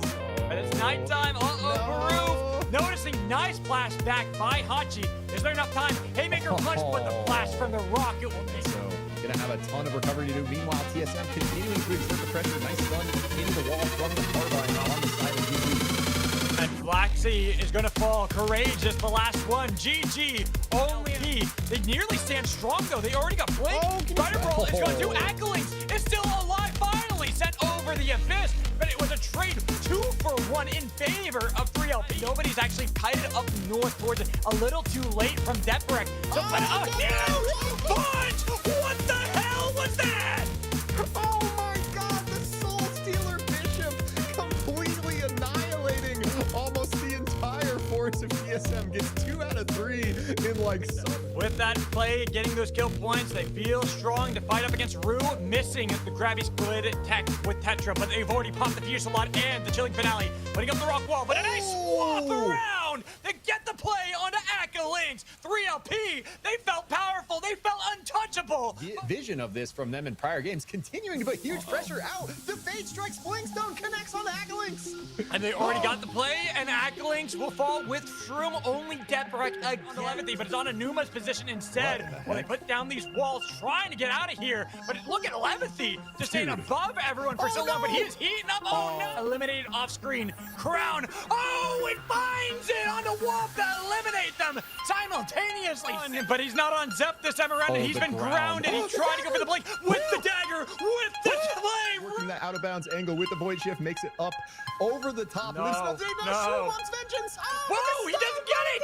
Levithy took him down, and now they're trying to get the punch. Accolade is debating it. He knows Rue are there, and he spotted out, and it's the storm. Bao will get the Brutal in here, but before that, Chip on the E-flat with the Med Avalanche. Singularity canceled. Phase Strike's couldn't get it because Aurora pushed him off, and they've already the chains having connected, but not pulling the trigger just yet on it. G3 Little Pig instead letting Accolade. Cookies in the Tetra. The Tetra finds the We've been making sure to get to the late game, and then we've got the fight up against that of Aurora, but they've already lost the Roof. Roof not nearly as tanky as he was before, but then Rat try to intervene with their own portal, so they're going to portal backwards, staying on the other side, waiting for the storm to start playing into their hands, looking for Chilling Finale on a Baroof, but he's been bounced around by the Bungee. They got enough time to be able to bring back up Bishop, and they push Aurora into the storm with that frozen barricade. Ash has gone locked in, Haymaker punching down Aurora. Dude, this is such a sketchy place to buy. I knew this choke was going to be brutal. It's just going to instantly result in the end of the game. Magical right. Almost with like 4 or 5 squads left. We go get their brawl out to the left. Ooh, Fluffy Fish, though, getting taken down with the crash from the Sky Shark as we go up into the north, and we see 3 teams staring one another down. Lesmolder is going to be the first one taken down by Levithy in levels, and we are seeing more fighting all over the breach here in Game 5. Oko, nice! Jen, he's timed up the dunk, but missing that one because too many boulders pelted his way, while Bao to find an escape angle. While we see more teams and more skirmishing. Dude. Tom, nice round there from Rebel, but unfortunately got a little bit too low. But the thing is, you got the team to back you up and already scatter. GG. Second win. Got rid of Kuba. Poor Fade Strike trying to swap above the ledge, but unfortunately he's going to be found out. This Luna, and there it is. The snipe from Squad Carnivores in this one, because they are finding so many kills over and over again. Well, Rat lose. Gonna probably die to eat that res. If he's going to. Turbo Cup, and they are playing with a little bit after the break. Now they want to see if they can rack up another kill to get even closer to that of Bao, but they got to make sure they're beating and picking up these kills, because just placement alone might not be enough. What a huge engage. Gonna be the singularity landing, but second win, trying to heal him up. Calculator bursts down too quickly, and then Rat of MST here. It looks like they are gonna get caught by tearing off part. Oh, he noticed. He turned around at the perfect time, spotting out this lone zap and having a snipe from Mekina. EFC here as well as Bao to the right. Nice punch from Deathbreak though, trying to disengage, but Baru hunting this one with Chilling Finale, trying to lock them down over the abyss. A nice dunk from Oko to deal with three little pigs, and then Little Meep gets found by Wop. It's not looking good for TSM. They are on the run yet again. Blink gonna be the target. Brawl having enough health that he's not gonna be the first target, but he's gonna be the last target. And too many teams on his position. TSM are out. Now fight against three little pigs, but they're gonna blast off away while Rat lose their platforms. The Tension Form about to go. Ash trying to get on the respawn beacon, but it's going to be a fight with the Chilling Finale and Bao. The lowest finish of the day so far. 4th place. Looking good still, but wow. Looking cookies though. Helping boulders at Deathbreak. Hoping to get the immediate crown proc off of this Bishop with their ball cannon. Are getting out of there. Missing Singularity for by Puppies. That snipe from the Norma Ova. And look at how much damage Rat do to them as they 10 a row. Brad, they are your winners from games 4 and 5 every time. It doesn't seem any team knows how to deal with them when it comes to the second part of bans. But Lasmolde's trying to hold on to life, but it's not going to be enough to stop Brad. Dude, Rat just paying off in spades for Bao. Still 9 points ahead of the likes of Rat despite those back-to-back victories. BBB, nice fight against TSM fighting for 3rd place here, but BBB wants to ruin their chances. He's set off the jelly. Not this time around, but he's gotten to land at least. Be able to play in that one, but after that, we'll be back to Tier 1 for EU. Looking at how Tier 1 is looking to end here. We have another fight. Longo is taken out eventually right there. Meanwhile, panning to our picture-in-picture, violence continuing in Magebroad. Mega Avalanche pop, but going the wrong way here is going to give Bao the opportunity to turn this fight around. Swap away. It's going to be enough. Three little pigs that never stopped their hunt. They've sniffed them out, and they've got Little Meep as well as Blink. Only Spider Brawl left and take away the prize from Bao. We're up in the northern reaches of Aurora. 3LP is just hunting, bro. They are. Every time we ban it, Aurora from very first game victory here to early elimination, killing their chances. But we're looking at something looking good for WAP. Yeah, and Mekimek buys time for Rat to find that res, so they have both members left, but they're gonna be huge punish. 3LP wipes Rat, putting Bao. But they are farming this game. 1 kill. Getting all the kills, but Rue will make sure they snipe their own kill while Asmolde will fall to Accolades.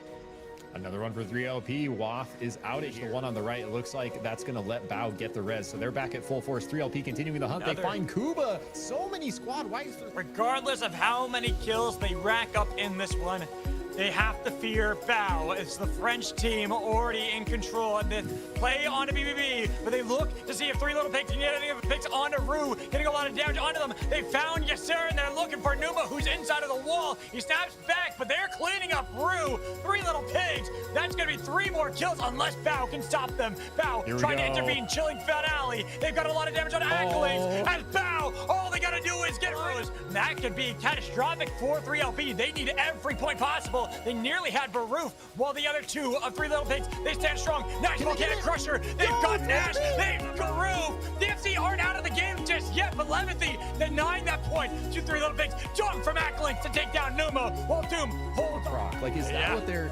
They need to. They need to wait the 30 seconds. They don't, and they give BBB. But wait. There's the respawn beacon. Can they actually get on it? Deathbreak's been pushed off. Same with Shroom. They fight their way through BBB. Even with the golden armor, they got the respawn beacon for Deathbreak.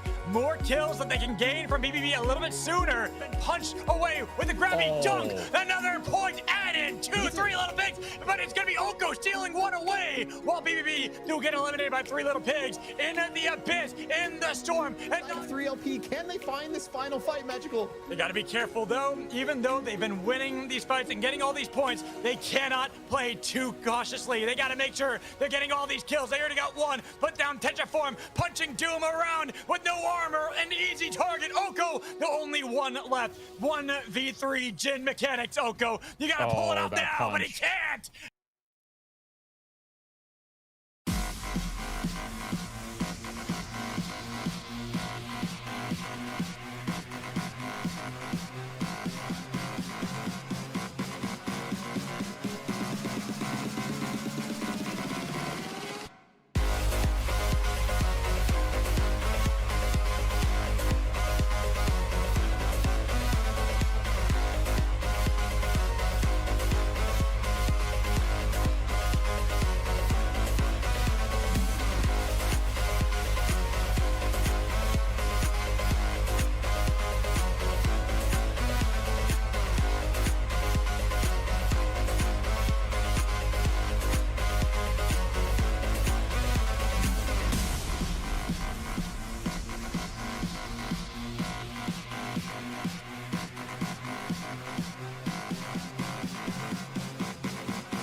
Welcome everyone to Saturday Night SUPERVIVE. Not long ago today, we've seen the cream of the crop of EU battle for $500, and very shortly we'll be watching some newcomers forging a name for themselves in North America, again fight for $500. The prize pool is going to be split $300 for first place and $200 for second place. Today you'll be joined by the ever amazing Caster Logic. There we go. How you doing, dude? I'm doing all right. Apparently, Caster Mad Logic. All right. How are you doing is a much better question because that intro was amazing. I feel like there's like an epic story of proportions that I'm just like, oh, I gotta watch this now. Exactly. We're just watching it unravel, man. Like that famous gif of the guy with the little pen, like jotting with all the fire around his hand. You know, I'm just envisioning that when you told me. So. But yeah, man, I think we both had really long days, but I've just refueled myself, and I think, hopefully very, very soon we're going to be able to get into game one. I just had a look at some of the teams. What are you thinking about them? I've seen a couple of notable names already from like a couple of weeks ago when I casted with Zikaric, but just want to get your impressions on them. I am really excited to see how things are going to pan out because we know kind of our traditional T1 teams, like, hey, we've been practicing, we've been doing this over a year. We see that all the time. We've really only have had one actual tier 2 event, and that was kind of for the Turbo event. If you didn't really qualify into the Sunday event, you were in the Saturday. So I want to see how teams are going to kind of play when they have maybe a player that's a little bit better, but not able to play their main or something. Or if, like our tier 2 teams like Squad and S&T are just going to kind of run it because they did that once before in a T2 event. Yeah, they've got a little bit of experience already. There's, there might be some sort of, kind of sediment forming between all these different layers, all these different tiers. You're going to start seeing a bit more of a clearer distinction as time continues on. But hopefully we are getting into game one very, very shortly. It's going to be normal weather. So, looking forward to that one. And just as well, we've had Nyx for about, 1 week and a half. What are you thinking about Nyx so far? This is a great question because sometimes that character is busted. Other times I'm like, you are wasted space. Get off my team. Yeah, for sure. I really like her design though. Like, she's got that kind of in and out kind of mechanism that seems to be going on, or at least from like the design philosophy standpoint with those dashes. And then she's got that kind of wisp control that is another kind of instrumental part of her design, and of course the roar as well.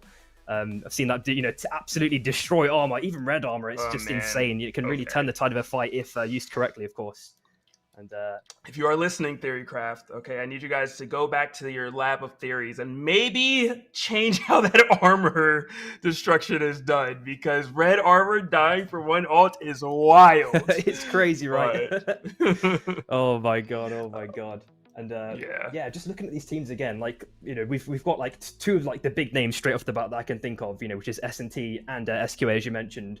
But I think not far behind is going to be Arc. We saw the KP player absolutely going crazy, like over and over again repeatedly. I remember he was just being evasive, jumping between islands forever.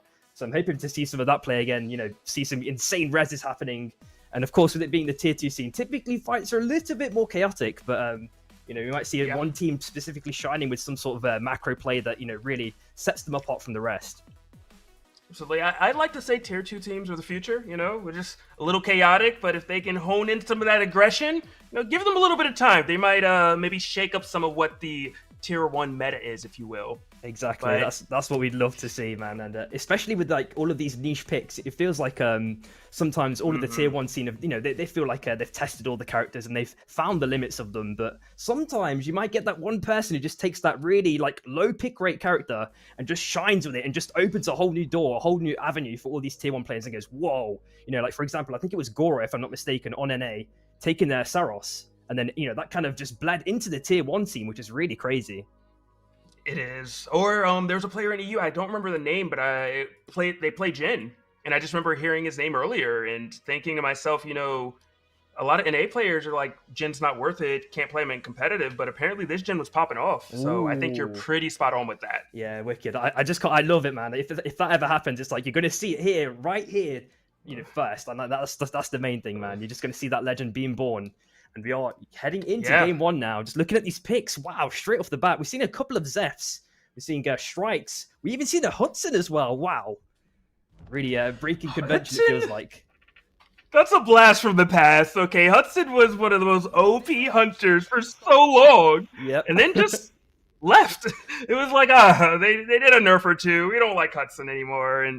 But I think Hudson's still great. I think that still has a ton of tools that are really useful. It's just kind of lock people in, put those chains down, and I think you can do wonders. Yeah, I think he's got that, he's got all the kind of tools to have that really efficient territorial control, alongside someone with an oath or maybe some extra CC on the side. I think, he's one of the characters that really relies on really, really clean, good positioning. We are looking straight off the bat, a little bit of, mob farming, of course, as you'd expect. The level 2 early from S&T, maybe a little slight early in.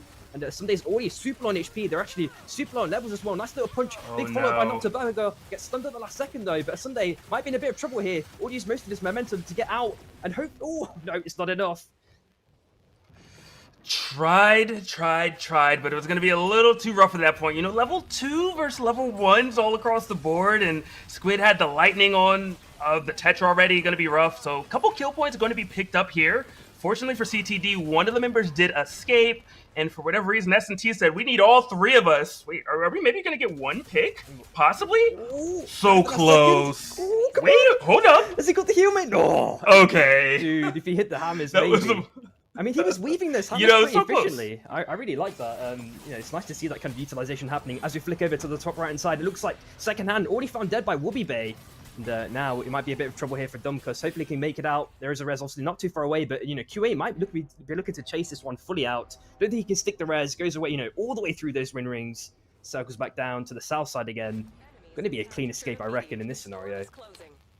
Yeah, and shout out to Whoopi Bay. Whoopi Bay used to play a lot of Void. That's actually who I kind of know him for using. So it's kind of nice to see the Shiv and see that aggression, because Whoopi Bay had a lot of tricks, but you didn't see that whole, kind of agency that was just presented that we just got to witness right there. Yeah, and especially, if there's ever any sort of endgame Abyss Circle, Wukong's, I feel like most players have PTSD from, when Wukong was initially released, man, he was the dunk king. But I think he's in a bit more of a reasonable place now, so, but, still characters can, or players can still show their prowess with that character, and I still think he has a nice, healthier spot now in the game. For sure, definitely. All right, so nothing too wild happening quite yet. Everyone's pretty spread out, just kind of poking away, but no one wanting to really try to eliminate an entire team quite yet. Yeah, exactly. We are seeing NSM going for a decently aggressive chase onto CHC. Dumkus now has to jump ship continuously up to the north side. He's finding those trees at every opportune moment, whenever possible. Now jumps to the left side. The emotes come out on top. He's going for the extra BM, making NSM lose a mountain of time here. And he actually gets my goodness! But not okay, the threshold, unfortunately, gets the mantle up and is, safely makes the escape right at the last second.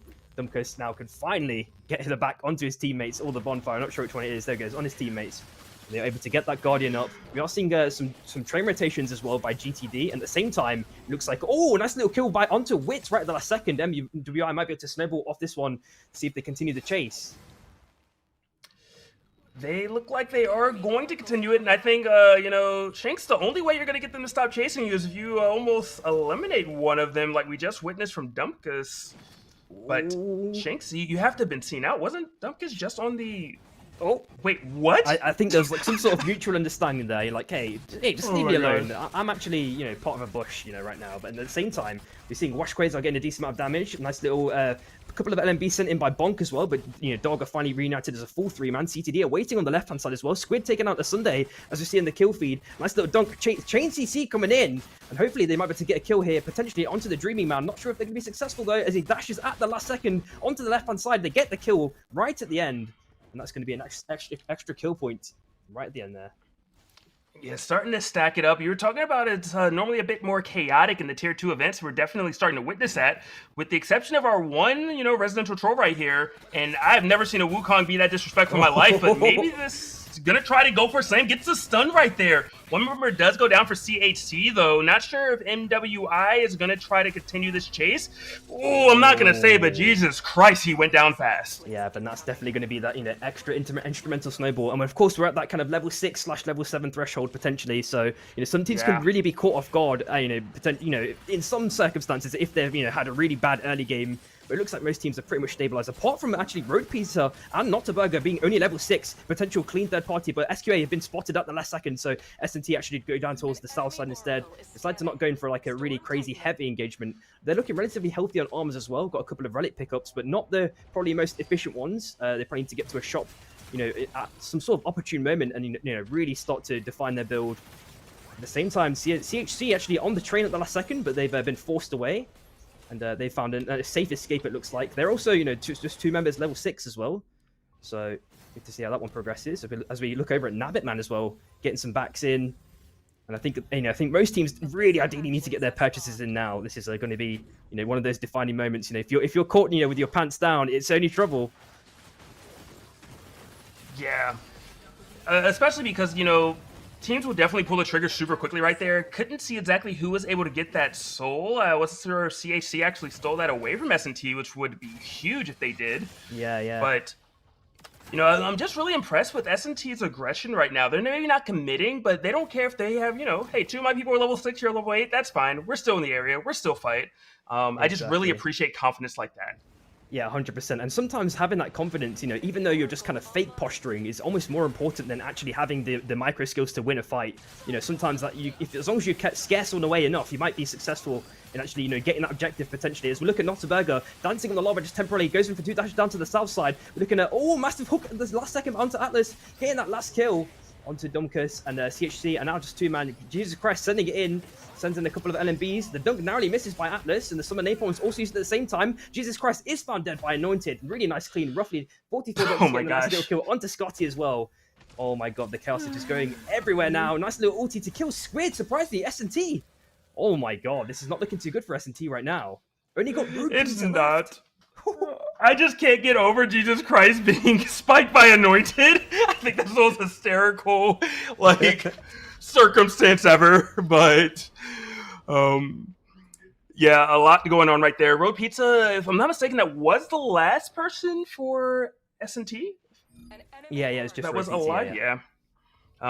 Look, if you're gonna have someone that's gonna be kind of your anchor, Road Pizza's a great person to do it. You know, Bishop has that ultimate, can kind of escape a lot, has some CC, hits super hard. I don't know if any of you guys are looking for a new character, check the meta, but you build damage on her, 400 damage per auto attack. That is huge. Just saying. It's chunky, and she's got that, you know, extra evasive maneuvers. You know, she can just kite infinitely and get damage in at the same time, which just always makes her like such a really, you know, characteristic pick. Especially if you're like last alive, it feels like she's just designed to be like holding the crown, you know, just permanently. Yeah. So, like getting her team back into the fight. We're seeing the picture-in-picture as well. Hudson getting a nice little ulti at the last second, big follow-up as well, and it looks like there's a nice little res by Luludo picking up the wisp as well. And we are seeing it is just Beastman. He's getting caught in though. SQA do take out CNS. Last place, unfortunately, for game 1. We're seeing a bit of trouble brewing on the train tracks as well. But at the same time, QA having their little fight as well against CHC. Looks like they're just forcing them away from the Guardian there at last second. And things have seemed to calm down a little bit. QA have managed to take the armors as well, which is a really nice, healthy pickup. But Wubby Bay is not looking too healthy on it. It needs to get some repairs in, ideally. And it is Legend, you know, without the level 10 as well, so it doesn't have that extra, you know, ultimate boon that he might need. It might be like the deciding factor potentially if these two teams decide to fight. Yeah, we're gonna find out if they do. We see Anointed right there with your teammate Generic, but kind of between two teams right now. Oh, beautiful spike right there. Another slam. Did I just witness 2 points come up for CHC? It looked like they were pinched. It looked like they were in a bad position. But I guess if you fight your way out, great things can happen. Exactly. And we do see Sunday there on the right side and managed to slither away, you know, at the last second, you know, avoiding the eyes of QA. And now they're actually averting their eyes onto Rip. Wit is potentially going to get caught out here unless he can B-hop like a god on that Zeph. Gets the nice little nado at the last second, but Dux is there, gets the LMB and seals the deal. And now it's looking a bit troubling. They've only got the Shrike left for Rip. At the same time, Jemmy takes down Generic at the same time. So the kills are just racking up over and over again. We're seeing all the teams really, really concentrated amongst each other. We are, I don't know what it is about that bottom right corridor, but apparently there's a party right there. Mew is going up against NSM at the moment, but it's a 3v2. Mista is shooting, Mista misses, and all of a sudden Mew getting reinforcements. Potentially could turn things around. They have that entire team surrounded. One goes down on MSN, and it looks like Sans the dog is going to try to fight, but they're trying to put you down. I'm sorry, old Yeller, but Dingo is on the chase and not going to get you. I have no idea what I just witnessed, but somehow MSM is still alive, but they're between two teams at the moment. Fortunately, no one turning on them, so they're safe. Yeah, the other round came out by Squid as well. Somehow they managed to juggle between two teams and actually escape. That's insane, all things considered. And it looks like it seems to be a stalemate between Mew and S&T. They're actually walking up and maybe trying to find, some sort of safe space in the zone, maybe looking to farm up the next day's mobs. At the same time, we're looking at Rip. The hook just narrowly misses from Atlas. And then picture in picture as well, we've seen the bubble just exploded. And it looks like NSM are outed as well, just shortly afterwards. Yeah, it was a great attempt, great fight, but I mean, there's only so much you can do when you're last alive and your opponents have all three members still there. But Pajama Lord, this is bad. That was close. Good stuff. Yeah, really knowledge check right there. Yeah, exactly. If you're having that dash to just negate it, it's just, you've got to make sure you've got it. And especially if the character has two dashes, you've definitely got like a more guaranteed easy out. And I think most teams just, they really want to find that extra bit of XP now, because XP is going to start getting slim, especially from PvE. So you're going to be able to farm it wherever you can. We are seeing a red GA spawning as well next to CTC. CTD, my apologies. So hopefully they're going to be able to get that one if possible. But Rip now trying to get some mobs at the last second, level 10s and level 11s respectively. Dog are actually up in levels actually compared to them. They have the high ground just temporarily as well. They're kind of up over the armors. Hook attempt just narrowly misses those, so there's not going to be anything going on there for, at least until the hook's off cooldown again. But Pajama tries his own look as well, unsuccessful. There goes the pad play by Sleepy. Tries to go for the dunk, but unfortunately just whiffs it, gets air blasted away. And things are, probably going to be neutralizing here, unless the hook, it was really close there, Caster, but, there's another dunk. Oh, no. Good stuff right there, though, from Wit. That shift, that charge instantly, that reaction was beautiful, and the only reason no one on their team gave away a kill point right there. Yep, and CTD just got outed just afterwards as well, which is insanity. Legend sending in really, really aggressively, straight onto KP's face. That's surprising that you can do that, but it feels like maybe Nyx is maybe the only character that can do that at the same time. In the picture-in-picture, it looks like Rip, last member Zeph, potentially lost alive, trying to juggle as much as possible, but I don't think he can get away in this scenario. No, there is one member left for Rip. So, sorry, two members, never mind. It was just the Zeph that was caught out.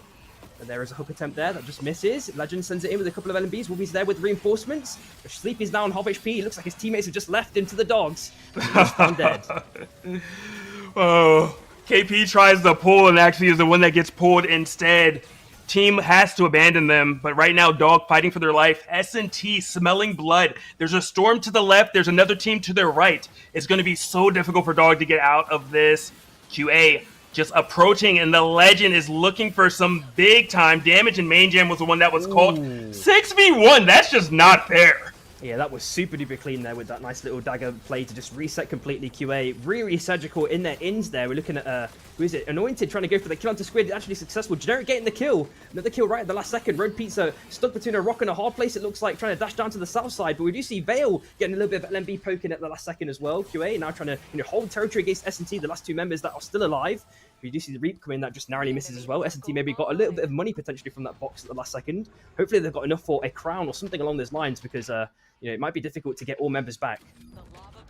I don't know if you're aware, but gold is going up in value. I'm not sure if they can afford it right now. All right. Infinitely, dude. But since the dawn of man. I know. I'm like, does it ever slow down? I don't understand. Oh, but they hear that right there. You're on top of the box, but Generic does get away. Also, has a little bit of protection with the rolling ball from the cat. But speaking of that, there's no protection over here in the Abyss. NWI right now looking up against Mew. Everyone just trying to hang out on this little ship. Squad, DTF, trying to get in on the action as well with Huddy. But you are snared, my friend.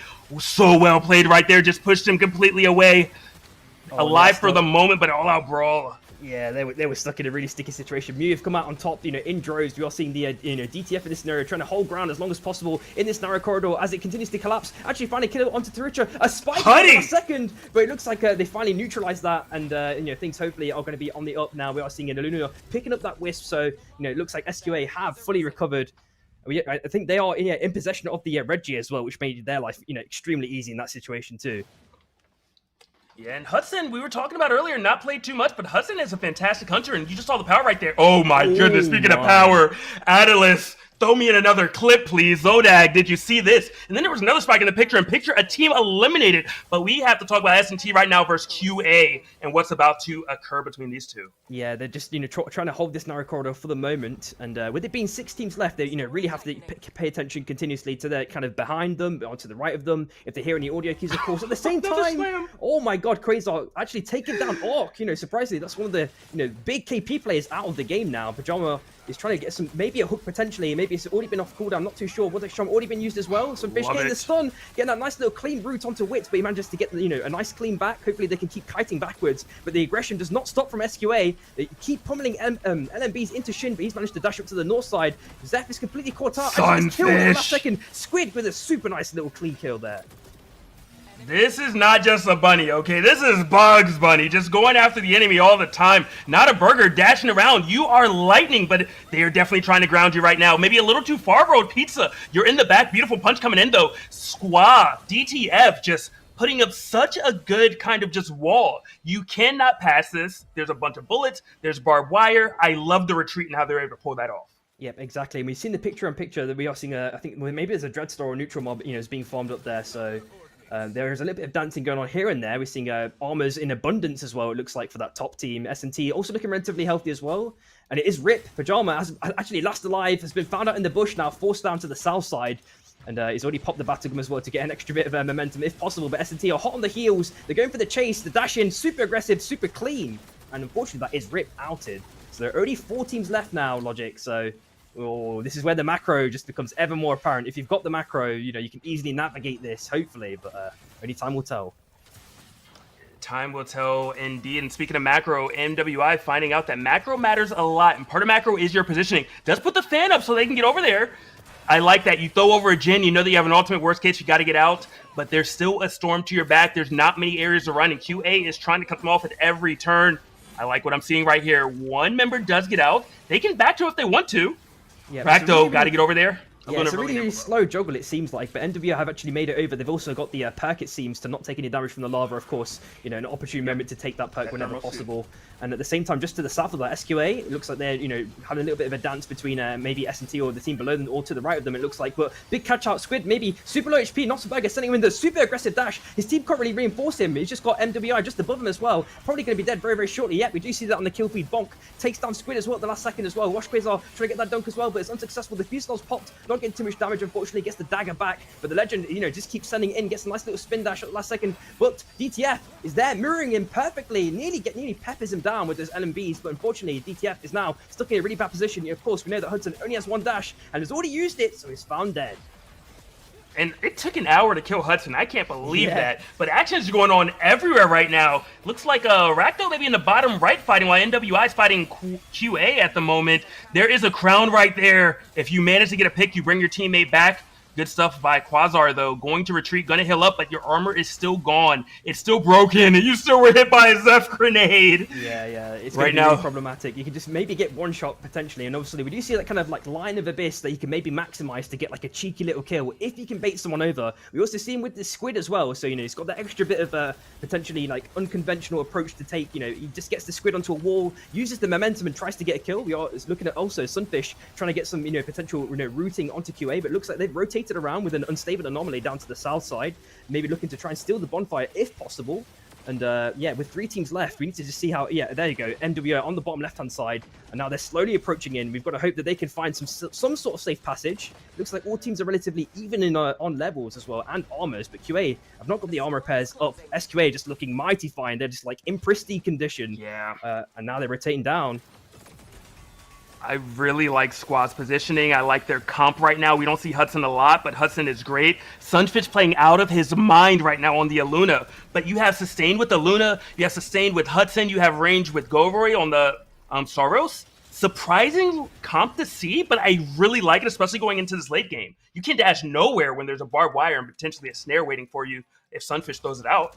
Yeah, exactly. It's got those like really, unconventional bodyguards. Typically, when you picture a bodyguard in your mind, you're thinking of someone like an Oath. But instead you've got like this small little bunny who throws a root. But sometimes that's even more scary than an Oath. I've got to be honest. If that root hits a 3-man, things can get really scary. At the same time, running for his life at the last second, just manages to escape. But Legend says no to that, and now he's actually been changed into a wall. The ulti's popped, so he gets healed up rapidly. and Hudson's, just slowly yanking Legend in, but I think the ulti's about to decay, and Goroy has the portal through, tries to get a couple of LMBs in, trying to get, a little bit of poke whenever possible, but Bonk is actually now on half HP, and the poke can just keep continuing from Goroy, but, QA are now waiting from the right side.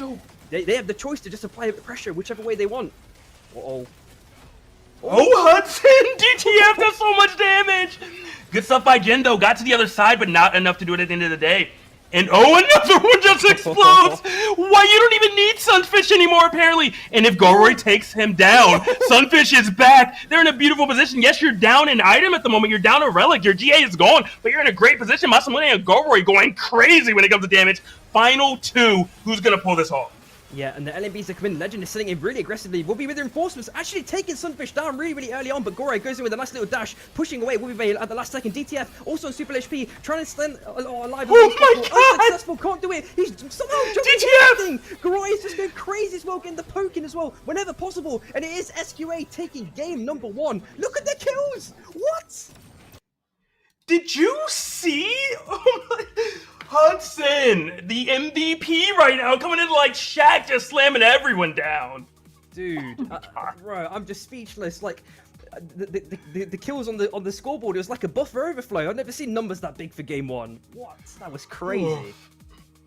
It was, but I guess it really makes sense in a weird, unconventional way. You have someone that pumps out so much damage in a Hudson, and using the Hudson correctly, putting down barbed wires, you can no longer dash into all these areas. You can no longer take advantage of Hudson, and love to see it. Yeah, it seems like they found some sort of, they got all these unconventional ingredients and somehow put it together, in the perfect sort of dish, and that's what we love to see, man. In SUPERVIVE, all of these crazy, unconventional characters with their own little quirks, somehow popping off. So beautiful to see. Yeah, this was really crazy by Arc when they got outed very shortly here afterwards. Oh, what a shame. And goodbye, my friend Jin, looking fantastic right there.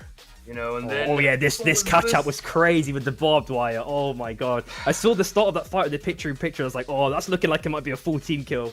And yeah, well, I was right, man. Holy. I'm surprised we didn't see the troll by Dunkus. That was hilarious. Yeah. Oh yeah, and the spike, there was a spike there as well. Yeah, and MWR, yep, jumping to the left-hand side. Nice little route, and the air blast on top. Yeah, I love it. And then the bubble was popped as well. Yeah, what do you think about Bubble? I feel like that's, out of all the items that have came out since Season 2, that one seems to have gotten the most kind of appreciation from, players in terms of being, like pick rate. Yeah, and also that trade right there was fantastic by DTF. Yeah, for sure. It's hard to say because on one hand, I'm like, Bubble feels really good, but I'm wondering, is it just kind of one of those items that just kind of slows down slows down the inevitable, kind of like when people run and rat and you're just like, you're ratting, but you're going to be so weak later that you're still going to lose. You're just delaying it. So yeah. I'm not sure quite yet. I got to just see a little bit more of it, but in my head, it sounds great. I just don't know in practice quite yet. I think if you get the correct sort of spacing, then you do manage to escape. But if you don't, like you just mentioned, you just pretty much toast, and there's just nothing you can do there. Oh my god, DTF, he was just absolutely farming up, man. The lifesteal was going crazy there at last second. So many LMBs just peppered into QA. Oh my god, what did they end up with? 24 kills. Okay, actually managed to catch the numbers. I knew they were big, but there we go. There's the final confirmation. 24. Oh, man. Where's Magical? Magical loves Huddy. Okay, we're not gonna, no whistles for the bullet trains, but the Hudson is here to play some games. I mean, speaking of bullet trains, if I'm not mistaken, let me just make sure. Yeah, it is going to be bullet trains for game 2. So, hopefully we're rolling out with that one very shortly. And what's your favorite Storm Shift? Out of the ones we've got available. This sounds crazy. I'm a normal weather type of guy. Look, you're a plain Jane? I just want to live my life. Look, I'm not a plain Jane. I just want to know that you beat me, okay? I don't want to know that the weather beat me. It was raining outside and I'm, Wicked Witch of the West and I started melting. I don't want any of that, okay? Just mano a mano. Yeah, but I heard if you do like some rituals and some incantations, you get the final destination that actually tends towards your bonfire. That's what I've heard, at least. I don't know if that's true or not, but it's probably true. But look, I come from Smash. You cannot take the Fox only final destination no items out of me. What can I say? Alrighty, there we go. So we are starting off with game 2 now. Oh, Soul of the Hunt. We're looking at what is in this case? There's a bunch of Souls Codex as well. so many goodies up for grabs, kind of centrally located. We're looking at gridlock with the armors too, so I'm wondering, you know, if there's going to be any teams contesting that, you know. Whoa. Look at how these teams drop. Looks like maybe we might have one or two that are going to go over there. It's always fun to see, just, you know, in competitive, how it seems like everyone has gold armor somehow. Speaking of gold armor, Dumpkins just immediately slamming someone right away. Yes, you get on that bike, you run away because you apparently do not want to mess with them. Yeah, and I wonder if they want to, you know, continue the chase and potentially start looking for the armors. But I think it was NSM are also mirroring that. I think they took the portal, or they're going to the right hand side. It was maybe another two green team. Maybe it was Mew then in that scenario, as S&T and NSM are now having their little mini fight. Vortex Charm just narrowly misses, and the NSM are just looking to continue to apply pressure onto Squid whenever possible. It looks like the res is going to be successful in the picture-in-picture, as we do see. Avalanche is used, but unfortunately no snowballs reach that kind of inner box. And the nuke is also dropped as well. What is going on down there? It's absolute chaos, it seems, as the mob is being fought for between NSM and S&T in the main cam. And now the punch comes in. Nabit doesn't get stunned, unfortunately, so that's not going to be a kill. Tries to make his way up to, you know, down to his team, shall I say. And they can't even stick the res, unfortunately, so that is going to be a nice little clean kill for S&T right at the end. Yeah, and S&T played that flawlessly, because S&T actually, they were down in levels originally when NSM got there, but they managed to kind of rotate out who was going to farm what, who was going to peel. And the next thing you know, they actually were up a level with one of their members, but they are still down right now with CHD coming over there. They smelled some blood, they smelled a soul, but they were a hair too late, and, you know, Road Pizza hit 6, S&T hit 6 all together, and they're looking great at the moment. Dumpkins, you're going to have to peel for second hand, because second hand, oh no, is low. But speaking of that, Jesus Christ is also very low. 1 goes down, possibly 2. You hit the root. Was that enough? Oh, it was not. Yeah, there's like a 1% chance sometimes where you could just, you know, AD strafe as a Luna with like, you know, 1000 APM. You're just constantly spamming A and D, and somehow you manage to survive. But I think, you know, with the corridor being that narrow, you can't really juke, you know, that effectively. And yeah, that is the death. And just before that, we did see Road Pizza getting that massive punch. Unfortunately, it didn't do that kind of chain connection and actually get the kill with a stun. That would have been absolute cinema to see. I think it was just like 1 inch off, unfortunately. As we are looking at who's in this scenario. Is it a Rip maybe slowly encroaching onto NWI? Yep, that's correct. And we are seeing Shrike being picked up by Shin again. So hopefully he's like maybe going to get some poke in. But it looks like they're actually giving up the space for free as we flick over to Arc. Actually get a nice little free pick. And they're actually continuing the chase. The nice little knockaway is actually cancelled on ineffective. And now it's just 1 member left very shortly. All outed. So that's NSM outed last place. Arc actually, you know, getting a nice free couple of kills there in the isolate fight. Is that another one too? Yeah, no, it's okay. No, one person escaped. Oh. Yeah, I saw the wisp. But man, Arc just, what the hell happened? They woke up all of a sudden and said, you know what, wrong side of the bed, and I'm sorry you're in front of me. And they just completely dismantled them. Yeah, I think if you have that really, you know, it feels like when Nyx can shine, she just shines super bright like that. In that scenario, when you just dash through those boxes, get the nice little reap in, and all of your team can just follow it with chain CC, it just makes everyone else's job so easier to just confirm the kills. And you know, that obviously did happen, and we are seeing a nice little bit of tree cosplay here. But I'm sure Duck sees this. And yeah, there we go. Sends a couple of LMBs, but yes, a nice little. There's no way. What a heist! Exactly, That's so rude. Oh my god, man, just to make it out. The fuel's out of it, you know, out of fuel now, but he's got that safe escape. Goes up to the north side. There is a res beacon not too far away, so that's definitely going to be a res. Legend also having a little bit of an interaction with Mew, it looks like.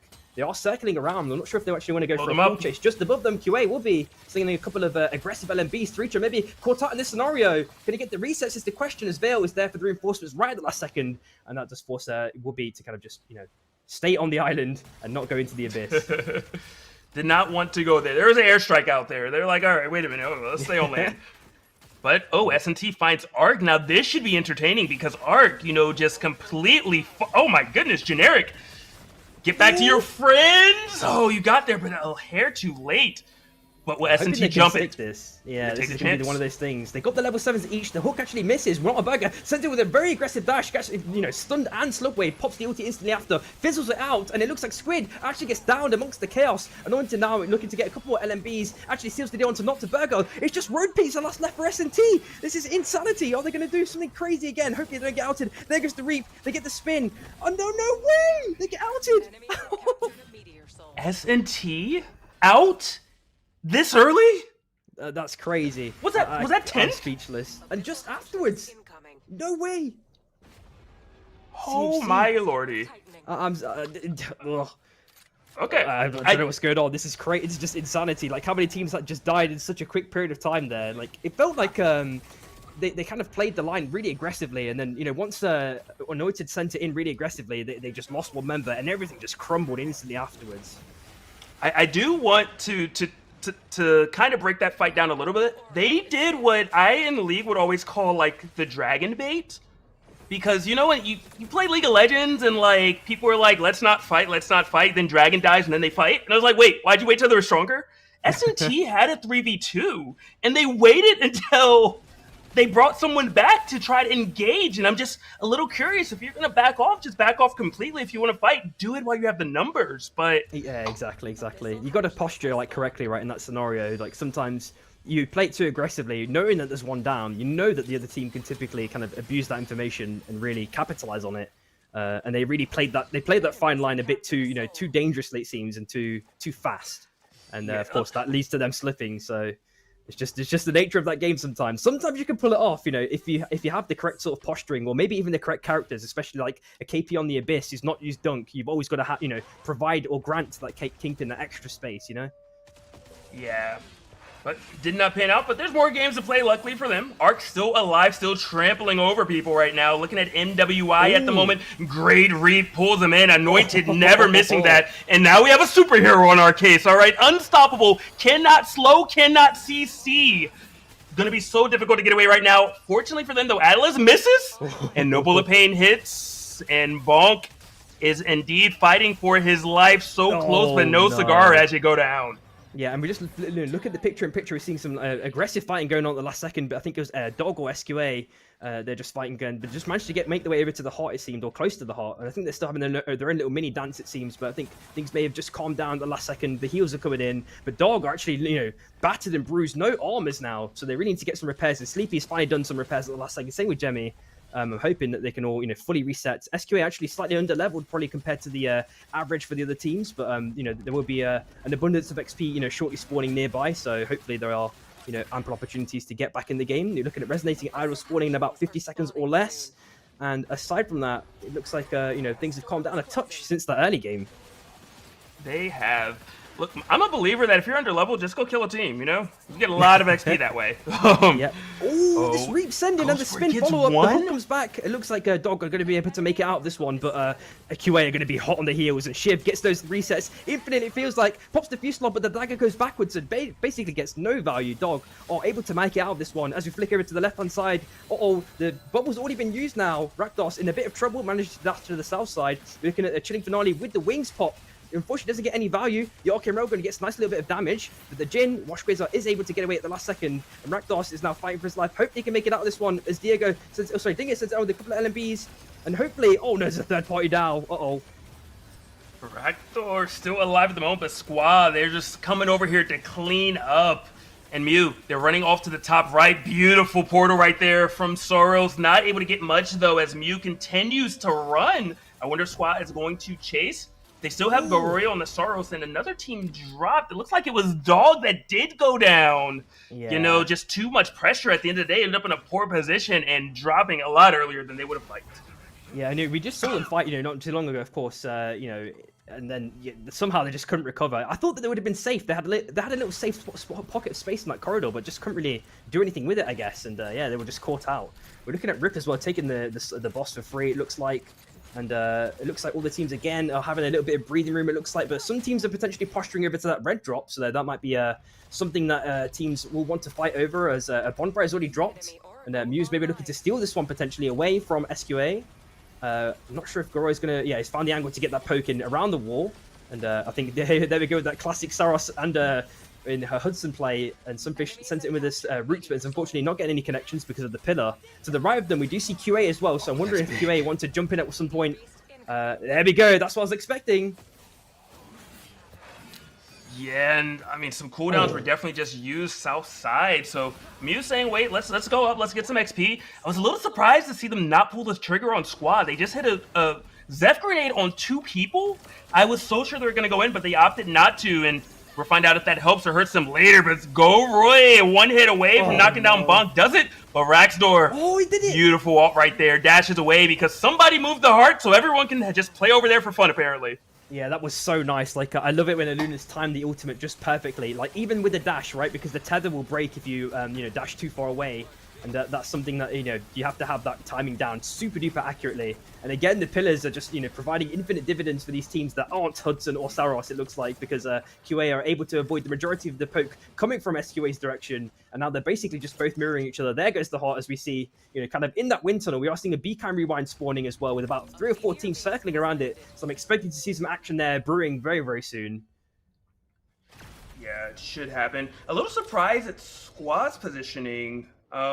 It's getting a lot better, though, because normally Squad is always in such a good spot. And right now, it seemed like they were a little more trapped. Speaking of trapped right now, there's definitely a team that was trapped by Arc. One goes down, but there's a third party coming in. Mew saying, hey, look, looks like a party, guys. That grenade does miss, though, and Arc trying to escape, but there's just a team up to the left as well. We see Rip looking at Mew, 2v3, going to retreat to their teammate. Not sure where Arc is. Oh, Arc is chasing them down, apparently.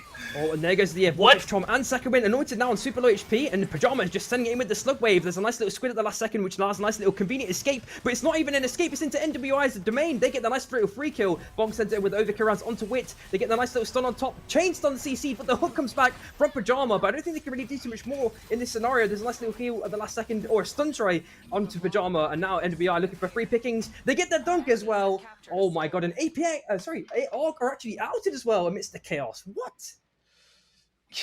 There is just fights on fights happening, and sorry, Bonk, but I don't think you're long for this world. You have to pull the trigger. Never mind NWI. The retreatment. Reinforcements are there. Oh, that was so clean. Just thinking of that value, right? It's just one air blaster. You've made them lose a chilling finale, and it might have been the wings as well. So that's like 2 things used for 1, right? And maybe that might be an opportune moment if they could capitalize on it. But I think they want to be playing it slow, because there are still a lot of teams, even some stragglers, trying to make their way into zone, finding another pocket of space, maybe even looking for a Shanks res. is gone. Oh, there goes the dunk, maybe, but just misses it narrowly, but gets the dagger backwards, and there goes all the damage. Unfortunately, Rip are out in 6th place. Maybe shortly afterwards, it might be another team in this scenario. CTD also trying to fight for their lives. Dreaming Man is going to be able to make it out with a decent amount of HP. There goes the Oath with the Abyssal Breaker. Hopefully they can escape. Nice little hook back. Actually avoiding the second wind. Really, really nice team synergy there at the last second. And Dingo now has to jump away at the last second with the Vortex Charm. Now actually hits onto Dino. Oh, they might be into QA's domain now. This is spelling big trouble. Oh, they get the double spike. CTD are outed. No. And it looks like QA. This is looking even more troublesome. They just keep fighting. There's like 1 second of breathing room, and now it's MWI going in for the aggressive dash. Quasar going in onto Dux. Gets a nice little dash away. Mew looking to try and get some, any open pickings whenever possible. But now QA have found that little bit of space on the north side. You're seeing the circle kind of going up towards the top right hand side as well, as Imorius is slowly being whittled down.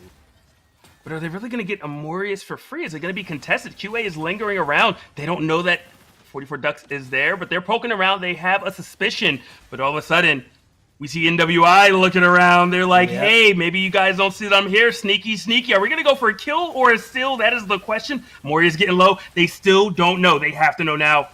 Yeah, there's no way. I think they're just ignoring Quasar for the moment. Yeah, he's just done a 180 spin just to get that arcane railgun. Just narrowly misses it, but they do pick up Imorius, and they're gonna have is it Nordhart, if I'm not mistaken? They're gonna air blast them back. They're like, hey, when you come over the abyss, we're just gonna spike you. But they don't get the chance because QA comes on the other side. There's no way. Oh my god, that's crazy work. And we are looking at QA just encroaching on MWI now. They're just taking over that mini island. MWI just decide to go up to the north hand side, looking to get that heart res off, of course.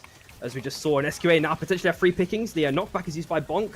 Doesn't get really too much value, and hopefully there's not going to be any scuff here, as the bubble is already popped now on Rakdos. As Goro tries to send it in, gets a nice little R&B poke. The zone, nearly gets the kill, and the Nordhart has been planted now. So we need to get, hopefully see where that one is planted. Obviously, that's going to change the zone position a touch here, potentially, in the next upcoming zone. Oh, this nice little dash through from Rakdos.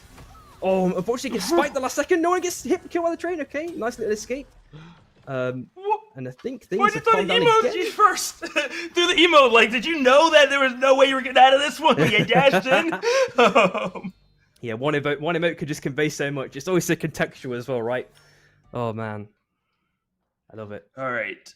Moment to breathe, but it dawned on me what MWI is doing. They have a gen for spikes and air blast on a Luna, and a carbine that can also push people over the abyss. Kind of genius when you think about it. Throw people over the abyss and then spike them with Jin. I love the just kind of creativity that we're seeing with these teams in the comps. Yeah, exactly. And, even though it's like a kind of almost like a cheese strat, potentially you can argue some scenarios having like 2 different relics for 2 different opposing purposes can maybe be more synergistic overall for the overall game state in terms of survivability. But sometimes having like 2 relics, obviously, that are, all kind of offensive focused or full defensive focused is obviously better. So we need to just see, if these teams, maybe start to adapt items or anything or change items up. Or maybe they've just got an established build that they just want to, continuously stick on. We did see that Nardhot as well on the south side in Muse domain, so that they're just going to be holding that one forever pretty much, and that's going to maybe force, I was going to say as well, the Hot's been two-wayed around everywhere, so I'm wondering if many teams are going to die to that one shortly if it gets two-wayed again. I've got a feeling it might happen. It's like something used at the pawn shop. Yeah, man, it's here now. It's there again. Like, they put it right over the tracks as well. It doesn't really play too much of a role in the sense that no one's going to be able to take a train and run into it, but it does completely block off one corridor. Oh, that's so rude. Jumps over, goes through a portal. They say, look, one of us is getting out of this game, and it's not going to be us. Yep, and they found out probably a lot of information as well, on top of using the E-Plat, that's given them like a really clean vantage point to kind of just check out in advance what's going on down on the south side, because they might not have had that information. Unfortunately, Bonk is found dead, MWI are fully outed, DTF on 2 HP, the ulti's pop with the second wind, doesn't have the second prop to do enough damage, DTF is getting rapidly healed up now, so hopefully things are going to be, squared away. Hopefully DTF can get those armor repairs in. QA potentially have an easy in. I'm not sure if they want to go down towards Mew or towards SQA, but they've got to have maybe another E-Plant. No, never mind. They've dropped the bond, so they should be chill. Yeah, this is just really, really good stuff. And Sunfish is looking for an air blast attempt, saying 44 Ducks, get a little too close to the heart and you're going to be a goner. Trying to find it. 44 Ducks, though, wisely just kind of strafing around, knowing what the plan is. Pretty obvious right there. But who's going to actually engage first? Because Squad, they're stuck on a little island. While everyone else, they're like, hey, look, we're on a continent, all right? There's a bridge that connects us. We can go back and forth. We're feeling relatively safe. But Squad, I don't know how they're going to get out of this one. Yeah, this is going to be, I think it's going to be either some sort of like jump pad play or otherwise, depending on, when that circle, moves and how it moves, how much space they have afterwards. Maybe they've already got enough money to buy another E-Plat and they can maybe just replant the Bon again in that new circle.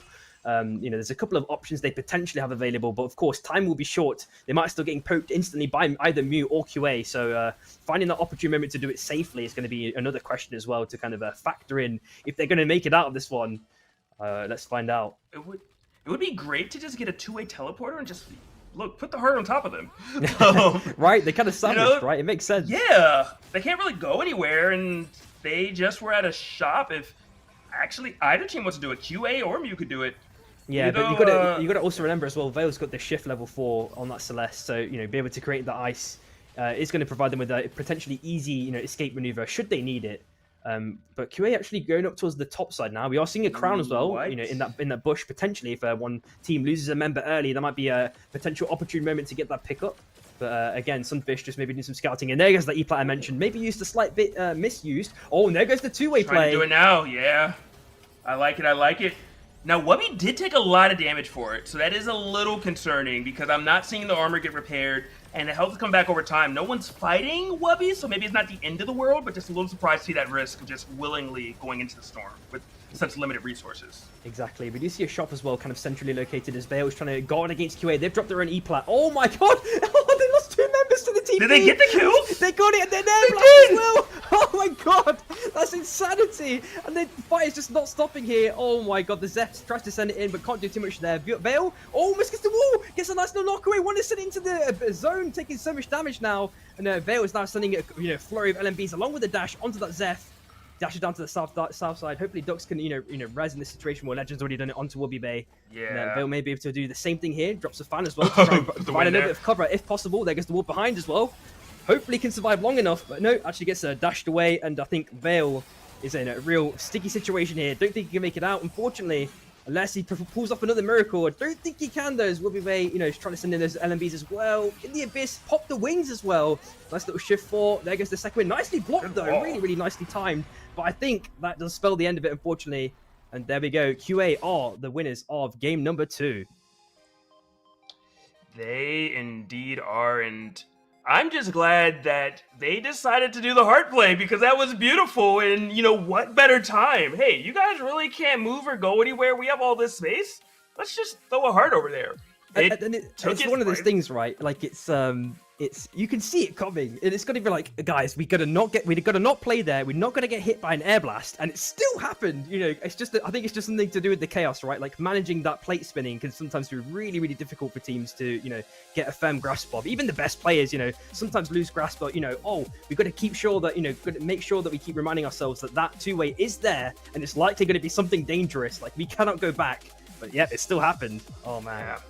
It was one of those scenarios where you wait, you know, a lot of times people forget that waiting is a decision. You know, sometimes you feel like waiting is just like, hey, we're giving ourselves more time to decide. No. Waiting is a decision. So the moment the two-way went down, you kind of had to say, are we going to fight now? Or are we okay with dealing with this huge obstacle in front of us that's going to just kill us if we touch it once? Because we know they're playing. And exactly. Right there, trying to wait didn't work out. Exactly. And, you know, I think QA played that one pretty well, all things considered. Everything that they did, you know, even the early mid was really, really nice. Yeah, oh my God, that res play was so crazy as well. Bonk getting this nice little bit of damage onto Wit with the follow-up. Oh, it was so clean. Yeah. I think Jhin is so underrated, but just, you know, we saw so many Jhin spikes earlier, and bam, goodbye, my friend. Yeah, that was that squid play, you know, that I was talking about. Oh, and this super nice save as well onto Dino. But they were stuck, you know, you do see QA on the north side there. It just made things so problematic.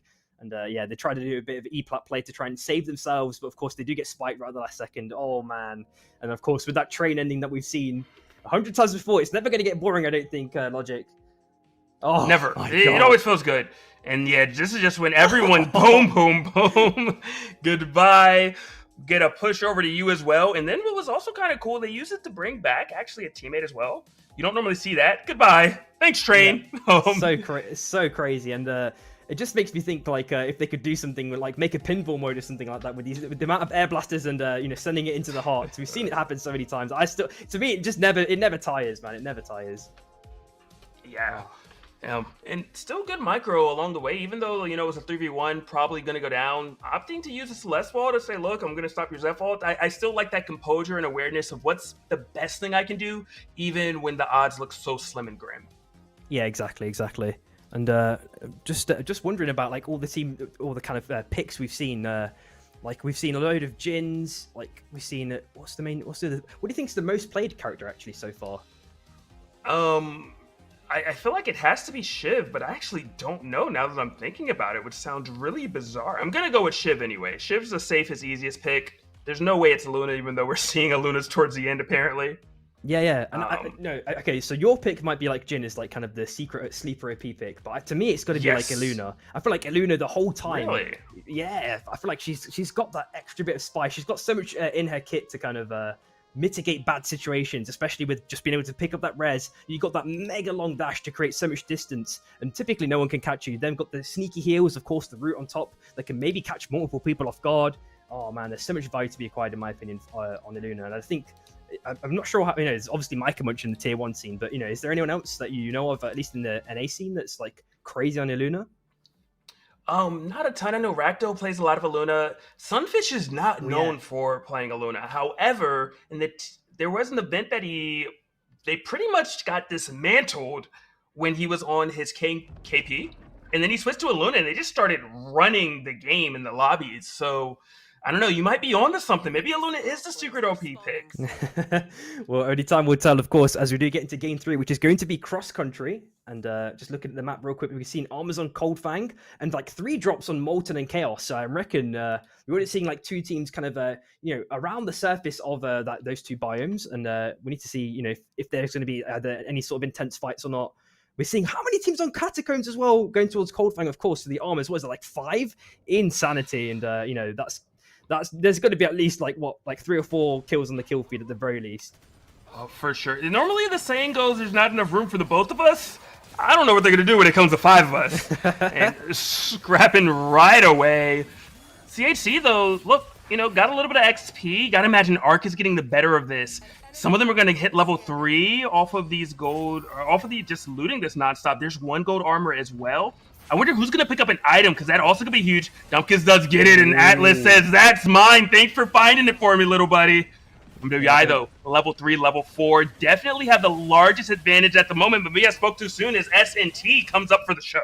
Yep, and hopefully Atlas can make it out of this one. Obviously, they've picked up at least 1 armor, and hopefully there's no deaths here, because that's going to maybe slow down the snowball a touch here as SNT have completely forced out Arc. As we're seeing the picture-in-picture as well, there's a really, really aggressive fight going on. It looks like Celeste got a pick onto Hudson in this scenario. Nice little dash away. They've got the Wisp back up, and it looks like SQA are looking to try and, get themselves back in the game if possible. Sunfish on super low HP as DTF is getting rapidly healed up. Dingo now getting absolutely pelted with bullets, but still, he's found enough space to just get away at the last second, and Mew actually finally get the kill onto DTF. Sunfish cannot pick this Wisp up anymore. Oh, tries to get the root in the last second, but it looks like it's just going to be Road Pizza, Goroy, last alive for SQA. Yeah, gonna try to run, gonna try to escape, should be able to do it. Right now, though, 44 Ducks trying to escape, but courtesy of those B-hops, Zep just being so mobile, going to be able to escape, teleport to their teammate, but S&T, very, very bold, but talk about a reward. Faytech in there, that's 400 gold you don't have to spend. 2 gold armors, we all know how great that is, but Sunweaver, you can't even get that until day 2. Talk about a huge advantage. They are looking great at the moment. Yeah, that's one of those things with like RNG, right? Like if you get that kind of god roll from the vault, you're saving money first of all, and of course then you've got the item early that might already be like optimized for your character. So that's just like 2 boons in 1 as we potentially flick over to mana cores. There we go. We're looking at CTD. Maybe looking to catch out CHC here potentially. They're all still in the vault just for a split second. Jesus Christ has found a Dino right at the last second, getting a couple of LMBs in, but the shield nicely blocks that Arcane Railgun. And it looks like that fight maybe still fermenting at the minute. I don't think it's going to unravel into something unless the hook hits, which it didn't, unfortunately. And it looks like CTD and CHC are going to go their own split ways. Oh, and a nice little kill. We do see in the kill feed, in the picture-in-picture. And Jamie just take down Wit at the last second. CTD are still lurking around, though. I'm wondering if they actually want to go for something here. But their posturing, it doesn't, their kind of body language is giving off that they don't, they don't really know which direction to go in at the minute. Yeah, that was one of those things where if they were going to fight, you want to do it when 2 of them are level 5. After they go farm and now all of them are level 6, now, why fight now when you already had an advantage? Speaking of fight, Wubby Bay, somehow they knew, shot 1 bush, no one was there. Maybe they're just checking the bushes. Maybe they're just, hey, we've cut a lot of grass in our day, all right? We really care about lawn care. Let's inspect everything. Make sure there's no pests lying around. Yeah, I mean, that's a really good habit to kind of take control of and do it early on. As we do see CTD, they actually get the hook down. Hopefully they get the CC chin onto Rakdos. He's dashed up to the north side. Managed to get a nice little clean escape, and Dreamer Man now taking a little bit of damage right at the last second. Oh, we do see Arc coming in as well. Narrowly missing the hook. Bonk is likely to be dead very, very shortly afterwards, as Anointed does get those LMB chain combos in. And it looks like now Arc Generic is going to be just backing away just temporarily, trying to provide a bit of space to try and, maybe gamify that space and then maybe use it to something, some sort of advantage against CTD. Hops onto the Sky Shot, but it's blown up, jumped onto the north side. I guess spiked at the last second, and we do see Dino there on the north side as well, waiting, but I think he can't really do anything. Maybe looking to stick that broken res, as we do see a Sunday trying to get the back in the bush. I'm not sure if Anointed is going to check this one. Oh, he missed! No way! Oh. Was just so excited, heard the sounds, and just, look, it's way easier to hit a more moving target. Don't let anyone else convince you otherwise. Yeah, 100%. And it looks like CHC are now looking onto CNS this time. They've been, in the camera for a while. It seems in the center part of the map. And now it looks like Slapty did get a nice little LMB onto Jesus Christ and Dumbcoast respectively. So they've, had to part ways just temporarily, because he obviously taking that second hit from Shrike is, really, really damaging, of course. Yeah. It's one of those things where they're just like, in some of the lower Elos, oh my, this one's not a low Elo right now. Slapty trying to escape. You have Shrike. You still would need 1 more hit on either of them, and you can take a kill. Not able to get it quite there. Courtesy of, beautiful escape right there. Waiting until the last moment, waiting until Wukong can no longer change directions. No more movement as an option. And then dodges it. Still trying to get away. Last for the team. Good luck. Hopefully there's a third party that helps save you, because, look, Shrike can run, but only for so long, and reinforcements are coming. They didn't know where you were, but they do now, and you're not getting away from Wukong. Oh, you say that, and he just has a nice little dash at the last second to kind of prevent that R&B from connecting, but there is a nice little spike at the last second. So there it is. They are outed. What is it? It might have been last place in this scenario, if I'm not mistaken. I would have to count the teams, and I'll try to do it in a second, because SNT right now are looking at QA. Our quality assurance is... but it's a weird third party. It's QA runs into NSM, but NSM wants no smoke right now. They're feeling a little underleveled. They're feeling like they don't have any. Actually, they have 0 relics. There's poverty running, then they're starving. Like, this is why our government really needs to not be shut down. 100%. It's really, really scary to be in that situation at sometimes, man. And especially if the circle closes at a certain point where relics are in the zone as well. The shops are in the zone. It's really, really troublesome to like really recover. You're gonna have to maybe take some risks. Into some enemy territory potentially. Oh my god, Bonk only level 4, Wash as well, level 5. The hook disconnect, and that is likely going to be Bonk dead very, very shortly afterwards. Rakdos trying to hold ground as long as possible, trying to buy a bit of time, but gets spiked, unfortunately. Oh no, it's just Wash Crazy last alive now for MWI. You're seeing him, cycling around in the zone as DTF sends it in very aggressively onto Nabbit. Gets nice little spike grenades, knock him away out, into safe domain, it looks like, as Gorai sends it in very aggressively onto Mr. 1 HP, can maybe get the snipe onto at least one member of NSM, as just behind them, got it! Little stun. Can they get the kill? They do get at least 1 kill. Gorai might be the next victim potentially, and there goes a nice little RMB. Wash Quasar tries to go in for the dunk, unsuccessfully misses it, and the squid too, but there we go. Rakdos does get the root in at the last second, and Bonk can maybe get the kill, try and get a little bit of XP.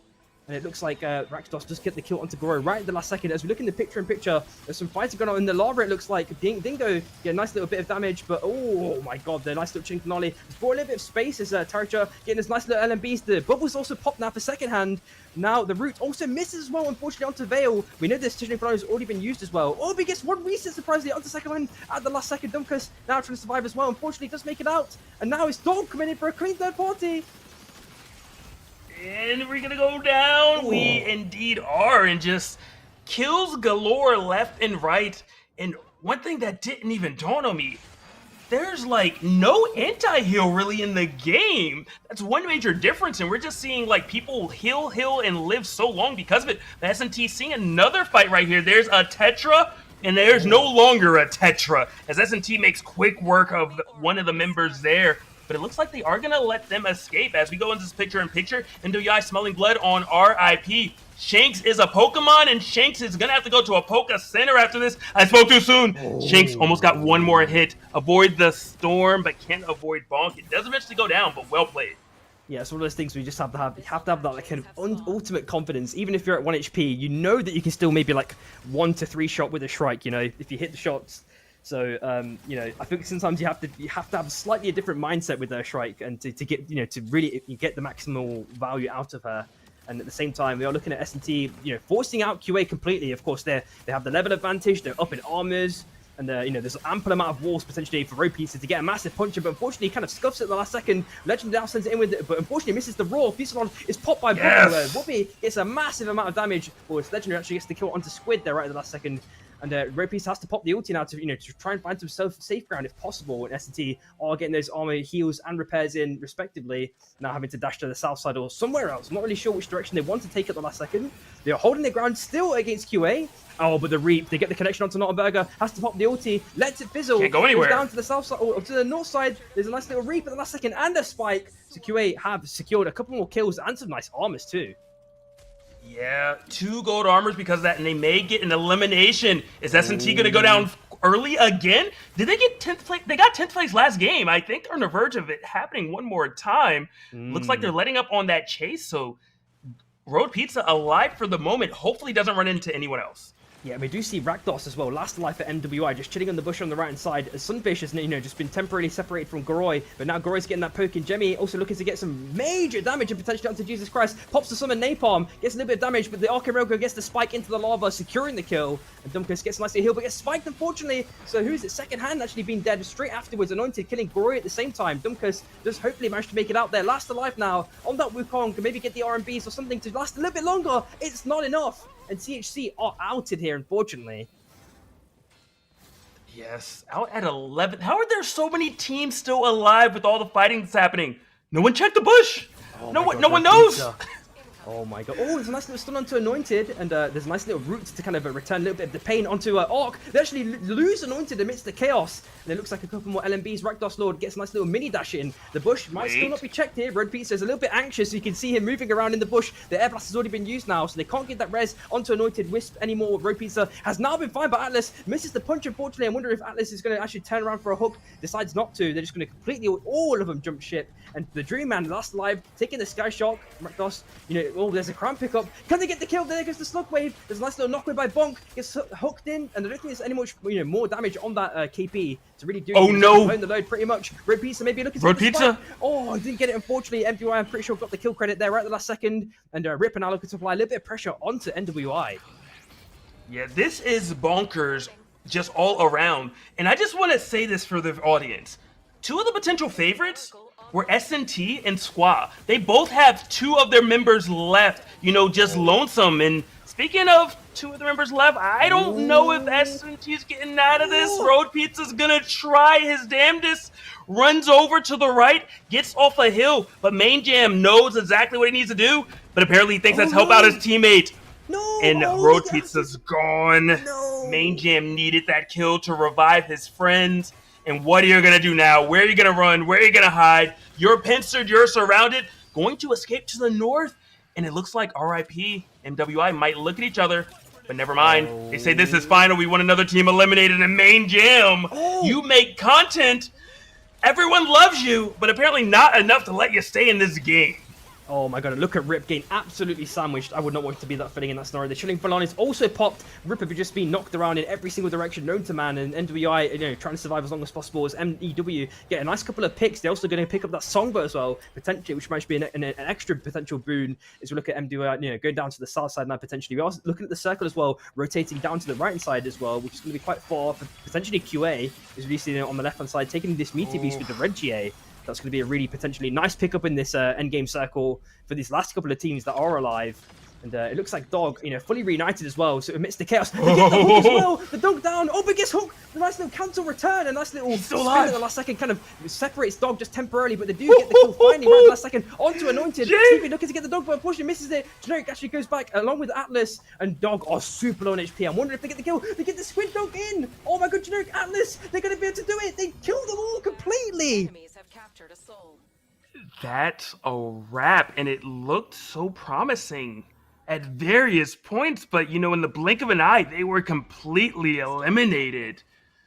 Dude, that was insane. Like, they were all looking relatively well, they just rezzed, of course, but then, just afterwards, once the hook came in, the cancel hook afterwards, if you've got the timing correctly, you can do that, but, oh man, I think at that point you've got to have your chain CC from your other team members really, really up to par to kind of make sure that you don't get counter hooked or there's no other, sort of scuffs happening at that moment.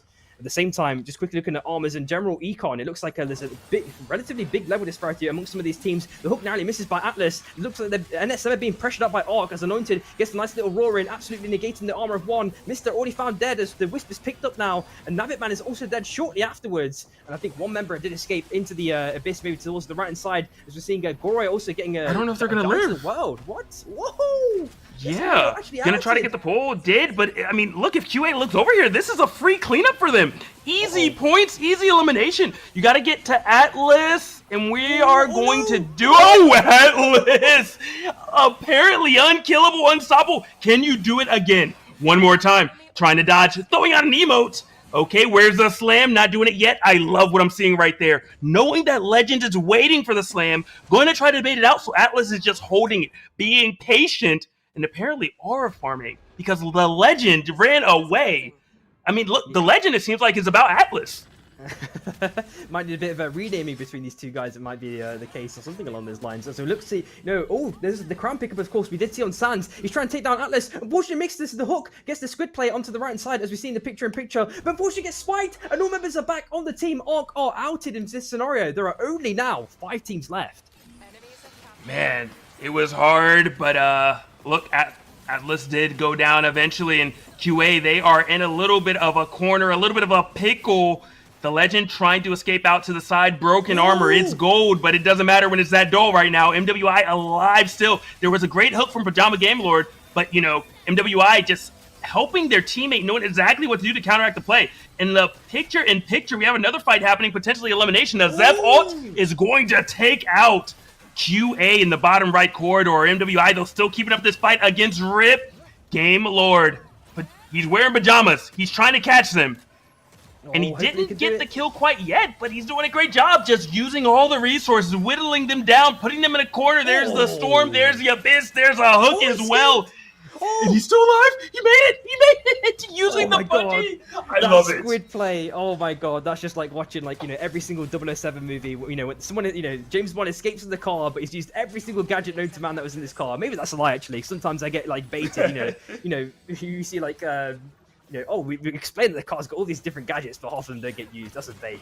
But at the same time, Rakdos Lord is sending in quite aggressively. Absolutely gets chunked to pieces by Rip. The hook narrowly misses by Pajama Lord, and Nduyan now have to look for res. Hopefully they can find one, in some sort of close proximity. Maybe there's a crown. Maybe they've got the money for res. I'm not too sure what the situation is, but they've got to, pay real close attention to their surroundings, of course, as we do see MEW just kind of gatekeeping this left circle.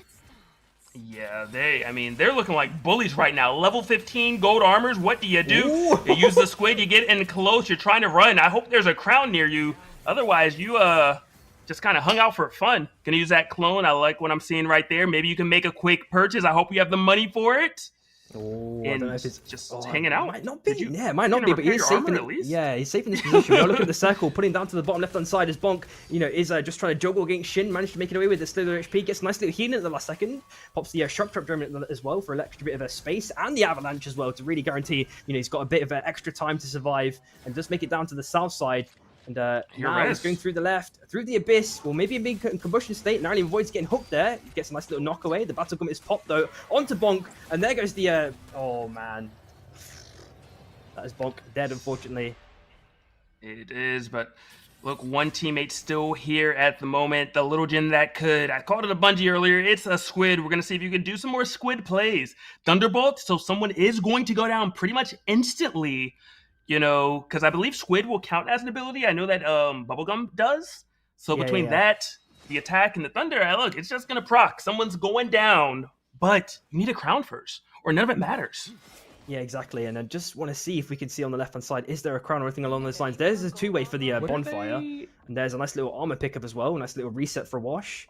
And hopefully they can do something there, but he's just scouting it out, maybe just gatekeeping it potentially. And there goes that two-way play. They're gonna be right near Wash Quasar now, and it looks like the Arcane Rokon comes in onto Rip. They have found a little bit of space. Hopefully they've got some E-plats that they have bought, as we do see, of course, Jin. Unfortunately, the squid misses, and they can't really capitalize on anything more here. MWI, so it's still going to be, of course, just Wash Quasar last alive. Circles around, make sure he's got the. Oh, he actually goes into the north side. We do see there.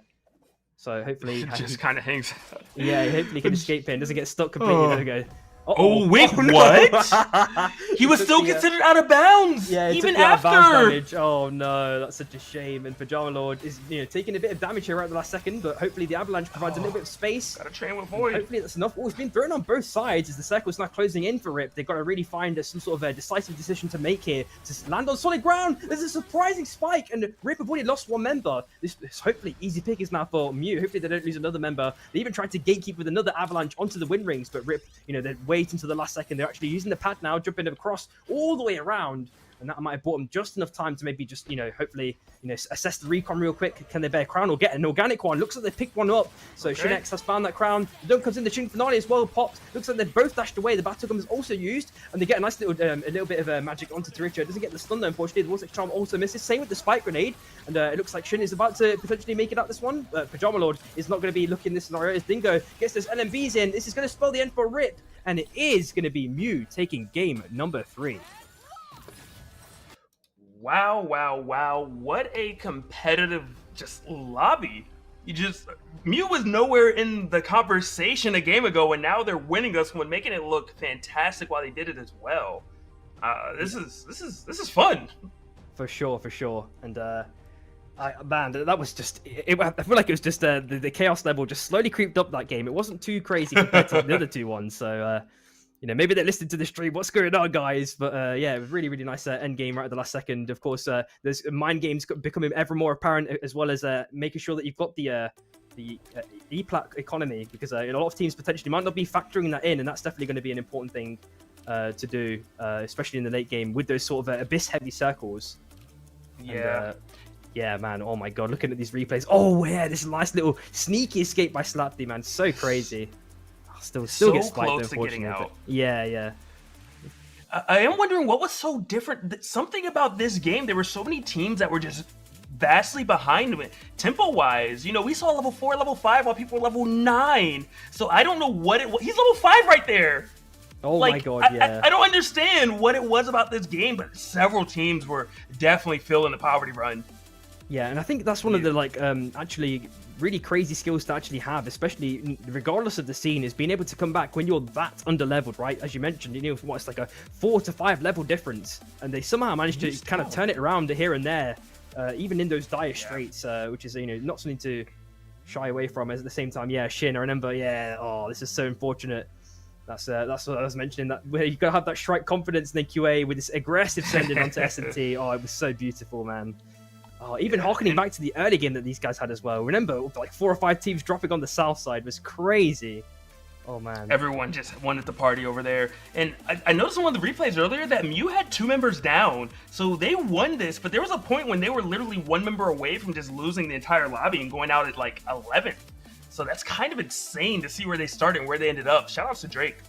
100%. Oh yeah, and then Dumkus, yeah, trying to survive as long as possible. I'm sure. I'm assuming he must have had his RMBF cooldown as well, because he could have survived a bit longer. But yeah, it's not much you can do sometimes in those situations. And then yeah, of course, Dreamman with the crown pickup.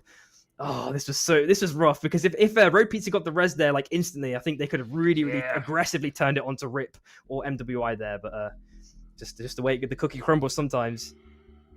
Yeah, and there was another one right, where was it? Dog. Like, I thought that maybe Main Jam was going to try to force his, knowing that your teammate was so hurt. But Main Jam tries the turn, hesitates for a moment, and there was that opening just taken away. And they weren't out quite yet, but you lost your gold armor. You lost so much of an advantage. And this was just all-out war right there. Look, reminded me of the Avatar of the Last Airbender. All the tribes were fighting in this vicinity. Yeah. Oh my god, and this fight was crazy. How Ark turned this around was just insanity. And now I see a bit of a clearer picture. It was a nice little roar at the last second as well. And then Generic, somehow they came back. They got the last little shock track drone. And then I think there's a flank as well that comes in. Yeah, there we go. There's Generic. Oh man, that turnaround was so crazy. When you just look at the health bars, you're thinking there's no, you know, it's like maybe like a 60-40 that they probably lose this. But then when they lost a member, it was even worse. And they somehow still turned it around. Oh man, love to see it. Beautiful play. But I mean, look, some things are beautiful, but that doesn't mean it's gonna last. And we saw them go down eventually. Atlas though did make sure he went out with a fight. He got a kill right there first. Later he does lose to a different team, and then this was NSM. Yeah, it was NSM on the right side on those win rings that we can just see in the replay right there. I saw it on the play-by-play, picture-in-picture. That was just crazy work, man. Like he survived a surprisingly long amount of time, even during that. You know, as I think it was the Shrike was trying to get some LMVs in and finally gets the kill at the last second. I think as well, Wash Quasar kind of overshot the squid a couple of times. That probably led to his demise at least once or twice. It felt like, because you know, we did see him just flying past the team. I remember in one of those endgame circles, or at least 1 or 2 of the endgame circles, you know, that happened to him. And of course, yeah, this really unfortunate scenario. He got out, but it was just the game said no. Like, only Voids are allowed to live that. All right, apparently the rest of us, we just don't understand it. Immune to damage or something along those lines, who knows. But yeah, that was super crazy. Yeah, we do see that crazy play right at the last second. I'm wondering if that battle gun did hit and actually got the stun. You know, would it have actually changed anything for Rip at the last second? But you know, once it only hit Taricha and didn't get the root, you know, everything, you know, there's nothing really more they could do in that situation. And I'm also wondering as well, you know, if Shin had the dash back, maybe he could have played through the win rings and tried some sort of an abyss play. That would have been the ideal scenario potentially. But yeah, it's just how it goes. It's how the cookie crumbles. I am so excited to see who's actually winning right now, because it's been a bloodbath every game, and then I'm just trying to think of, like, with the teams that have won, it doesn't seem like they were dominant the game before. So man, this is interesting. This is interesting. 100%. So you know, we've got like the top 2 prize pool. So do you reckon, like, you know, out of these teams, you know, from what you've seen so far, you know, obviously you've seen some of these teams before from previous tournaments, but which ones do you reckon will break through the tier 1 scene, or maybe already have? You know, are there any people that you can, you know, that you have in mind? Originally I was thinking S&T because they just have been the most dominant in the, you know, when it comes to kind of the tier 2 events and all of those things. But I think consistency is really important, and S&T isn't looking nearly as consistent as I would expect. They got, what, 10th or 9th twice now, if I'm not mistaken? Yeah. So I'm a little curious. I will say this, though. They do have a... I'm sorry, S&T does not have a sub. It's Squad that has a sub. Squad was the other team that I was thinking about, but I think I need a little more time. But Mew is looking fantastic, and I really just kind of enjoyed... What's the other team? MWI. I'm really liking what I'm seeing from them, even though they're one of our not as established teams, if you will. For sure. And I think, you know, with that amazing analysis, you know, I'm hoping we do see those teams. But we are going to take a quick 10-minute break. So we'll see you guys then. And hopefully we'll have the leaderboard scores straight afterwards. And we, you know, can actually really digest what's going on, get a bit of more of a clearer picture of these teams and how they're performing. So we'll catch you guys then.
Right, welcome back, everyone.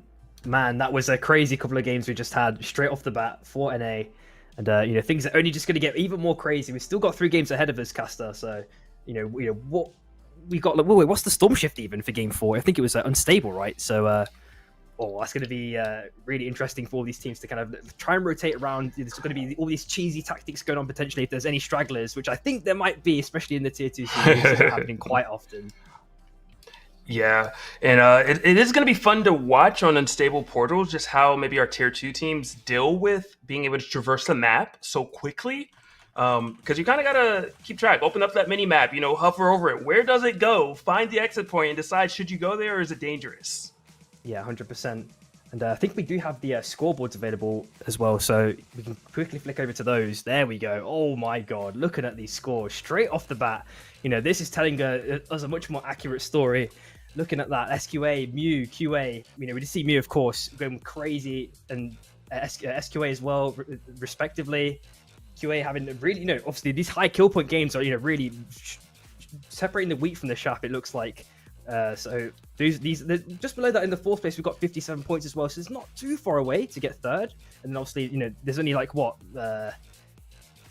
small amount of points as well to go from there to 2nd and then 1st, of course. Really, really close contention, actually. I think with there being 3 games left, there's a lot of space for these teams to still maneuver up. Yes, 100%. I was so ready to make an unstable portal joke, you know, unstable portals, unstable placements, but, you know, we had to wait for it to come up here. But as you were saying, like, there's just so many, like, when it comes to the point spread, it's not that large. So obviously the top 3, literally 5 points separating between 1st and 3rd. That one's, you know, the more obvious close one. But 4th place, 57 to 70 is really not that big of a deal. You can get a ton of kills in a game, get a bunch of points, you know, get a 1st place, maybe eliminate one of those teams early. So it's kind of feeling like that top 5, you know, they're still in control of their fate. Obviously a lot easier for the top half of the top 5. But, you know, even ARC and NWI, they can still do it. There's 3 games left. And, you know, for both of us, S&T, you know, 7th place, kind of middle of the pack, and they have to have like some absolute monstrous games to kind of really come back here. There is still like a beacon of hope potentially, but it is a little bit looking a bit questionable if they can actually, you know, really make that climb. But yeah, they've really got to focus on getting those kills early and then looking for placement afterwards. They've got to have a really established strategy to make that, you know, extremely long and tenuous climb back up, you know, to get those points. Yeah, it's not going to be easy by any means. It's doable. I'm very surprised to see that they're this low. It makes me wonder. I almost want to kind of look at maybe some of the other teams, like who's on their teams. Like what is it that's making S&T underperform to the expectations that I think everyone was kind of expecting them to meet prior to seeing this scoreboard? Yeah, exactly. And I think we are very, very shortly ready to, you know, going to be able to start game 4. So I can't wait for that one. So as well, I think what do you reckon as well with like prize pool distributions? Like, do you think like third place should get like a prize pool, like any sort of prize? Because right now it's only 1st and 2nd place getting a prize. Well, you got to remember, I come from the FGC community. Okay. When I was winning tournaments, I was mad it wasn't 1st place take all. But you know, they're like, the prize pool's $100. Let's pay out top 8. I was like, why are they taking my money? Oh my god, top 8? That's crazy. We got a couple of top 8 payouts with like only a couple $100. I was like, guys. But I'm okay with the prize pool. I think, you know, 1, it's a free event, so I think that says a lot. I think 2, it's not like a ton of money. Yeah. And then you're splitting it between 3 players on your team. So I'm like, in a way, this prize pool is kind of already being split between 6 people. Even if it's being split, though, right now, S&T saying we don't like 7th place and we heard we need some kills if we want to kind of overcome it and start playing a bit better. And they're starting off right now, Squid looking at Sleepy Rowlett. Sleepy Rowlett's going down. Level 2 across the board for S&T, not going to chase afterwards, but talk about a beautiful explosive start. Yeah, exactly. And surprisingly, Sleepy did take the dunk level 1, which is a bit awkward there, because having the dash would definitely potentially provide that extra escape mechanism, as we do see Dunkus, you know, using those trees whenever possible to get an extra bit of momentum to jump away, because it looks like he's gonna have to jump ship. It looks like Second Hand jumped into the vortex charm, unfortunately, and is found dead. So, at least a couple of teams straight off the bat looking for early reses. But of course, there are still, a mountain of mobs to be farmed. So, XP is still going to be abundant, at least in the early game. Yeah, but you gotta definitely do it quickly because it's going to leave soon, that's for sure. Gotta love it, and he hit them both, got the stun. A nice emote right there. Your teammate maybe is gonna make it out. Atlas still alive at the moment, and I don't know how they lived. That was such a well-placed Vortex charm. You hit 2 people, but just everyone didn't jump on it properly. Yep, wow. It looks like it's going to be a nice little sneaky escape at the last second, going up to the north side for a full reset. Probably both of his teammates will likely do the same thing and just get completely out of town. But QA have found, who is it, Generic in this scenario, but he has used the win rings to get completely away. And QA are just looking to farm up any extra little bits of XP now whenever possible. There might be a couple of extra chests as well that are still available as well to pick. A CNS also trying to get some early potential pickings, level 2s versus level 4s. But QA do have the armors in abundance as well. So if they stay here too long, it's going to be spelling trouble here. I have so many questions right now. CNS is level 2 and level 3. They're up against a team that they have a level 6 on the squad. You just grabbed the gold armor. You found it for them, and you may get eliminated in the process. Right now, 44 Ducks is over there helping as well, man. And only Scotty is left, and unfortunately, Scotty Pippen's no longer in the league. Yeah, they just completely misread the body language and the levels. It felt like they overstayed their welcome for way too long. As we quickly flick over to the picture-in-picture. We are seeing a couple of little LMB exchanges going back and forth on Underrot. The vault's not been opened yet either, so that's maybe something that both teams would like to contest over. But yeah, we are flicking over now down to Mew as well at the same time. These guys have had some insanely nice games. NWI as well. Also a little bit battered and bruised. The unstable portal is available should they want to take it, but they decide to jump to the left-hand side island. There's Ripper there waiting potentially as well, trying to get some poke in when possible, but unfortunately can't really capitalize on anything too much, and MWI are going to be able to stabilize. Oh! They are love it. Got the pull, got the slam, got the damage. Goodbye, my friends. And right now, NWI is trying to leave, but Rip smelling more blood. They say, Mew, you're here for the show, and now you're part of it. One of the victims, but everyone living at the moment. Really well played. Beautiful chilling finale by Dale. Yep, and hopefully there's going to be a safe, clean escape. A nice another hook comes in and a dunk follow-up. But there goes the Vortex Charm plus second win. Dingo actually getting chunked by the Shrike on the second shot. And Pajama goes in with an extra mini dash, pops the Slugwave as well. Unfortunately, doesn't get any value. And Mew now have to completely jump ship ideally and start looking for a res. And I like what I'm seeing right there, that aggression. You see Shanks just jumping forward. Pajama Game Lord does miss the hook right there. Dog is just looking from the sideline. Oh, no. Oh, you jumped over there. Nah, today, Dog is not looking like man's best friend. Main Jam trying to finish his plate, is able to get Taricha down. And in the picture-in-picture, we see another fight breaking off. It's a 3v2 arc right now, looking at QA. 44 Ducks trying to fight, but there's a gold armor, and it looks like Arc is trying to take it from you. Right now, the Wubby Bay, last Shiv alive. Gonna dash into the cloud. You're gonna overeat it so much faster. Takes a win ring. And even though you're last, Arc doesn't chase. They say, look, go get your buddies up. I'll kill you again a bit later. Yeah, and SQA were maybe looking to try and get a little bit of poke there, but unfortunately didn't get it at the last second. CHC, it looks like Mew also got the rest of successfully. There's not any air blast in play just yet. Jesus Christ also finds Veil at the same time, and there's a nice little anomaly used by Second Hand, trying to get maybe a stun or something along those lines onto Taricha. Manages to escape with about half mana left. Not really getting too many movement techs off. Actually pops the dash at the last second down to the south side. And now Dumkus is potentially looking to continue the chase onto this, but don't know if it's going to be successful at the last second. We are looking at potential bit of red and red balance in Entrine, but that seems to have just settled down at the last second as well, so that's made things a little bit easier. We got a nice little insight as well into the unstable portals and how they're going to be positioned as well for teams that want to rotate around. Dumkus actually finds Taricha at the last second as well, so that's a really nice, easy extra kill point that they've accrued. And you're looking at the soul spawning in about 10 seconds as well, Logic. I am, and was that team eliminated? I heard the elimination sound. I did not see the team name, but there's definitely 11 teams left, so someone is indeed gone. And fortunately, it is not SNT, because they have a point to make if they want to make sure they stay competitive in this lobby.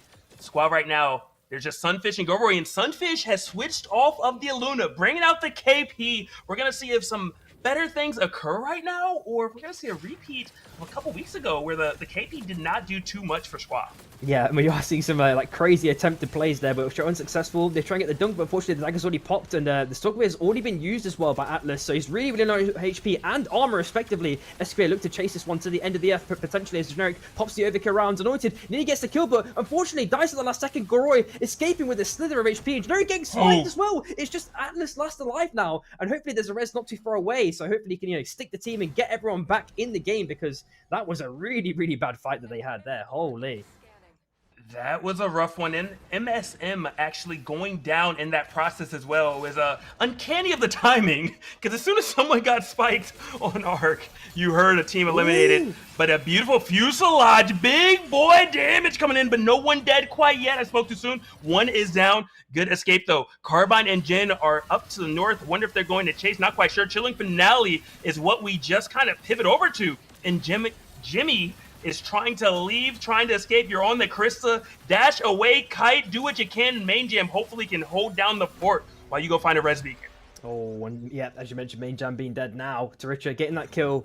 It's going to be very problematic. Just looking at the minimap, you know, they're stuck between a rock and a hard place. You can definitely say that one for sure. On the outskirts of the circle as well, we're looking at a couple of teams, you know, maybe looking to gatekeep each other in this scenario. But there's a big level difference as well. Arc only level 7s respectively, and it looks like CATD also maybe got a quick pick or some nice little goodies right at the last second. So they're going to be able to potentially snowball off that one. And we are looking at yeah, Jemmy last alive, chilling in the bush.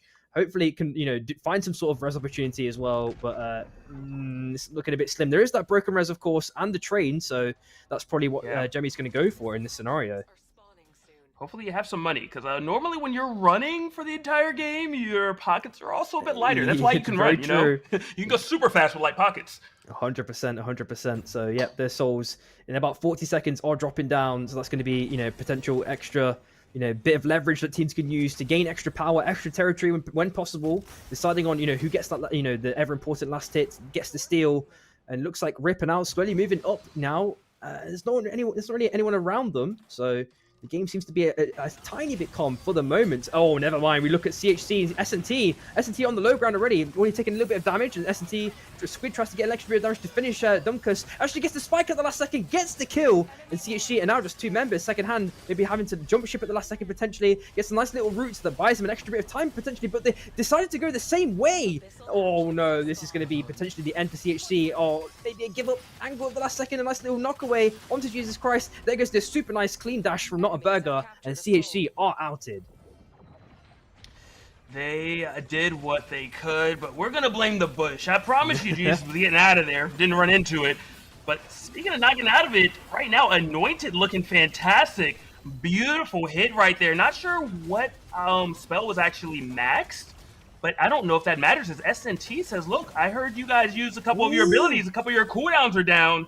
And they start poking away, but no heavy commitments right now. They saw the gold armor. They saw the blue. They said, right now isn't the time for us to play all of our cards. Yeah, that picture-in-picture play, I don't know if you saw that, but Vale, oh no, got spiked at the last second. He actually popped a really crazy chilling finale and survived an extended amount of time. He even managed to get the dash down to the south side, but it just wasn't enough. 1 LMB plus a dunk from that KP does seal the deal. That team is unfortunately out in that scenario, so that's crazy stuff. The Abyssal Hatchling looks like it's going to be free pickings for S&T. Already have 3 red packs, and it looks like they're just going to be able to catch them all, and potentially in this scenario, massive snowball from S&T this game. This is what we're looking to see from S&T, man.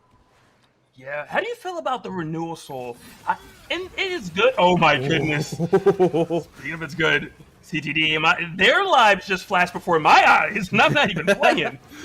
Oh my god! And watch Quasar, you know, trying to get, you know, appear as like the big husk of a man, like in the abyss, as you typically can do in Jin, just showing off prowess whenever possible. Jeremiah actually getting a kill as well, so maybe they actually got a formal 3-man. I'm not too sure what happened there. Maybe get a quick update on the scoreboard or see what's going on in respect to that. But S&T, they're now rotated to the right hand side, it looks like, and they're now in QA's domain. Oh, hopefully they can do something. They're hitting big every here. one of them. Oh, we've seen it's a little risky. Oh, is he going to pull it off? Oh, gets it just in the last second, but there's some napalm. Okay, Rogan. Oh, nice little air blast in the last second. We do see that. They are taking the portal as well. As we look back in the main cam, Legend actually dashing, spinning over everywhere in every direction like a Beyblade. Repeats the temporary split from the team. Same with Not a Burger. Oh, Not a Burger has to now pop the ulti. Doesn't even fizzle, goes up to the north side, kind of tries to reunite with Road Pizza, but a nice little reap at the last second does catch Not a Burger, and S&T have now lost one member. Hopefully they can get another res, if possible, really reset here, because that was losing those red perks, as we mentioned, it's going to be quite a big loss for them. It will be. At least the soul sticks with them, so they're, they do still have that one, but the red perks, as you said, they're just so big. It's essentially like having an entire relic with no negatives. Exactly. So heavily contested. Yep, and there goes the rest. They are back in the game, and they've got a decent amount of way to go to get back into that next circle, but I think they're going to have a clean pocket of space unless someone decides to contest them. We are seeing some new unstable portals summoning in not too long. We are looking at Dreadstar as well, dropping to the ground in about 3 seconds. There's a KP on Rip's team, potentially quite close to it, but I don't know if they can really do anything in this scenario. Check bushes! Check bushes!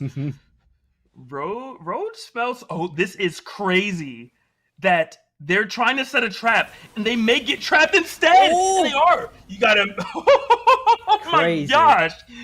Everyone exploded. But guess what? S&T says, look, we know where you are now. They called their friends. Reinforcements are here. Beautiful cage right there coming in from the carbine. Nothing too crazy, but they know that Arc is forced to come in. The storm is closing on them. However, it seems like S&T, for now at least, is going to retreat and chill. Yep, and we see at least 2 of the members, well, they've all exposed their stuff now for the most part, apart from Quasar. In the picture-in-picture, we're looking at, oh no, I don't know if the KP's going to make it out. Unfortunately, it gets spiked. That is Pajama outed, Rip fully outed straight afterwards. And what, we're looking at 7 teams now left alive, Logic. Some people say it's lucky 7, okay? I'm not sure if it's feeling lucky for the people fighting right now, though, because another person just drops. Team's not eliminated yet, but you cannot afford to give up any kill points right now when the placings and the rankings are so damn close. Yep, and CTD are just chilling in, I think, in like a 1-pixel bush. I'm not sure if Arc actually spot this. I think Atlas probably notices this is happening. Goes in for the dunk. Oh, goes in for the slugwave, baby. Getting that extra bit of damage. The Overkill runs finally coming now onto Dino. He shielded a little bit of the damage, but I don't think he can survive much longer. Same with the Sunday. There's a nice little spin away from Dreaming Man. Gets a nice couple of LMBs onto Generic. And it looks like Anointed actually kills Dino at the last second. Generic, surviving in the abyss for a decent amount of time. There goes the nice little squid blade dunk. Actually misses. Nice little spin again. A nice little bit of lifesteal as well from the last fight as well. But it's not enough. CTD are outed, and now we're just looking at 6 teams. 6 remain, and it seems like a lot of teams are trying to do this little kind of hide and seek, but they keep sticking their toe out. All right, someone keeps catching them every single time. S&T, I like their positioning right now. They have plenty of escape paths if they want them. Arc trying to set, again, another trap. I gotta imagine whoever just hit that scanner is a little suspicious. They're like, look, I know how many teams are left, and I know how many teams I saw on the map. So someone's definitely hiding. Oh, for sure. But this is like a Wash Quasar's domain. Look at the amount of abyss. We can see that on the minimap. This is got to be like an open entry, like crown res here. It's got to be happening. He's got 1 minute left anyway, and there's a mountain of space to the north side. He doesn't have to weave through that many teams to really, stay safe here. Even just staying where he is, going to be pretty much guaranteed stick, I think, as Arc is just chilling there on the left-hand side. SQA also just looking at armors real quick. We're looking at a nice little Robber Raccoon coming in as well. We're looking at Arc as well, going with an early rotate onto the top right-hand side. As we flick over to S&T, they've managing to stay on the island. They've also rotated very, very early, but we do see teams beneath them, so they're going to be kind of careful. They actually decide to go for some sort of a rotation around as well at the last second. 30 seconds left for Quasar. He's now having to circle around, but I'm not sure if there's been enough pressure applied yet, because he can still chill there, which is good. And 3 teams have now made it in. There is a spike at the last second, as we did see in the picture-in-picture. And there might be a bit of trouble brewing here. KP gets the hook, but that's a nice little air blast away at the last second. A nice little defensive hook, if you want to call it that, by Atlas. And he pops the Slugwave with the Summon Napalm on top. Slugwave is returned, though, onto Atlas. Gets spiked at the last second. They get the res! Oh my god, S&T are back as a full 3-man again! Look, you cannot keep them down, apparently. QA just coming in hot right there. Getting another kill. Not sure how Arc is going to survive. I believe only 1 member is left for them at the moment. Look, there's a jump pad going to try to escape. Going to try to, wear some Air Jordans to get out of here. But everyone is looking at you. You have Dog to the left. You have QA to the right. You're about to run into another team to the south. But it looks like Dog and QA instead are deciding to scrap. And I'm not sure what the game plan is right now. Unstable. He tried to get to the portal. He's trying, but can't make it. The only thing unstable right now, apparently, is your life in this game, as that team is eliminated. Yeah, that sucks. And S&T are now, they've lost Notterberger again, and MWI are looking to gatekeep this one really, really hard. Red Pizza starts to, the ever impossible potential attempt to get out of town if possible. There are the rails as well that can potentially make things a little bit easier, but the structure drones already use the dodge, dodges it pretty much for the second. Always a big clean in with the squid play by Wash. Gets 2 kills. Oh my god, that was surgical execution. S&T are outed, and shortly after, he gets another kill on the rails again. And number 4! Count it! Put him on Sesame Street. Where's Count Dracula? Good gracious, this Jin is popping off. Wow, that was crazy. Oh, that was beautiful. And they say Jin is not a good character. I think if people are unsuspecting of it, you're just able to just keep capitalizing over and over and over again, man. Oh my god. And we are looking at a back from QA, going back to their bonfire. Still got all members up, looking relatively healthy on armors. They've actually got the bond pack in as well. Maybe looking to move up to that next circle. We do see a kind of another island that's unoccupied. They're probably, is right for the taking for QA, which they do right at the last second. And Wash Quasar, I think his ego has been stroked there, and he was going in for an aggressive hit against QA, but decided against it at the last second because Dog are there waiting on the north side. If he did wait, the triple ball! Wow! Oh my god! And the second win into the ult! Oh my god, that was so clean. Raxos with a nice little air blaster. It's not enough, unfortunately, and there's just one member left now. Bonk, there's a res on the left side. I don't know if they've already used it, but I think he's going to slowly start feathering his way over there. Yeah, we can see that on the mini map for sure. Like, shout outs to that play. That was so good. I can't even talk about it yet because there was a KP hook. There was not even an attempt at a slam after. I love what his teammates did. They protected him, but one does manage to go down, and right now QA all alive, and Dogs thought they were starting a great fight. Turns out it was not in their favor. In the bottom left, we see Bonk last alive for MWI. Gonna try to live, gonna try to revive them, but it's going to be rough, gonna be tough. Sleepy Violet does grab a most wanted, but Bonk, maybe Bonk goes over there and tries to get elimination. This could be huge, could bring your team back. All you have to do is hit your overkill rounds, you missed them both. And unfortunately for you, you gotta worry about a hook now. I love the emergency platform, and to me, it looks like QA is just gonna get rid of you nice, quick, and easy. Sleepy Violet still trying to fight, still trying to be the hero that his team needs, but QA looking fantastic and just getting rid of him. Yeah. Making it look easy. That was like extra BM with the E-plat too. I think he had an opportunity to maybe get a donkey, but slightly mistimed it. Meanwhile, the Fuselaw comes in from DTF. The Trinity Finale also had to be popped a little bit prematurely. A super duper clean spike as well. QA are now just 2 members. Sunfish going in with the aggressive LBs and the dunk follow-up. Unfortunately, unsuccessful. Wolby manages to use the nice little wind rings at the last second to go up to the north side as an extra bit of breathing room. We do see a crown pickup as well for the Legend with just 2 teams left and a decent sized amount of Abyss. Hopefully, Wolby can maybe do something from the side, maybe cause a bit of a distraction. I think he's successfully done it, but DTF has found him now. He has to dash down to the south side, and now QA are temporarily separated. They are, and that's exactly why, kind of the teammate for QA is saying, look, let me go in. Let me take this 1v1. Let me try to fight Sunfish. DTF, though, saying, no, I don't like fair fights. Never mind, didn't even matter. Sunfish was holding his own, getting rid of the Legend himself. Oh, no. And the Legend does go down, and it's only up to Wubby Bay. What are you going to do? The little ship that gets hooked out of the skies, that gets slammed, that gets eliminated. And I asked a really big question. Can Sunfish do it on KP? And I think the answer is hell yeah. Yeah, that one was a crazy one to end off game 4. And they were what were they? Just having a quick brief think about their position now. First place for game 4, they were at 65 points. So that's a pretty meaty game. That's going to give them a real good chance of being at least first for maybe the foreseeable future. But we need to see, of course, with 2 games left, how that one kind of pans out. Next Storm Shift is going to be, let's have a quick flick over and have a look. Final Destination, and then the final one, of course, will be a Spin the Wheel. So that's going to add an extra bit of spice potentially to the game as we have a quick, overview of what happened. Oh my god, all of these teams, all of the chaos that's happened in the early game, how things panned out. Was there anything that you kind of didn't expect for this game? It is hard. I didn't expect, honestly, Squad to pop off as hard as they did. That was really exciting to watch. Also, Arc. I thought that Arc was somehow doing well and always competitive, but they were just on the back foot a lot more than I expected, and that threw me for a loop a bit. Yeah, this spike, I think it's this specific fight actually that just really put them in a bad position, honestly. I think that their kind of road to recovery was just really like slow, and it was like hindered, and they couldn't really just get it off properly.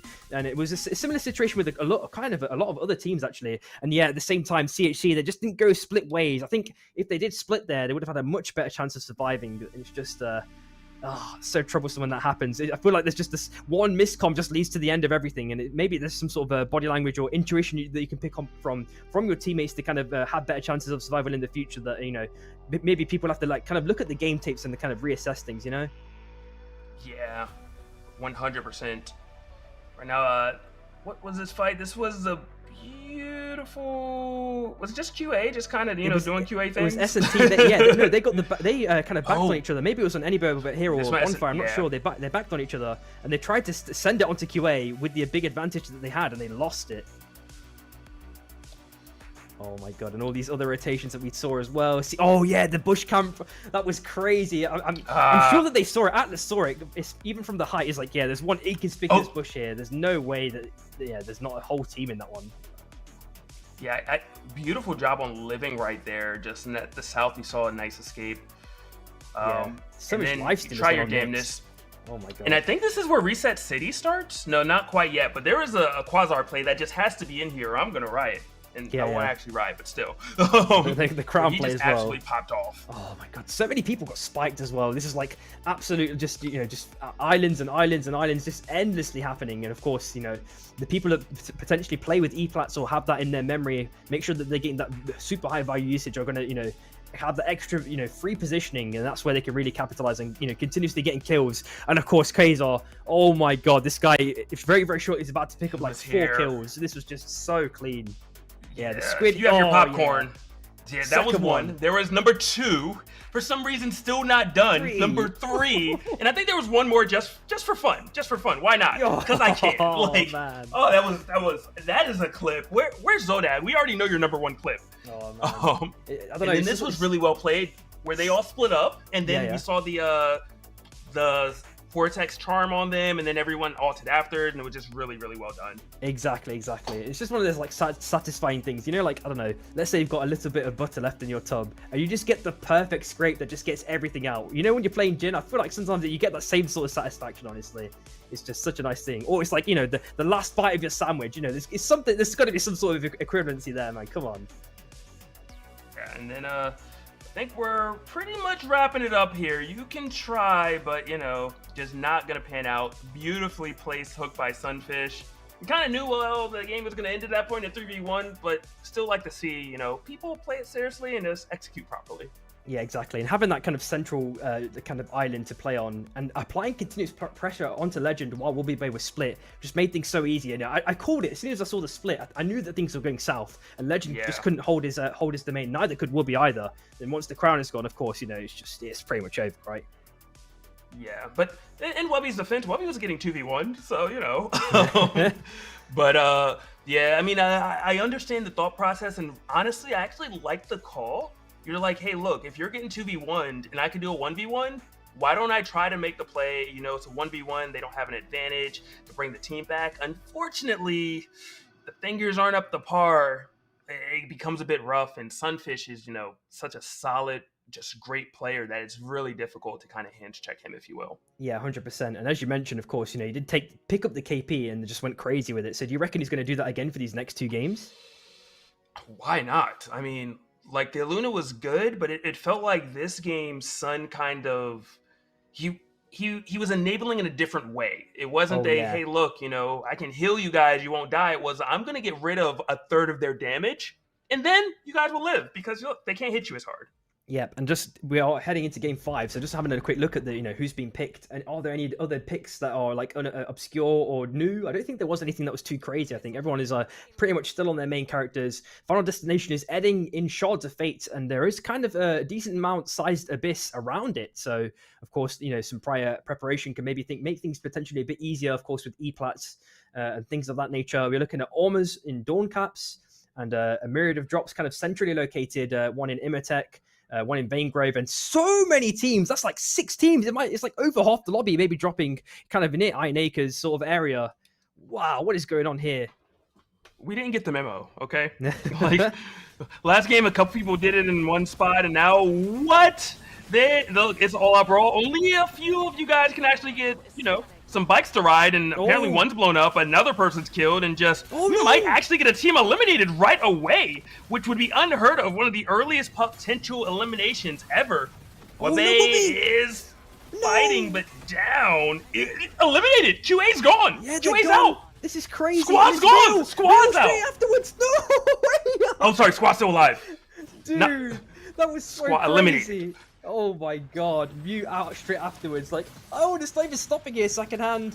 Going in with a couple of LMBs onto Sunfish. May have bitten off more than he can chew here, but the win ring's there at the opportune moment. Goro's there with the defensive measure on top as well. Jesus Christ, getting a little bit of farming. Also picks up a Rampager. They're going to be able to get the heals in at the same time. But my god, those are like two, if I'm not mistaken, like two of the top teams, right? Crazy stuff. Oh, yes. And I was so confused. I thought it was Squad that was out looking at the top right. No, Squad's like, no, we're just eliminating people. That's why you see our name so much. Yeah. Man. Holy. Look, I respect the oh no. You are hooked, you are slammed, you are gone. RIP is indeed jumping on them quickly, making it look great. We might get another elimination quickly. Shank's just not missing a damn thing. And Missa, I'm sorry, but you're out as well. 3 eliminations day 1. And there might be a 4th if this picture-in-picture finishes in a poor manner for one of these teams. Yeah, but it looks like SQA have kind of realized that. They said, whoa, we've got to kind of level the playing field here and just like not die in this scenario. It's a nice little dagger by DTF up to the north side, manages to escape, but takes a little bit more damage from the Arcane Railgun. I'm wondering how long Dog want to continue this chase. They've got a massive level advantage. DTF needs to dodge like a god here with these strafes, but I don't think it's going to be enough, and he is found dead, so SQA now have to look for a res. Are also under leveled. They've got to find like some sort of safe haven to stop farming up mobs, potentially for either like the ghosts or for day 2. Yeah, this is just such a fiesta and just such a weird series of events. But I guess maybe this is what you got to do if you want to slow Squad down. All right, you just hot drop and see what happens. 100%. And we're looking at CTD. Actually goes with an aggressive dash forward. Already lost half of his shield. Just repeats and gets a nice chunky punch. Displacement charge as well. Not doing too much there, unfortunately. And the dual stacks have now been lost, unfortunately. So they're going to have to restack that again if they want to try and get that kill onto Dino. He's now rapidly healing up a little bit himself. And I think the fight may have stabilized itself just for the moment. It looks like S&T are going to go their own separate ways along with CTD as well at the same time. There's an absolute, 3 or 4 teams on the top right hand side on Dawncaps. A nice little hook at the last second from Sleepy. Unfortunately misses the dunk, unfortunately, onto Atlas. Dashes down to the left hand side onto solid ground, finding the last second. Last little spin from Anointed onto Jemmy. And looks like a Dog and Ark have had their own little mini fight. Decided to call it quits potentially, unless Atlas goes in for another hook. I'm wondering if that's going to be the case. I mean, after you get hooked and then give the no finger, then live, you have to go for a hook. You got to do something. Yeah, but they decide to just let them. Yeah, the picture-in-picture. I was just about to say. Oh, the dunk actually misses by Sunfish, and it looks like a MWI managed to just survive with a slither HP. Go down to the south side. Sunfish actually gets the kill the last second. It's Goro last alive now for SQA. Oh man, this is looking really bad. Level 5. They've not been able to stabilize at all, unless he gets a random crazy spike. I think he might be dead here. The snowballs come out as well. They're really trying to salt and pepper him. He just gets into a snowball temporarily. Bonk on 1 HP. Doesn't get the reset. They're also outed. What? Squad is out. Dude, wait, what happened this game? Like, every top contender just died. They only know how to play when it's conventional, I guess, all right? If it's a slugfest, they're like, wait a minute, hold up. Where are my bearings? Oh, man. That's just crazy, everything we're witnessing right now. Yeah. I don't know if they've gotten like one big Discord call. It's like, hey, guys, we're just going to make the game a bit more interesting. We're just going to get everyone outed super early. What's going on? This is crazy work. So 50 seconds left for at least one of the souls to drop on the bottom left-hand side of Iron. And we're looking at Rip and S&T. They've just found each other, it seems, as well at the same time. So S&T maybe have an opportunity now, just realizing this, to actually get some major points and, really, level the playing field. This is the game to go absolutely crazy, and really get those kill points that they need to get back in the game. Absolutely. I mean, if you have so many of the favorite teams or someone like Squad out, go crazy. Do everything you can right now to take advantage of it, because you got to imagine not going to give you another chance like this. 100%. So Rip are just playing the slow game, maybe get some armor repairs in the last second. They're going to maybe creep towards the north side, I think, afterwards. Ark as well aren't looking too healthy in armors, but at least they're all double reliced up. They've got a decent amount of a way to kind of walk to get back into the zone as well. and MWI as we flick over to them, and on Shards of Fate looking at Dog as well. Abyssal Hatchling has just dropped now, so that might be opportune pickings for MWI. I think they're considering it. We do see Rakdos going for an kind of aggressive dash, not really bush checking surprisingly as well, as the bonfire is dropped for Dog. And Sleepy is actually staying very, very close. Doesn't go in for that kind of the defensive hook back. And there goes the Battle Gum into the dunk play with the Slug Wave on top. Bonk gets a nice little knockaway at the last second, provides an extra bit of breathing room, and luckily no one gets spiked. Everyone manages to survive in that scenario, but I think Dog, now look at what, they want to continue this chase, but of course Quasar in the Abyss is going to, he's made a name for himself, of course, in that last game, and I think that's that aura, as you mentioned, is going to be that extra bit of a defining source that provides that extra barrier, maybe that, the extra bit of breathing room. Teams aren't going to want to play in the Abyss when that happens, right? When you see a Jhin that's just going crazy. Ole. Yeah, they're like, wait a minute, I remember what happened to me before. Look, PTSD. They're like, wait, get out the Abyss, he's there. Exactly. Oh my god. And we are seeing like 3 or 4 teams converging on the bottom right hand side. It looks like one team in this scenario, Arc, have made their way onto the southern lip of Koba. So that's going to be a nice little opportunity for them to escape. As we look at Rip as well, they're also chilling on the south side. Dino actually takes down Jesus Christ at the same time. Second hand, trying to play for his life if possible. One LMB does seal the deal from the Dreaming Man. Actually now on the Nyx, surprisingly. And he's sending it in quite aggressively onto Arc. They've actually lost the majority of their armors. They're actually getting pummeled by CTD, but Rip going for the hook. Unfortunately, just missed it by Slither. But they actually return the dunk. It looks like Anointed getting the kill onto Dino. And CTD now have to completely jump ship. They're trying to, but look, you're overheated. A Sunday, gonna try to live, but just anything hitting him at all will get rid of him. But this is a chance. Dreaming Man did not help the teammate. Gonna try to hide, gonna try to just survive and be the anchor instead. So right now, Atlas is like, hey, look, I'll take some more KP. We're gonna find out if they actually opt to fight, though. RIP. I mean, they have a huge level advantage on one of them. Pajama Game Lord's only at level 7. So there is that, but they're like, we use enough cooldowns. We want to kind of just go farm up a bit. We want to get some more XP, heal up before they choose to engage again. And there's a nuke play to kind of gatekeep. Oh no! Scotty lost alive. He's getting a little bit of radiation damage at the last second, but it looks like NWI looking to seal the deal. There goes Wash Quasar, tries to go for the dunk, but actually scuffs it at the last second, tries to glide in the Abyss, and unfortunately, they are outed. Wow, that was a super clean nuke. I thought that they were a little bit hesitant. They stayed hesitant, and the nuke was about to drop, and they still were hesitant, and then they both died to it at the last second. Crazy stuff. I'm like, guys, move out, please. Leave, run. This is not safe, okay? Yeah. You don't need the news to tell you to evacuate. Oh man, and we do see a nice little pick there at the last second. Jesus Christ is found dead as well, and there is a nice little res happening straight afterwards, and they're all going to be back as a full 3-man. We are looking at the soul spawning in about 10 seconds, relatively close to each other, as Rip, go quite aggressively, continuing the chase now onto CHC. You're looking at Dunkus, looking to get the nice little dunk onto Shunex. Nice little air blast at the last second provides him with an ample breathing room, and Rip now have to, look for some different sort of territory to play on. Maybe they're looking to go for the soul, or to just go for the chase, but, now they've just gone onto the island. It looks like it might be potentially free pickings for CHC now to get this soul and Dog as well in this scenario. Really, really nice stuff. Yeah, would be nice. Like the positioning right there. Dog trying to take it, but NWI saying we're at least going to contest a little bit. Down a little bit in XP, but nothing crazy. Bonk does end up a little bit closer than he wants to be, but does not seem to matter too much. Now Rip saying, hey, look, there's a fight. We like fights. We like souls. Good stuff by Sleepy right there. Going to grab his teammate Mage Jam. Hey, look, you're not allowed to die out on my watch. Yep, it's like, the multi-utility tool belt that kind of KP has. You can hook a teammate, hook the Abyssal Hatchling. It does everything, right?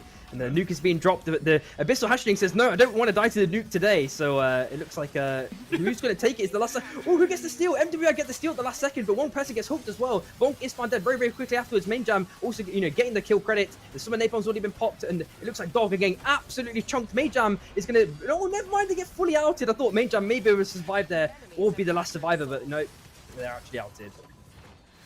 They are gone. Soul transfer complete.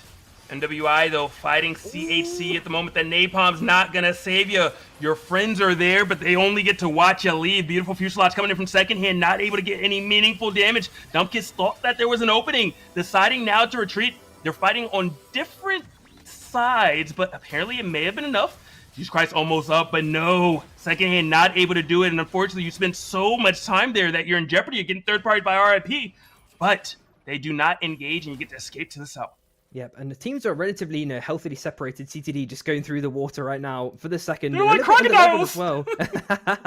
Not in this. It's just like icy water. I'm not really sure what you want to call it, but it's definitely hazardous. If you don't have the perk, of course, you're going to be taking damage. The respawn beacon is now being touched upon. So I believe one of the teams that is missing a member is Arc, I think, or I think it's Arc. Arc getting the res off successfully. Arc going to be back as a full 3-man. We are looking at the blink spawning in about 50 seconds as well. So there's going to be a ample opportunity to even capitalize even further for any KPs that are still alive or any other slam characters, of course. That's just needs to unravel spawn and then see who gets that ever last important hit. The overcurrent's already been used by Bonk as well. Squid getting a couple of LMBs onto Quasar, has to dash to the right side, get those heals in really rapidly, and the heals also coming out from Rakdos as well. And S&T have managed to maintain their ground for the moment. Always are looking a little bit damaged. Same with MWI. Hopefully they can get the repairs in. And for now, they're holding the ship. They keep dancing around each other, but there's not been a full commit just yet. We are seeing some buys coming in as well at the last second. In about 15 seconds, that blink is about to drop to the ground. And there we go. Yeah, I'm a little curious to know about the team that's going to be kind of on the south side of things. Just with where it seems like the storm is moving, it seems like that's going to be the safest position where you're not really going to have to worry about being contested from so many different sides. Yep, and we just flick over to that picture-in-picture. Massive, nice engage there. CTD actually getting caught out. Just Dreamman last alive. Don't think he can do much more here, but he's actually life-stealing surprisingly well, lasting an ever long amount of time. Of course, with that passive fuck as well. He's getting the damage in second in. Might be the next victim, but MWI going for that clean finish, and unfortunately, CTD are outed. There are just 5 teams left now, Logic. Oh my god. There's 5 at the moment, but I'm worried about CHC at the moment. Trying to get away as Wukong. I didn't see the last player animation unless I'm just confused. No, see, it is just Dunkus last alive for CHC, and they've already used the res as well, if I'm not mistaken. So that's why he's not sticking that one. On the top right-hand side, we do see some potential gatekeeping. The nuke is dropped, as well as the snowballs. Quasar does manage to survive for the moment, pops the squid, takes a bit of radiation damage, and the second wind as well on top. As Shen gets the pop onto Bonk, but there's... they tried to get the Luna pickup, but gets cancelled at the last second. Rakdos pops the air blast, and the bubble has no defensive utility left in the tank, but MWI now have to completely jump ship, but it looks like Quasar's getting hooked. The dunk down as well. It's just one member left. Rakdos has to desperately now try and stick a res or find a crown, get some way to find the team back alive if possible. But we do see so many chonkers and a couple of fans as well dropped. I'm not sure who by, maybe by Arc scenario. Nice little crown pickup by Dunkus. Can hopefully escape. Yeah, look, Wukong is literally a legend for a reason, okay? Just going wherever he pleases. Going to live... was there an air soul as well earlier that I saw in Dunkus that I don't see now? You might be correct there. We do see Rakdos as well sticking that res. The zone is pulling down to the south side. And yep, you're right. So he's going to be able to survive pretty much scot-free without issue. He can just keep flying around forever. We are seeing the Nardheart spawning in about 55 seconds like Emorius on the bottom right-hand side as ARK just getting a little bit more farm in at the last second. They picked up a gold key as well, but I don't think it's going to get any value out of that. I feel like maybe we're in the late game. Maybe you should be able to like throw the gold key or something like that. Maybe as a projectile. That'd be great. You throw it at people and they just drop gold. I don't know. There's some sort of mechanic they could come up with. I'm pretty sure that'd be cool. But it looks like they're just camping at the minute. At RIP at the for 30 seconds left until it actually drops. And as I mentioned, at the start of the game, those E-plats potentially might have an additional value with so much Abyss being present as well. But Quasar is did they get the res off? I think the Rakdos did. They did get the res, yeah. So Quasar's still in the game. So having that dunk potential, they're still going to worry about it. But they do have the stealth as well, so they've got to be a bit careful. Uh-oh. This is hilarious. Like, they're like crocodiles or hippopotamus just in the water. You're like, I know it's dangerous. I don't see you. But if I get too close, it's curtains. And interesting, option, kind of the way S&T is opting to play this. But it makes so much sense when that's the only spot with water. Why not just kind of control it and just go in Viz and take full advantage of it? 100%. And we do see CHC successfully getting that res off, and I'm not sure where they want to actually kind of position for that for the next circle potentially, or in general where they want to position. They don't really have too much information on other teams yet. Obviously, with Dumkus just getting the res off, they go up to the north side. They get a nice little spike grenade, nice little knockaway by Anointed. Surprisingly, Jesus Christ is fine, absolutely chunked straight off the bat. Nice little defensive hook by Atlas at the last second. It looks like Dumkus is trying to send it in onto Jarek if possible. The dunk is actually unfortunately missed by Dumkus. Picks up a second crown, goes up to the north side. Can he spin around and get maybe a clean R&B? Actually, of course, I think the risk of having any sort of character like that can dunk has forced Arc to go cold on the scent. Yeah, big hook. Love the hook right there. Drama Game Lord finds it, and I love the coverage afterwards. Everything being thrown on top, and right now, NWI do manage to bring up one teammate, Rax Lord. Beautiful ultimate, but it was more like a trade your life for Bonk. Bonk trying to live at the moment. Beautiful evasion, looking fantastic, but it's still a 3v1 at the end of the day, but still just enough for a full res. Look, at the end of the day, it was completely worth it. You gave up a bit. That includes some kill points, maybe some armor, but your team is alive, and you guys get to play another game. Yeah, and it's just one of those things that you know that Rip was so tunnel vision there on the trying to get the kill that they just forgot completely about the res, and then they're just too late to the gun there to jump the gun. 30 seconds left. Dumkus has managed to heal up to full as well. Second hand is also brought back to life as well, so it's just bringing back Jesus Christ if they can stick this one, and I think that's going to be successful. Of course, with it being Wukong in this scenario, they've got the Cloud as well. They've got the E plat too, so Quasar definitely can't get a dunk here. He nearly gets dunked himself. In fact, has to pop his own E plat. Orko maybe looking to get some cheese poke, and there goes a full engage with the Fusillade pop. Second hand, trying to survive as long as possible, has done it successfully, but can't really go anywhere else. There goes the Overcarouse. Generic getting a nice little, clay pigeon shooting simulator going on there to pick up second hand. And now it looks like NWI is looking to apply a bit more pressure as the crown finally pops again for CHC. That's their second chance at life here. It looks like Dumkus trying to get the dunk, unfortunately not successful against Bonk. That's the Arcane Railgun, and CHC are looking to try and fight their way into the circle. Ripper just waiting there potentially with open arms. That's the armor pickup. This was good for them. The Vortex Charm gets one little hit, and the ulti's popped as well. CHC taking so much damage at the last second. They get the last little dunk, but I don't think they can do too much more in this scenario. Second hand, super gonna win it now. Oh my god, it is just Shin and Whip and and Whip and Pajama, but they're being forced out by S&T now.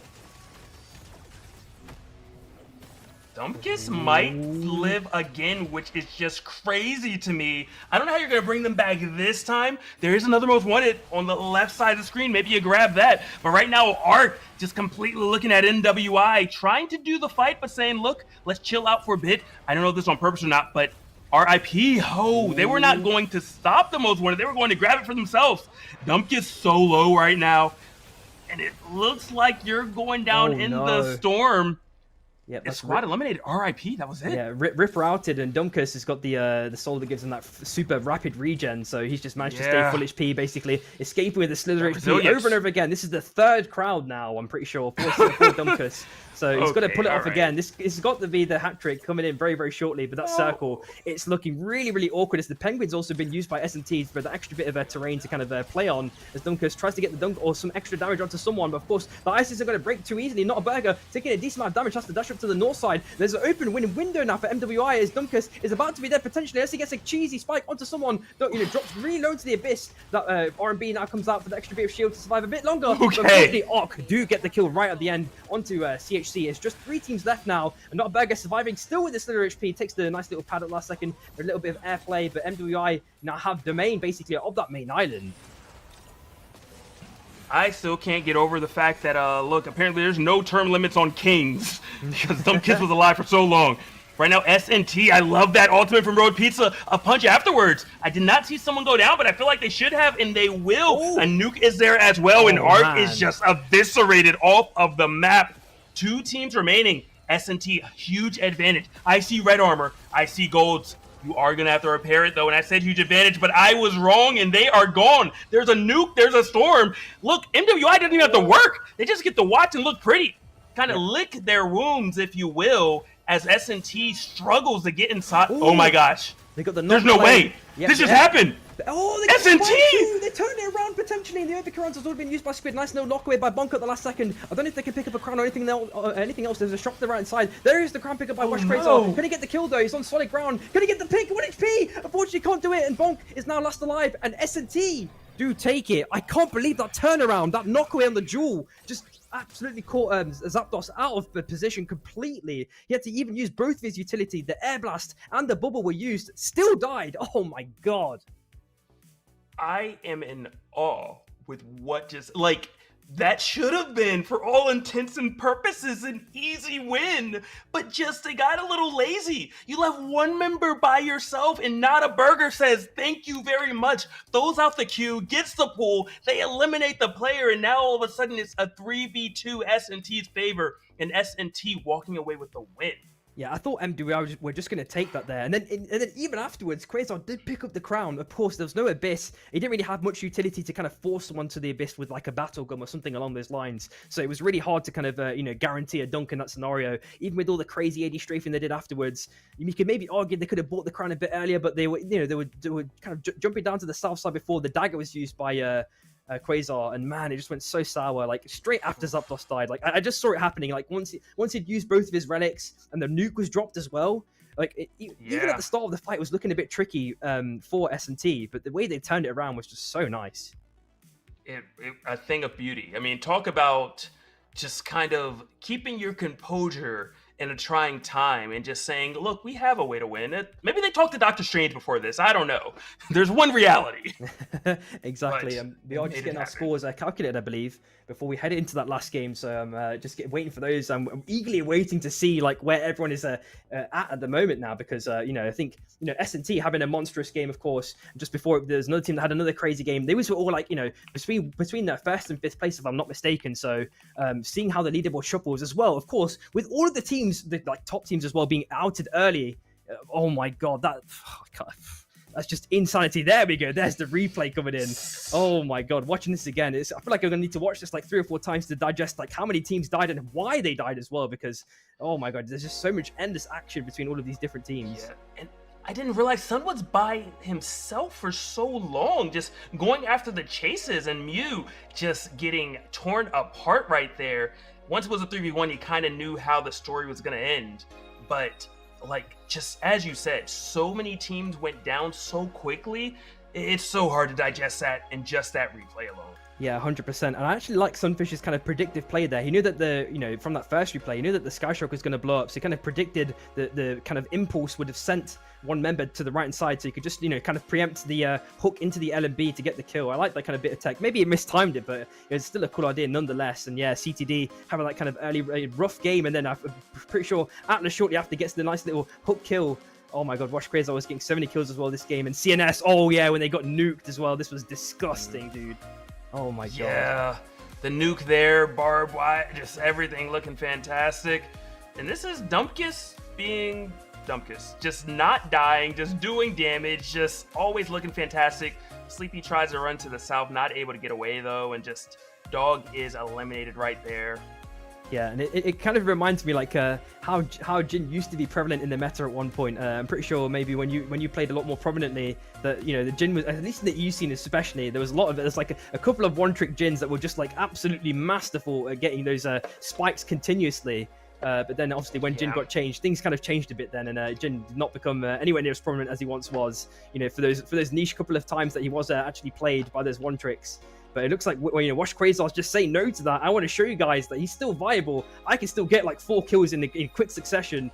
But as I say that, he just get dunked in that replay. But yeah, same time, Dumpkus as well has been one of those crazy players. Has been able to continuously get those crowns off over and over again. I expect him to pull off some magic for Game 6. As we see in those replays. Yeah, I think the Soul actually just paid absolute, dividends over and over again. There goes, he's popping up back to full HP in quick succession. Like he did that like 3 times as well. So crazy. One of the best souls in the game, if you ask me. Armor and HP, just always, just never out of the foul if you get a chance to kind of breathe. 100%. This is when Bonk goes down, tries to do this fight. I mean, Fancy Feet were great, but did the job of stalling just enough.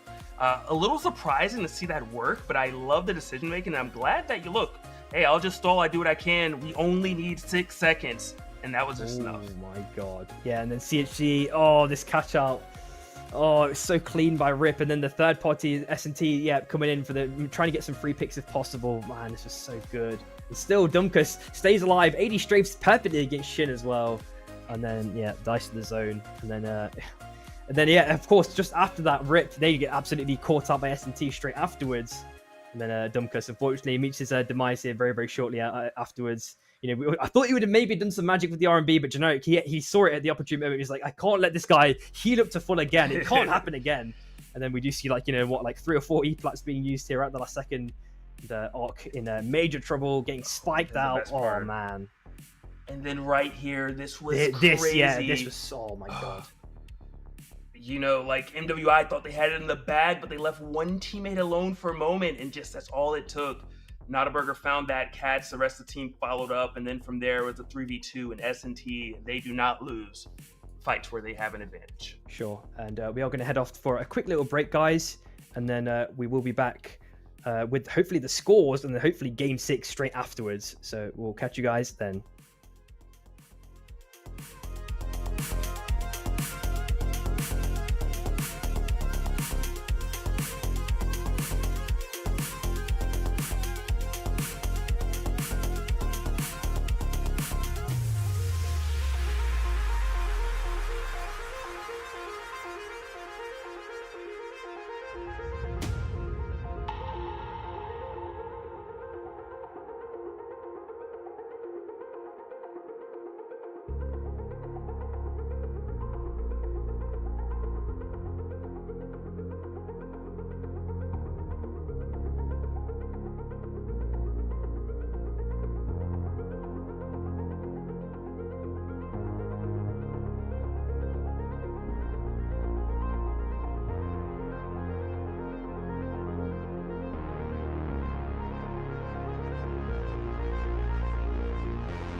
Welcome back, everyone. So, game 6, straight off the bat, we're going to have a wheel spin for this one, Logic. So, that's going to make things a little bit more interesting, a bit more unconventional. This is like the first time we're actually running this. I don't know if you've had any kind of RNG kind of roles for your storm shifts before.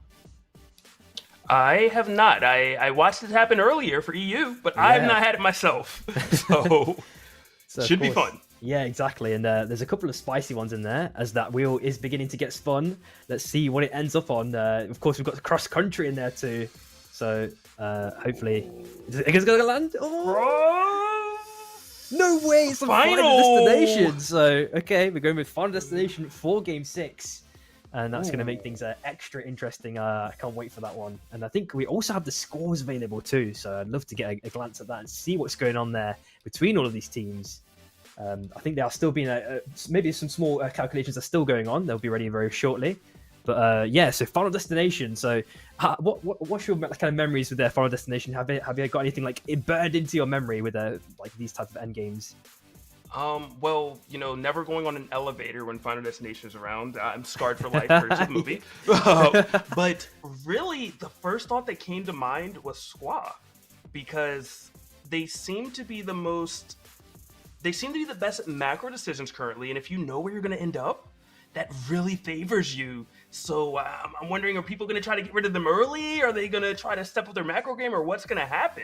Exactly. And just as you said with Squaw, look at that on the leaderboard, 105 points, first place, and just behind them, NWI with 3 points difference, and QA are not too far behind as well. What's 4-point difference, and Arc are a decent, chunk away afterwards. Mew not far behind them though, so potentially, you could argue if Arc or Mew had an absolutely monstrous game and SQA and MWI got outed like super duper early, like we saw last game, there is that small slither of space that they could maybe make something crazy happen, but I don't know if that's going to be the case, to be honest. But you never know. They'd have to have the monsters game and get first place, because Exactly. First place is what it takes. They need that 20 just to kind of get over that 100 mark, but it does really feel like it's a 3-way banger between Squaw, MWI, and QA. If any of them get first place, they almost surely will actually win the entire event.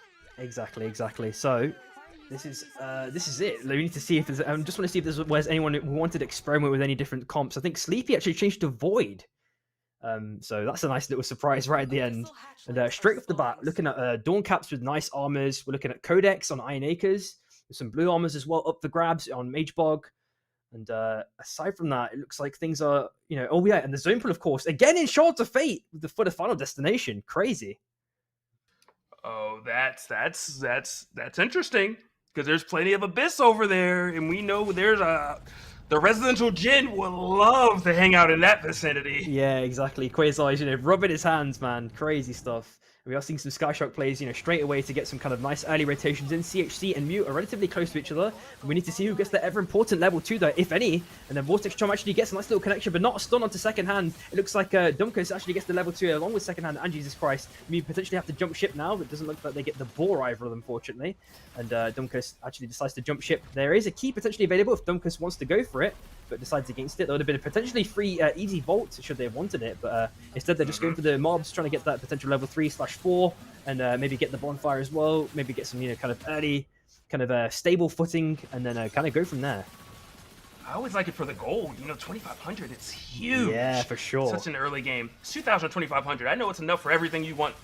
But we were talking about this Jin earlier, and look, the Jin is there. The Jin is running. Rax, though, got a root, got a heal, looking great, but you have no friends. The lone bunny trying to do it, but eventually they all come back, and you get slammed. Beautiful teleport right there coming in from Sleepy Rowlet. It's a 2v2. Pretty much dead even. Slight advantage for Main Jam being at level 4. Everyone's trying to res, and you know what? NWI says, we can't safely get to our teammate. You guys can get to yours. Let's just retreat. Yeah, I think as soon as the res progress gets like maybe over half, and the other person's res is not that far, you can't really do too much. Really nice, a clean punch by Road Pizza provides him with an extra bit of breathing room, but I'm wondering if QA want to chase this one to the end of the earth, it might be the scenario in this case. I think they are going to get the kill onto Repeater right at the last second with one more LMB. There we go, Wolvie getting the kill. And Squid, oh no, he actually picks up. Wolvie has to jump off now and maybe try and jump on it at the last second again. Can he jump back on again? He does! Oh no, Squid has to jump off now. And it looks like QA are going to kill Squid too. There is one member left somewhere scurrying away. We do see that, I think, on the right side. I think it's the Jewel, if I'm not mistaken. So they do have an extra lease on life, it looks like, as Rekdos is getting stunned by the mob at the last second. Abyssal Hatchling up for grabs for Dog. We do see, in this case, QA slowly wandering over. That could be devastating. Oh, try to go for it. Not able to. Beautiful TP coming in from the Abyssal Hatchling. Helping out Dog. Oh. Sleepy with the last nice little steal at the last second. And aside from that, I think things are potentially calmed down. We're seeing a lot of teams now having to migrate into zones. This is going to be a potential long walk for all these southern teams. As we look at CNS trying to hold ground potentially, but I don't know how long they can hold it because one person's already been hooked. Dumped down, CC chain combo. Scotty is dead. CNS are now just 2 members. Have to look for some sort of res if possible. I'm not sure if they can go for a train or something else along those lines, depending on how it's rotated around. But they have made their way into the zone at the very least. No relics, of course, unfortunately. And that, as I said, there goes the train, conveniently timed. So Slapdy's now sticking that one. Hopefully they don't find anyone else in the zone. I hope that doesn't happen. I'm a little concerned for Squad if they were able to get the res, because essentially they only have 1 member. There's still a lot of space, but at the end of the day, if Squad doesn't win this, I mean, they're in just such a bad position to try to take the game, to try to win the entire event. So it's kind of super important for them to do it, and also kudos to QA for actually putting them in this position. Yep, and I did see Arc as well getting another kill. CTD temporarily split for now, but not too far away from each other. Don't have level 7s or that many relics, apart from Dinokin. Shouldn't actually find a kill onto Jesus Christ as well. S&T trying to get some farming on the Guardians if possible. We know they had a relatively rough early game and are really trying to stabilize whenever possible, but CNS looks like Slapdy's there as well. Has to jump ship and go down south to get on the Windwings once he saw S&T. And aside from that, I think Lings have calmed down again for the second time, but I think that will not be again for much longer. I think things are starting to erupt very slowly. Some fish chilling in the bush. Uh-oh, is he going to get found? Are they going to find? And missed? Oh, and tried to get on the bike, I think. Wasn't able to do it, but maybe I was wrong. Maybe it was just wanted to slow things down for Gore to actually get there. And we see in the picture-in-picture another fight breaking out. It's a 3v1, and it's like Sleepy Rowlet went down. Sunfish goes down. I mean, look, Jesus Christ looking great at the moment. Arc trying to continue this fight against CHC. Second hit coming in, the equalizer. Fuselage takes no prisoners. Yeah, that was super duper clean. I just love the confidence of the dashes. It was like, I am not going to miss a shot. I'm just setting it in kind of slightly prematurely, but every dash still hit, and he hit the LMBs too, so everything just worked out. Yeah. I think, look, second hand is really kind of the MVP of it's almost like the leader. It's like a basketball team. You always have that one person. You can just give them the ball, and you know that they're going to make some magic happen, and that is second hand for their team. For sure. It looks like oh no, Mew actually looking up onto S&T. Repeats a temporary split from the team, level 8s and level 7s respectively. Repeats has managed to get out of town. S&T having an extremely scrappy early game. They really need to find that stable ground and really solidify their econ and armors, etc. Looks like MWR having a little mini exchange with Dog, but Dog's main jam and now jump ship up to the north side. Going to be able to reunite with his team. We're seeing uppercutless for Jemmy and main jam with Battlegum as well. So let's see if we can get some nice little cheesy pick onto Quasar. Actually gets it successfully, but gets a nice little dash away. This is actually now on half HP. And of course, the ever important last hit. Oh, there goes a TP play from Sleepy. Is he going to get anyone? Oh, they did it! He got what he wanted! Yeah, he wasn't going for the kill, he was going for the soul! Armor Shredder going over to them. Nice posturing there. And we do see like 3 teams in Cobras as well, surprisingly. That's a crazy thing to see. We've seen it before, I think, was it like game 1 of EU, if I'm not mistaken? A lot of teams dancing around. Nice little air blast! And Orc are actually outed, unfortunately. So, you know, they were 4th place, and obviously they got no chance of winning now, I don't believe. And now it's just Paradox. He's been hooked in, unfortunately. And there goes the nice little ulti onto Slapdy, knocked away. And Scotty, okay, doesn't get turned to a full snowball, but has to stand behind the mountain just temporarily. It has to dash away at the last second and try and make his way into Cobra. It's still nighttime though, unfortunately. There goes the Battlegum hook onto Slapdy, Isfan Dad, and CHC are now looking to maybe kill Scotty now. Last member alive. Hopefully they can do something here. There goes the aggressive dagger, the Fuselage pop. He's been spiked now. He's on top. And unfortunately, CNS are outed. Oh, man. Yeah, and I'm liking what CHC is doing. Good luck though right now versus CTD.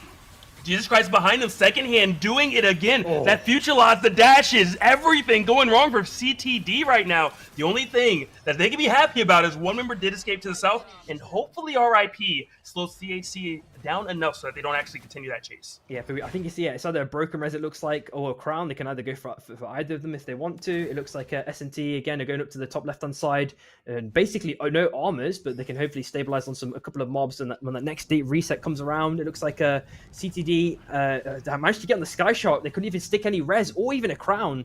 And then maybe there's a res on the top right side they can go for. There is one that's on the outskirts of the circle that will be closing very soon. QA managed to maintain the armors as well amidst the chaos as well. Picked up 2 kills, it looks like, as well. And now, someone has jumped. Oh, there's Sky Shark versus Sky Shark. A bit of bumper cars action going on here. Sunfish maybe looking to kill Dreaming potentially. Gets the dunk. Unfortunately, kind of scuffs it at the last second. It's knocked away at the last second. As we look in the picture-in-picture, look at the Ching finale pop. Doesn't really get too much value. It looks like there's a big glitch out at the last second, and Dunkus manages to survive with basically losing not too much HP, all things considered. And they're holding their ground as Nabbit sends it in Omega aggressively on the wall. The trees have actually blocked Jesus Christ, but he actually gets the kill at the last second. Was enough it work? looks like Rakdos actually got killed as well. Sans the dog getting the kill onto second hand if the ulti is popped, but it doesn't get basically any value. Oh, and they get the nice little ball explosion on that Saros. And it looks like Jesus Christ can hopefully escape at the last second. Oh, actually dies at the last second. Uh-oh. That's so unfortunate. Look, it's the monsters, the minions, you know? Sometimes they fight back. 100%, 100%. Oh my god. Bringing out all the classic movie references, man. Oh dear. But everyone's still alive for now. We get a breather. So I do want to shout out Sans the dog. You know, really the only Shrike doing it, him and Shinx. Shrike not a heavily used character in competitive. Oh no, Dunkus, don't do it, Dunkus. No, I don't think he's going to. I don't think he's got the air blast. Unless he wants to, try some crazy magic here. Same with Nabbit, man, trying to do some magic with the wall, but it's unsuccessful, unfortunately. And we are seeing the cloud emojis coming out, of course. We are seeing some TP plays as well. So Mew maybe looking for some sort of early rotate, potentially into the next circle. Mr. also found dead to the world, so I'm assuming that something crazy happened there, unfortunately. Dumkus now has to try and assess the situation here. You know, trying to hang out on the northern like kind of skirts of Cobra. And the TP is maybe about to be used by Mew any second soon. And I think Rip has potentially seen this. Unfortunately, CHC do get outed. Dunkus did get spiked there.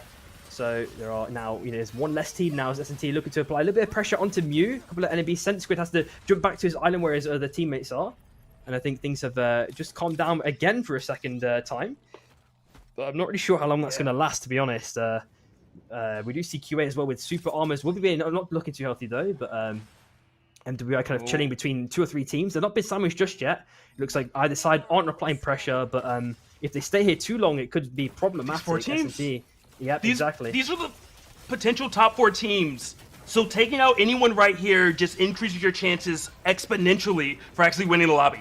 100%, 100%. And we are seeing the Hawk being dropped as well for an extra bit of vision. And MWI now having to have a little bit of a juggle against QA. Will be sending it quite aggressively, and Legend had to get in there with the reinforcements to make sure that Wubby did not get, screwed over there at the last second. And just from the north side, Rip are trying to apply pressure as well from the height whenever possible.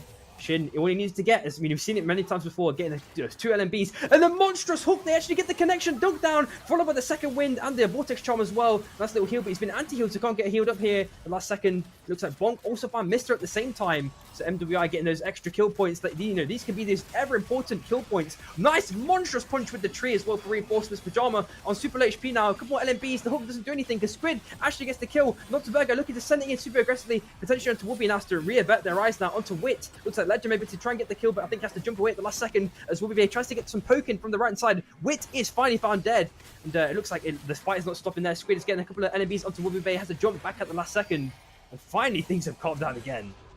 They have an NSM went down while all of that was happening. We got to see it in the picture-in-picture, but there is just so much action going on that look, we can't look everywhere, but this is just bonkers of everything that's happening right now. RIP, I like their positioning, by the way. Kind of chilling in a decently safe spot, but Squid moving forward just a little bit. Not too afraid of Pajama Game Lord. Look at the picture-in-picture. This is crazy. Oh, nice little air blast at the last second. They were chilling in the bush, but the air blast was super, optimized timing there with the micro. Crazy reaction times. And looks like there's a nice little cheeky escape on the Sky Shark. No, it's going to be unsuccessful. Goroy actually getting the kill onto the Dreamland at the same time. And now Rip have, safely postured back, as you mentioned. They maintained that nice position. They're just really getting good value out of that mountain at the last second. Continuing to have that mini dance. Armor's not looking too good though. The attrition war is of course going to just continuously be happening, and we are potentially seeing the full effects of it now for especially Pajama and Wit. Basically no armors now. Yeah, you want to go repair that ASAP. You take so much extra damage when you have broken armor. It doesn't matter the color. You're still going to bleed all the same if it's broken. Yep, and a nuke is being dropped as well, temporarily, potentially splitting up MWI. We are seeing Wash Quasar now finally able to reunite with the team, and they do go down towards the south side. Shin with a super aggressive send onto Bonk. Doesn't get the knock away. Quasar is now rapidly there to put the reinforcements. Hopefully, Shin can get the kill. Unfortunately, everyone survived surprisingly, but Bonk is now in combustion state. Hopefully, can oh no, just get Bonk killed himself from being overheated. Yeah, but Aluna, gets hooked in. Can Quasar make it out? I don't think he can. But surprisingly, 2 members do make it out. But hopefully Bonk, is going to play it super safe now. And as we look in the picture-in-picture, it looks like Vale was already found dead. Might be Taricha, might be the next victim. Legend getting 2 kills here. This is to get 1 more to Dingo for a triple. Can he do it? Is the question. Gets a nice reap. LMB's in. Can he do it? Is the question. No, Dingo gets the reset to Whoopi. Oh my god. And they finally get the kill. He gets the triple kill right at the end, taking out Mew. Mew is definitely out of that running, that is for sure. SNT looking fantastic, even though they can't really get first at this point, but they do take out another member of QA. The Legend going to try to revive the entire team. We've seen this time and time again. We know this is 1 crown, but I have a suspicion that there might be 2 or 3 more in this game coming in from the Legend. Yeah, and he's going to hopefully just play like either center or kind of to the north of the circle. I think there's basically no one there. He should have a lot more breathing room to just play in the super duper slow game. As we do see a res attempt by Bonk, but he's going to be pushed away by Pajama Lord. So now we need to just see how MWI want to play this res. Rakdos just going for the stun. Hopefully gets the root down. Can he get the kill onto Pajama? Unsuccessful. They did lose a member, I believe, to a spike as well. Vortex Charm narrowly missing by Wit. And now they've kind of leveled the playing field just temporarily as Shin is dead. And we look at S&T just slowly creeping over into the circle from on the left-hand side. And SQA just playing the super-duper slow game. Of course, they just want to win this one. They want to get the placement points. They want to get those 20 points as soon as possible. And Legend is now in a little bit of trouble here, potentially against the Rip. He's going in for the 1v2. He's doing decently well. Of course, he doesn't have any anti-heal. Has to pop the spin at the last second now. Wit has managed to survive for so long. How long can Legend do this for? The armor's broken now. 1 HP gets the reaping. Can he hit 1 or 2 more LMBs? Wit has now healed this up as Krista comes down from the top side. And I think they're going to be okay in this scenario. The Legend just pushed off 2 enemies by himself. That is incredible on this Nyx. Oh my god, the Pajama Lord. I don't know if he's going to escape in this scenario. Gets cleanly Orca and Rogan at the last second. And the Dog are going to just, maybe be happy they got that kill. And now QA are going in very aggressively. A nice little stun to Legend, but he manages to mantle at the last second. They get the Singularity pop, getting 1. The nice little second window provides an extra bit of breathing room and the heals on top to keep Wobby Bay alive. And QA are now, pretty much fully back in the game. With them being 3rd place, of course, they really need to stay in the game and really get that placement points. Just the same as SQA and NWI, of course. Absolutely, because right now the placements are kind of going to stay the same unless one of these, squad QA are eliminated pretty quickly, because obviously first place gets 20 points, but you still get quite a bit for top 4 and... What was that? With RIP went out. It was Rip, yeah. It was Wit with the crown pickup. Unfortunately, got absolutely chunked by S&T. The next victim is going to be Sleepy in this case, and Vein Jam S gets a nice little spike grenade at the last second. He's waiting for that 2-way. I don't think he gets the pop at the last second. I'm not sure where they got teleported. Just to the north side. It wasn't really that far, in fact. Jemmy actually manages to escape, though. But it looks like a Legend has to pay the price with his life as S&T get another couple kills here. So they're looking to potentially have a really decent game. Actually, only 6 kill points, though, but they're getting decent amount of placing points. Hopefully Squaw can do some more magic here, of course, with Gore with that long-range poke.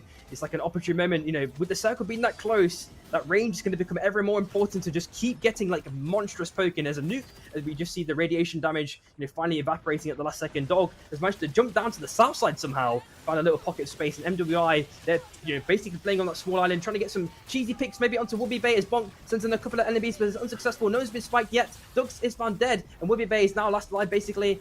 Avoids getting hooked. Is the orb going to hit? R&B also misses as well. Wobby manages to live for another day. Wow. Yeah, but Gory knows that you're over Kills there. in the bush. No, it's not enough. QA are outed. So that was our 3rd place team. So it's just basically, I think, between Squat and MWI now, unless they had crazy kill points. But, we're only going to find that one out at the end. Yeah, and I mean, that also would depend on the placement, you know, Squaw or NWI. As long as they get at least, what, 3rd place, you're getting 10 points? So that already kind of would guarantee victory over, you know, they'll go after this all at the QA, same time. but we'll Nice see. little clean pickup. And Squaw are now just playing between the small and the E-plat that have now just dropped. So they've, you know, they can guarantee they've got a load of safe space to just keep playing around, rotating around whenever possible, doing the kind of safe maneuvers whenever possible. Of course, they lost Sunfish, I think, from the nuke, so they've, I think, just picked up a crown now, which is a bit troublesome. But I think they can maybe get a cheese pick onto someone. S&T obviously can't even avert their eyes to the north side. They have to just keep their eyes drilled in on NWI and hope that they don't get griefed basically by SQA. Yeah, I'm guessing they don't have enough money to buy a nuke, because that's one option at the moment. If they did, hey, like, you know, just drop the nuke, make sure you protect an area, whether you want to force a fight, or you can just kind of zone off an area. Hey, let me drop this nuke, make sure you guys can't contest while we do this quick 3v2 to the north side of us. Yep, and they've dropped the pad prematurely. Oh, there's the second nuke, as you were just mentioning. That's forced Gora to just chill on that small little lip of the island as that now evaporates to the zone as Road Pizza like tries to that get from some cheese Road. pickings. DTF is the sacrificial lamb, pushed completely into zone, and that gives MWI a free opening onto S&T. They might bail enough more they can chew as the ulti's now popped by Road Pizza. Can Gora get the poke? They get all members back! Oh my god, this is going to be crazy now. Watch crazy. What up, Squid? Decent damage onto Notburger. Gets 1 kill at least. Squid picks up the crown as well. 1 minute 20 left roughly. Can he stay alive long enough to get a cheese spike? He's maybe still got the air blaster. Gets dunked down, and Squidwave, oh my god, Slugwave, and unfortunately S&T are outed. It is just now between SQA and NWI. Oh my god, a spike as well straight afterwards. There is no most wanted there. There's a beautiful, you know, if you want some extra power, Krista, it's right there for the taking. With that ability perk. Yeah. But right now, they're just poking, trying to stay safe. But I mean, the zone is going to close. The walls are going up. Exactly. Squaw. Sunfish, you trying to look for a slam. he got it. Okay. Oh, he got the kill. Second one is going to surely be after, very, very shortly afterwards. A couple more LMBs onto a DTF, and they do seal the deal. That is MWI taking game number 6. What an end game. Wow, that was crazy. That was wild until the end. And you know what? That was the most fitting thing we could have had. Your first and second place teams, game 6, duking it out, and whoever wins takes the tournament. Yeah, I feel like it's going to be like that. Squaw. Yeah, that was... I'm sorry, was it MWI? I forgot already. It's too fun. It's too exciting. We're going to have to look at these replays in the meanwhile before we get those final scores in, though. Either way, oh my god, there was so much action happening across the whole span of the map. And I think Arc actually had a really, really rough game, as well as S&T in the early game as well, if you didn't forget. And somehow they managed to come back. That was, I think, probably the craziest story, I think, for S&T of all the teams, I think, that we've seen today. Yeah, like super clean fusillade that we did see in that clip. And then, of course, CNS getting absolutely caught out. CTD applying a decent amount of pressure to CHC, and of course, like turning it around a Sunday super low HP. Yeah, getting absolutely chunked as well. And then Rip come in from the left-hand side. Oh my god. So much action. And then there was the Cobra kills as well. I'm hoping we get the highlight of that one. That was super fun. Yeah, just all in all, just everyone scrapping. And I mean, you just can never say enough good things about Second Hand and how well he plays. It did go down right there, but still always doing a ton of damage. I think there was a little bit of an escape here. Goroy trying to chase down, wasn't able to finish that off, if I'm not mistaken. And which one was this? Just trying to line it up, not able to make anything happen. But I want to say over here on the left. Yeah, this is that crazy punch with the tree, and then S&T looking for some free pickings. Of course, they do find Pajama afterwards, and then I think they do maybe kill Wobby Bayish a little bit later on. And yeah, we do see Wit here getting absolutely caught out. Legend has to jump away, of course. S&T getting that free poke in. Wobby now has to jump ship completely. Oh man, and then Shin. Oh yeah, I'm surprised again still that no one died here in this exchange, because Bonk was super low in HP. I mean, he did get into combustion state and then die right afterwards. But we do see, Rakdos instantly picking that up. And of course, Quasar just pays life for it. The sacrificial lamb. He did it for his team. That's all we can say there. Look, I guess it paid off at the end, to be fair. Yeah. And that Okim Rogan by Dingo was super duper clean. He has to assess, between like whatever, how many targets there potentially were to, actually hit the correct target, get that kill. Does it cleanly. Really nicely done. And now we are looking at, the TP plays, of course. Wit with the crown as well. Crazy stuff. Oh, and QA, yep, they get the nice little second win, but not a burger. Tries to go for that kill, can't do it, has to fizzle the ulti, of course. Going down to the south side again, and then Goro gets that free pickup. Oh my god, and then yeah, Rory Rory Bay picks getting us caught out. Oh my god, this end game, the double nukes. Yeah, DTF, Sacrificial Lamb as we saw before. Oh my god. Yeah, Bonk, super I nice. couldn't believe they lived. Yeah. Like, I would have thought they would have just gone after Gory, but they're like, no, absolutely not. And then Gory gets to bring them back. S&T is about to go out, and now you just have first, second place. But, you know, MWI just having such a big advantage here. They have so much space to work with. They have an entire shop there. They start putting up walls to stall, and it's just so rough for Squad at this point. If Gory could have gotten over there, maybe, but, I mean, look, Squad is just doing an amazing job of eliminating anyone that's in the abyss. 100%, 100%. And yeah, that once the one person got spiked by Quasar, that dunk just, yeah, every time it always feels like it seals the deal. Rarely teams do manage to turn it around. And we are getting the final scores in. There we go. So we are looking at our victors. MWI with 133 points. 5 points behind it was SQA. And then, you know, 13 points behind that is QA. Oh my god, you know. That we knew it was going to be close, but, you know, that close? Whew. Yeah, I mean, it literally came down to just whoever won, because there's a 5-point difference between first, second place, but of course that means you're also going to get extra kills, so whoever got that was going to take it home. And just NWI, man, stellar performance all around. 100%. I was trying to see, yeah, you know, and just swapping places. Yeah, QA, they stayed in third. They kept it close, though. They kept it close. Yeah, and I feel like you could see these kind of story threads, you know, really filming on really early on from like almost game one. I feel like you saw these kind of trends forming pretty rapidly. S&T had like a nice game to come at least fourth, you know, right at the end.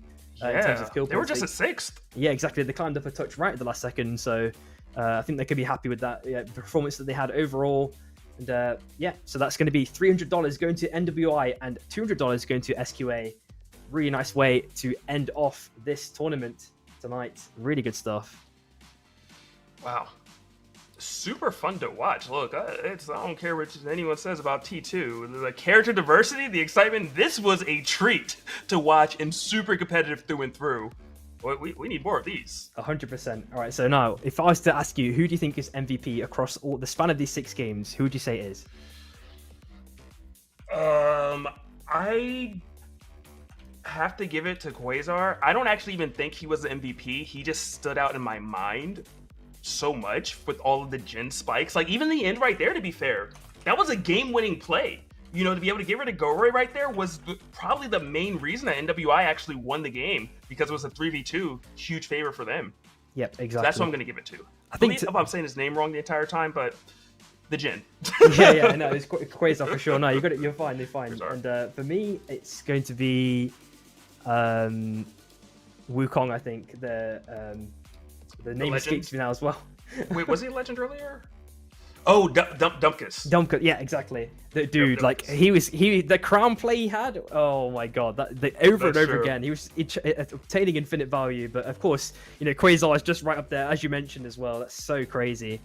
But that's it from me and Castalogic.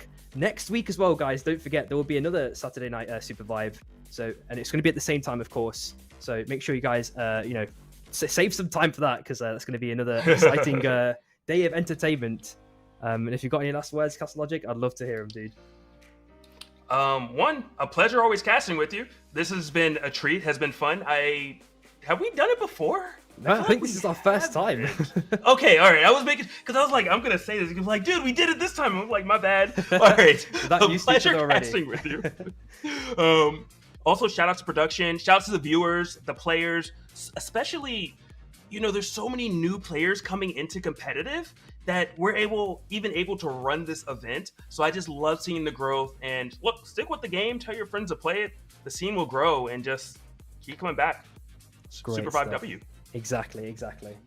All right, so that's me, Samari, and Castalogic signing out. Hope everyone has an amazing rest of the day.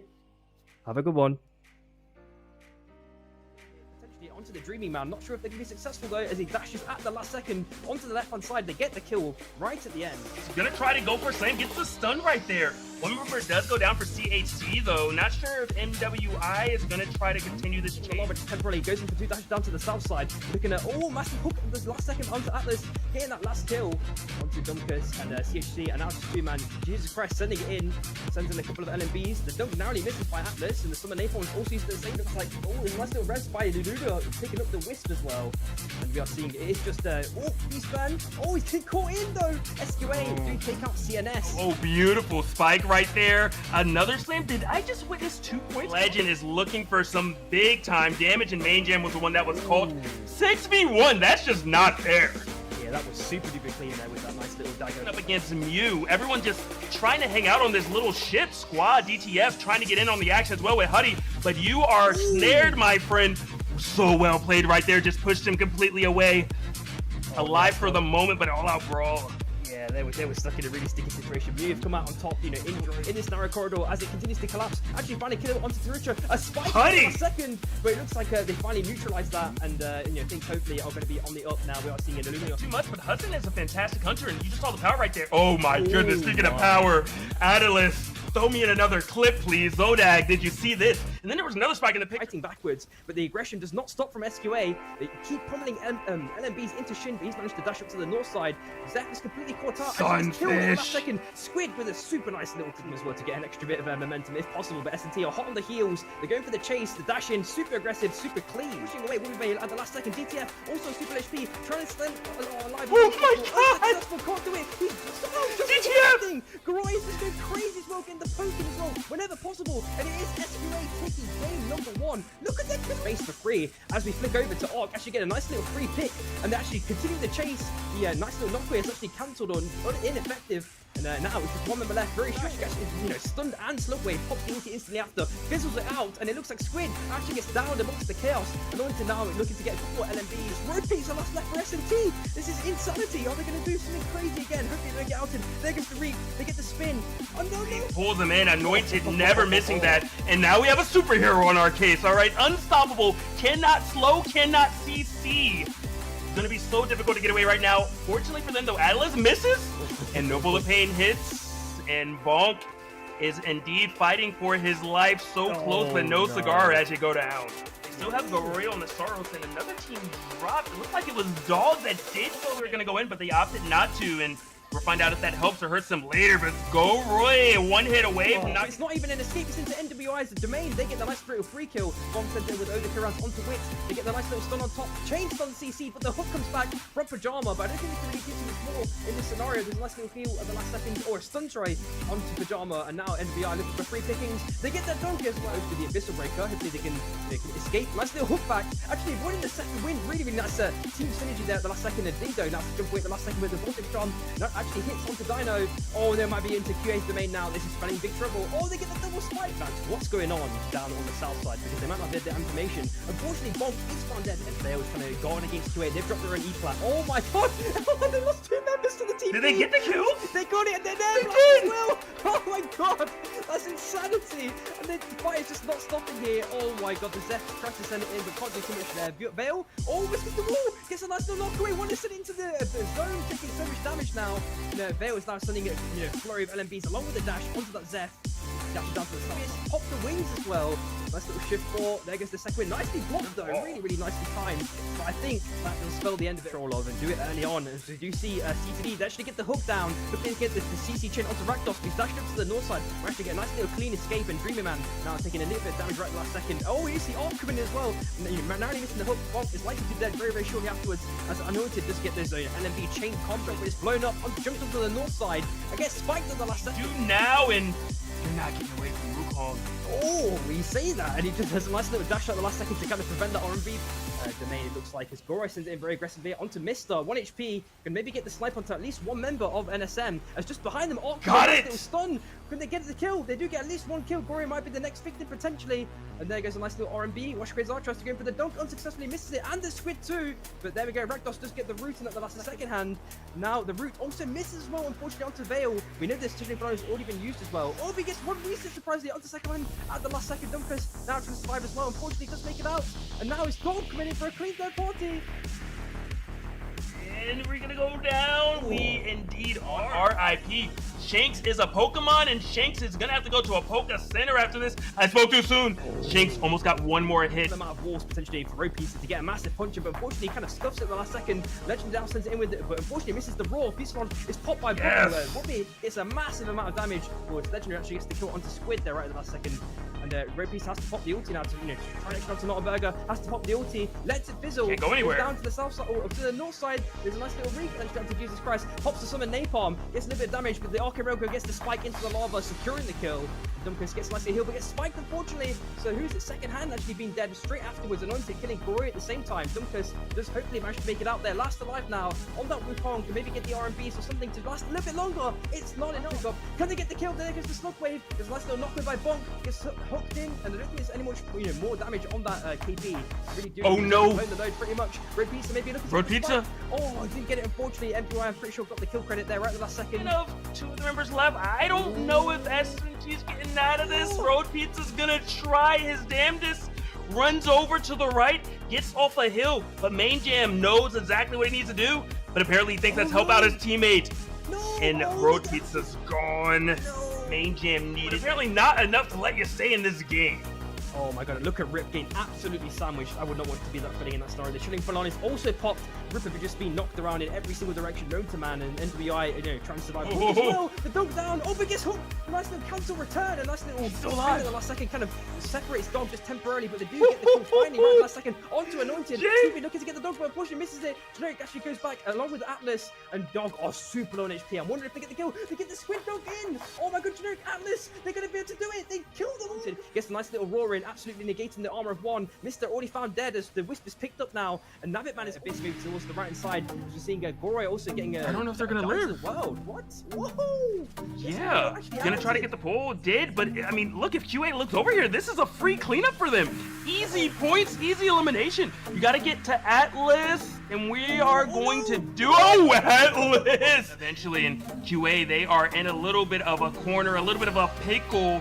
The Legend trying to escape out to the side, broken armor. It's gold, but it doesn't matter when it's that dull right now. MWI alive still. There was a great hook from Pajama Game Lord, but MWI just helping their teammate, knowing exactly what to do to counteract the play.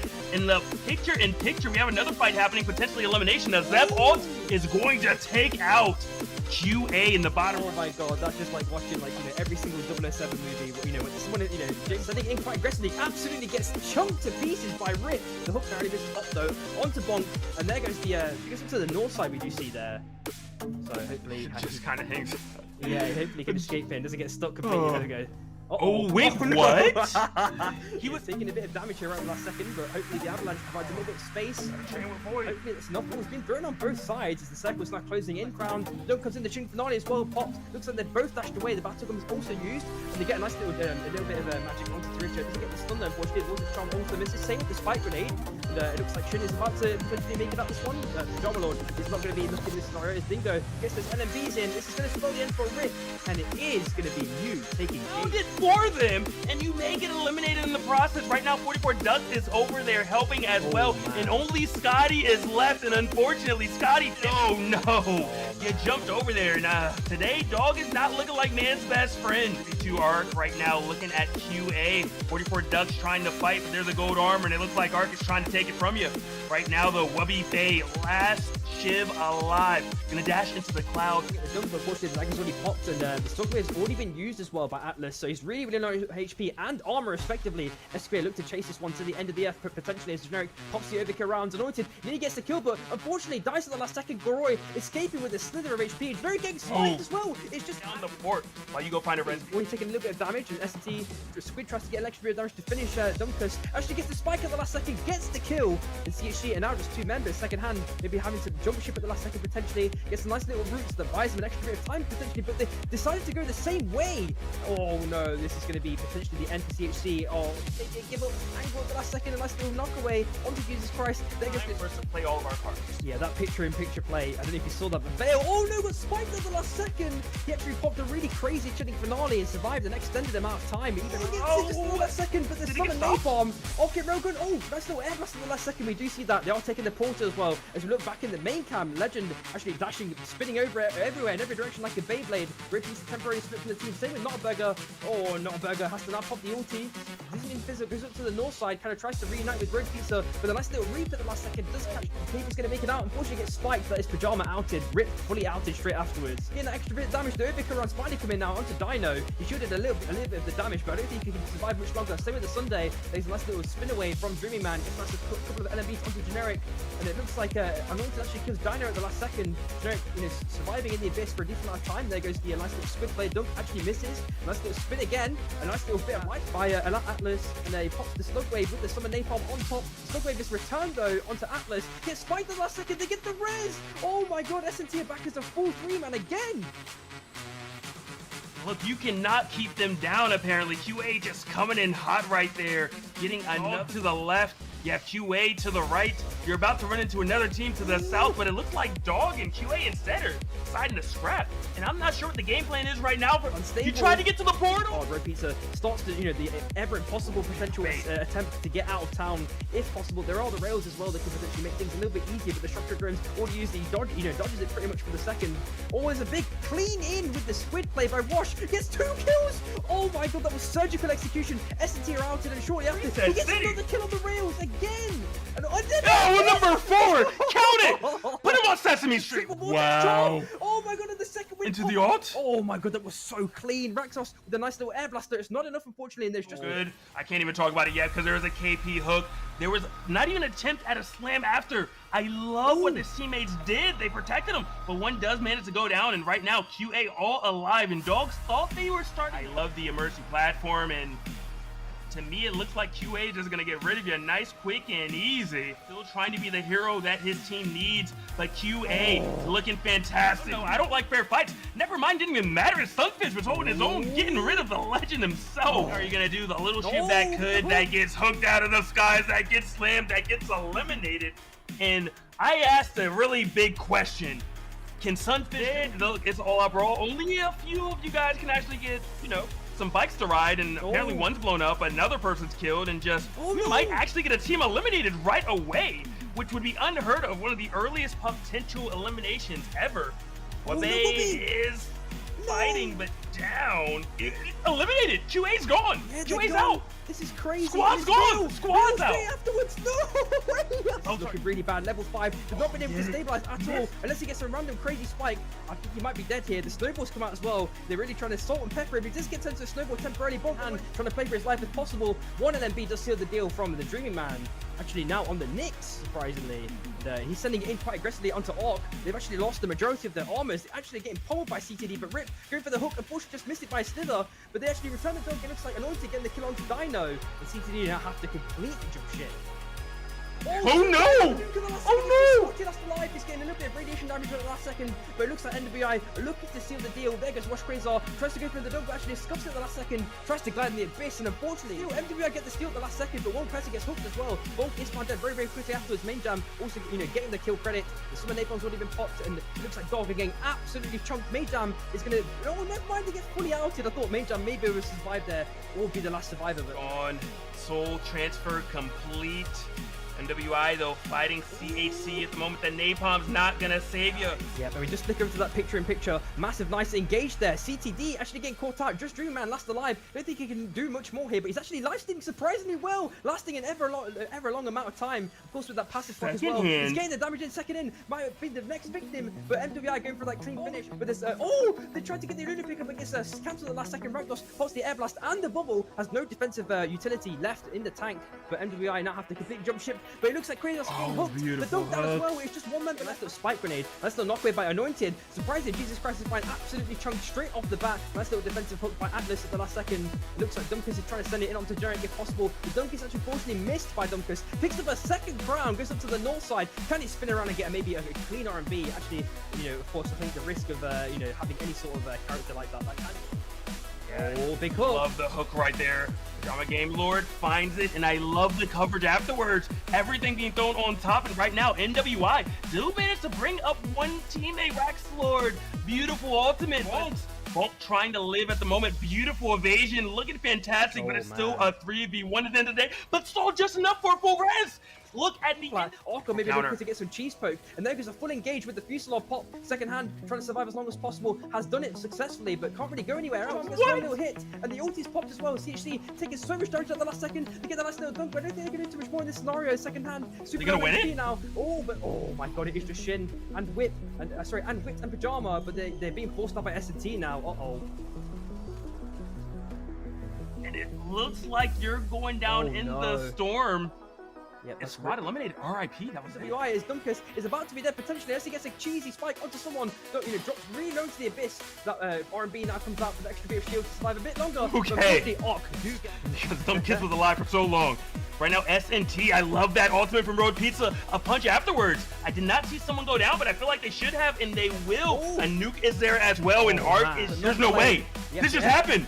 Oh, S&T! They turn it around potentially, and the other crowns have all been used by Squid. Nice little knockaway by Bonk at the last second. I don't know if they can pick up a crown or anything else. There's a shot to the right side. There is the crown pick up by Wash Kratos. Can he get the kill though? He's on solid ground. Can he get the pick? What HP? Unfortunately, can't do it, and Bonk is now last alive. And S&T do take it. I can't believe that turnaround, that knockaway on the jewel. Just absolutely caught. And tried to get on the bike, I think. Wasn't able to do it, but maybe I was wrong. Maybe it was just wanted to slow things down for Gore to actually get there. And we see in the picture-in-picture another fight breaking out. It's a 3v1, and it's like Sleepy Rowlet went down, Sunfish goes down. I mean, look, Jesus Christ looking great at the moment. Arc trying to continue this fight against CHC. Second. Against the aggressive dagger, the Fusillade pop. He's been spiked now. Good luck though right now versus CTD. Jesus Christ behind them, second hand, doing it again. That future loss, the dashes, everything going wrong for CTD right now. Doesn't really get too much value. It looks like there's a big glitch out at the last second, but Dunkus manages to survive with basically losing not too much HP, all things considered. And they're holding their ground as Nabbit sends it in Omega aggressively on the wall. The trees have actually blocked Jesus Christ, but he actually gets the kill at the last second. It looks like Rakdos actually got killed as well. Sansa Dog getting the kill onto second hand. The ulti is popped, but it doesn't get basically any value. Second wind and the Vortex Charm as well. Nice little heal, but he's been anti-healed, so can't get healed up here. The last second looks like Bonk also found Mister at the same time. So MWI getting those extra kill points that, you know, these could be those ever important kill points. Nice monstrous punch with the tree as well to reinforce this Pajama on super low HP now. A couple of LMBs, the hook doesn't do anything because Squid actually gets the kill. Notterberger looking to send it in super aggressively, potentially onto Whoopi now to reavert their eyes now onto Wit. Looks like Legend maybe to try and get the kill, but I think he has to jump away at the last second as Whoopi tries to get some poking. Doesn't get the knockaway. Quasar is now rapidly there to put the reinforcements. Hopefully Shun can get the kill. Unfortunately, everyone survived surprisingly, but Bonk is now in combustion state. Hopefully can just get Bonk killed himself from being overheated. Yeah, but Aluna, gets hooked in. Can Quasar make it? Found dead. Richard might be the next victim. Legend getting 2 kills here. This is to get one more to Dingo for a triple. Can he do it? Is the question. Gets a nice reap. LMB's in. Can he do it? Is the question. No, Dingo gets to be sent to Whoopi. Oh my god. And they fight 2 enemies by himself. That is incredible on this Nyx. Tries to dodge. Pajama Lord. I don't know if he's going to escape. Are eliminated pretty quickly, you know, because obviously first place gets 20 points. To jump down to the south side somehow, find a little pocket of space, and MWI, they're basically playing on that small island, trying to get some cheesy picks, maybe onto Whoopi Bait as Bonk sends in a couple of enemies, but it's unsuccessful. Another day, wow. I say that. Over Chase in the bush, no! The islandness that now evaporates to the zone as Road Pizza like that from Road. DTF is the sacrificial lamb pushed completely into zone, and that gives MWI a free opening onto S&T. They might be able to more they can chew as the ulti's now popped by Road Pizza. Can Gora get the poke? They get all members back! Oh my god, this is looking crazy now. Watch crazy. What up, Squid? He's damage onto Notburger. Gets 1 kill at least. Squid picks up the crown as well. 1 minute 20 left roughly. Can he stay alive long enough to get a cheese spike? He's maybe still got the air blaster. Gets dunked down, and Squid Wave. Oh my god, Slug Wave. And unfortunately, S&T are outed. It is just now between SQA and NWI. Oh my god, a spike is all straight afterwards.